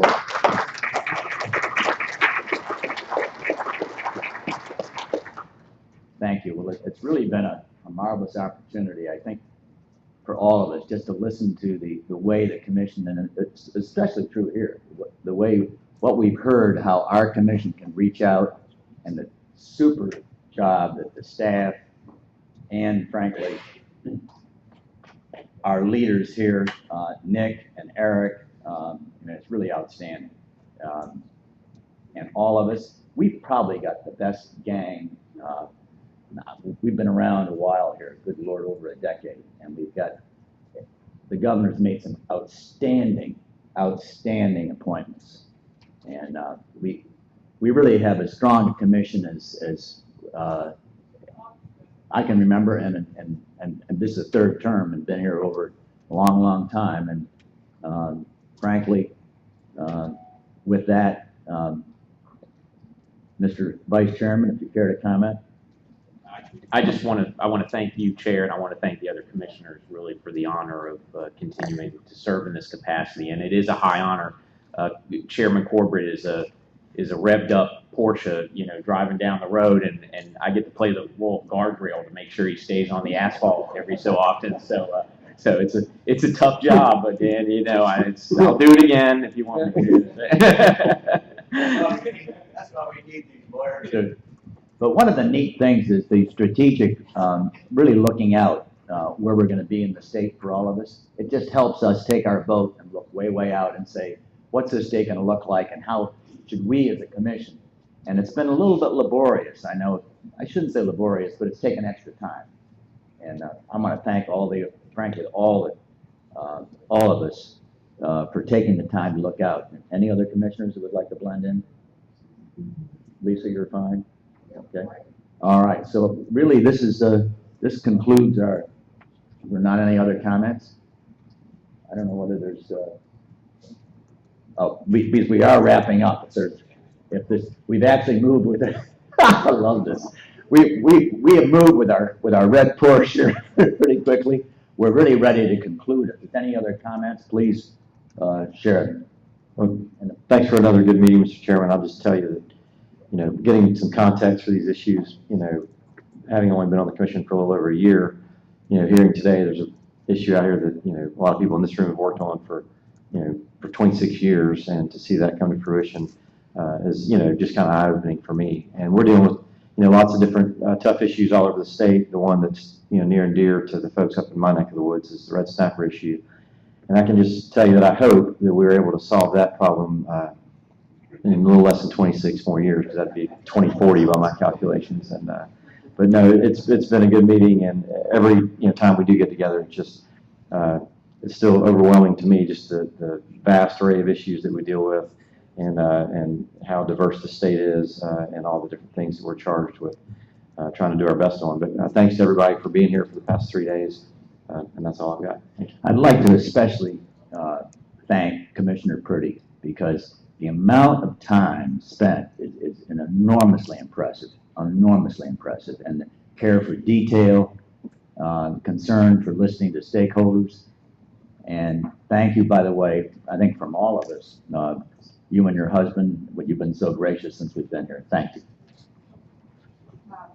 I'll take this opportunity to say regarding our meeting, to bring in the experts that we did on the first day. I always find it very helpful to get a perspective from people in other parts of the country. We have a lot of good ideas, but we don't corner the market on those. So that's always good to hear. Not that I've really added anything to where we've got today as far as Big Cypress, but I've been following the issue for a long time, and I just think that what we were able to do for the limited hunting is just, it's very fulfilling, and I just hope that's the start of a lot of good things that's going to be happening there. I think that we brought some issues to a head regarding panthers that's going to really have a new starting point from where we need to go from here in management. Is it, are we going to go with the status quo? How are we going to expand? What are the human dimension issues, and how are we going to address those? So I think that's really important. I just think we made and address some big issues, especially this time. It's going to hopefully reflect back in history and be a good check mark by all of our names as far as what we were able to achieve during this meeting. Well, thank you. And I think from all of us, we thank Lee County, we thank our buddy Frank Mann down here. And it was just marvelous being out the old place and going out on the beach and see Lover's Key and Black Island this morning to see the birds, and this has been a great meeting, and would like to just conclude with that. Thank you everyone for. My Lord, Commissioner Alligator. Remember, I saved my 3 minutes from yesterday. Okay, I'll try to make it quick, but I want to thank all my fellow commissioners for I mean, I really, really enjoy what we do up here together. Even when we don't all the time agree, we always respect each other. And I want to thank our staff in particular. Greatest staff that I've ever dealt with. Your dedication, Eric and Nick and Chuck Collins, it's 24/7 for me for the last 7 years. I don't know how you put up with me, but nevertheless, he has. And all the stakeholders. I listen to the stakeholders because a lot of times you come in here and you're like, what is the right thing to do? And it seems like most of the time we learn so much from you on all sides too, that it makes it easier for us to make decisions for the best interest and compromise for all the resources that we all enjoy in Florida. And, we had a lot of issues from conservation easements in the future. Our population is going to double between now and 2060 or whatever. Staggering to think about it, isn't it? Staggering to think about it. And then we've got the Biscayne Bay issues that I want to stay intricately involved with down with Lisa. And thank you, Lisa, very much for hosting us over here. Come back soon. I will, promise. But thank you for that. And Bird Island, I think, was a great preservation. For us to be able to preserve a rookery and try to do what's best for the environment. And a lot of conversation about the panther, and I think a great success story. And I think some of the things we talked about is even going to expand that. I want to thank our governor too. A lot of people don't realize the focus he's had on the Everglades and the funding that he has put forward in order to save one of the natural wonders of the whole world and the largest restoration in the whole world. And the Big Cypress Preserve, what a great day. It was a small step, but I'll tell you what, I really respect Lyle and Byron and Franklin Adams, all of the Gladesmen out here that have waited so patiently just for that opportunity. And I know our agency is going to protect those resources and only allow sustainable access and allow hunting that's sustainable with our full food chain. So I think it's a great day, and I think all my fellow commissioners very enjoyable. And God bless everybody. Mr. Chair. Thank you. Brian? Real quick, and I want to recognize our two commissioners here, Lisa Pretty and Commissioner Bergeron, because really, we've been doing this for many years, and you learn. It's always the coolest thing about this appointment in this commission is you're always learning. I mean, you're always learning. It's just fascinating, and that's what makes it so interesting. But I really appreciate the Panther update that I know you had a big role in, and that was really fascinating. I was glad you brought that forward. And then the Everglades water issue today, and thank you for your leadership on that. I mean, you guys are our two anchors in South Florida, and we really appreciate you both. And then on the addition lands, I remember this was years ago. One of our commissioners said, "You can't fall in love with something you can never see." And that was Commissioner Bergeron, and that stuck all these years. That stuck with me every time this issue comes up. That was sort of that definitive statement. So congratulations to you today for taking this big step. And the CWA is great. I mean, a little historical context. The first national wildlife refuge in America was Pelican Island. Same concept, Theodore Roosevelt, early 1900s. This rang a little familiar to that. So thank you.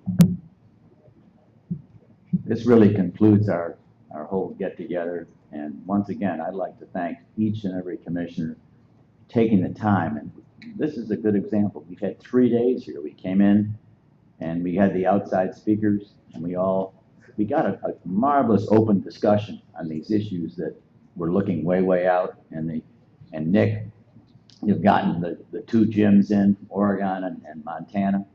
It allows us to get a different perspective as we shared. So we are going to take these things. That's why it's going to be fun for this next year. We're going to take these things now and review them, and then get into particulars to see if we can reach out and actually make some changes and work with staff and say, let's tweak this, modify this, and look out so we can serve all of you best. Thank you, and have a great weekend.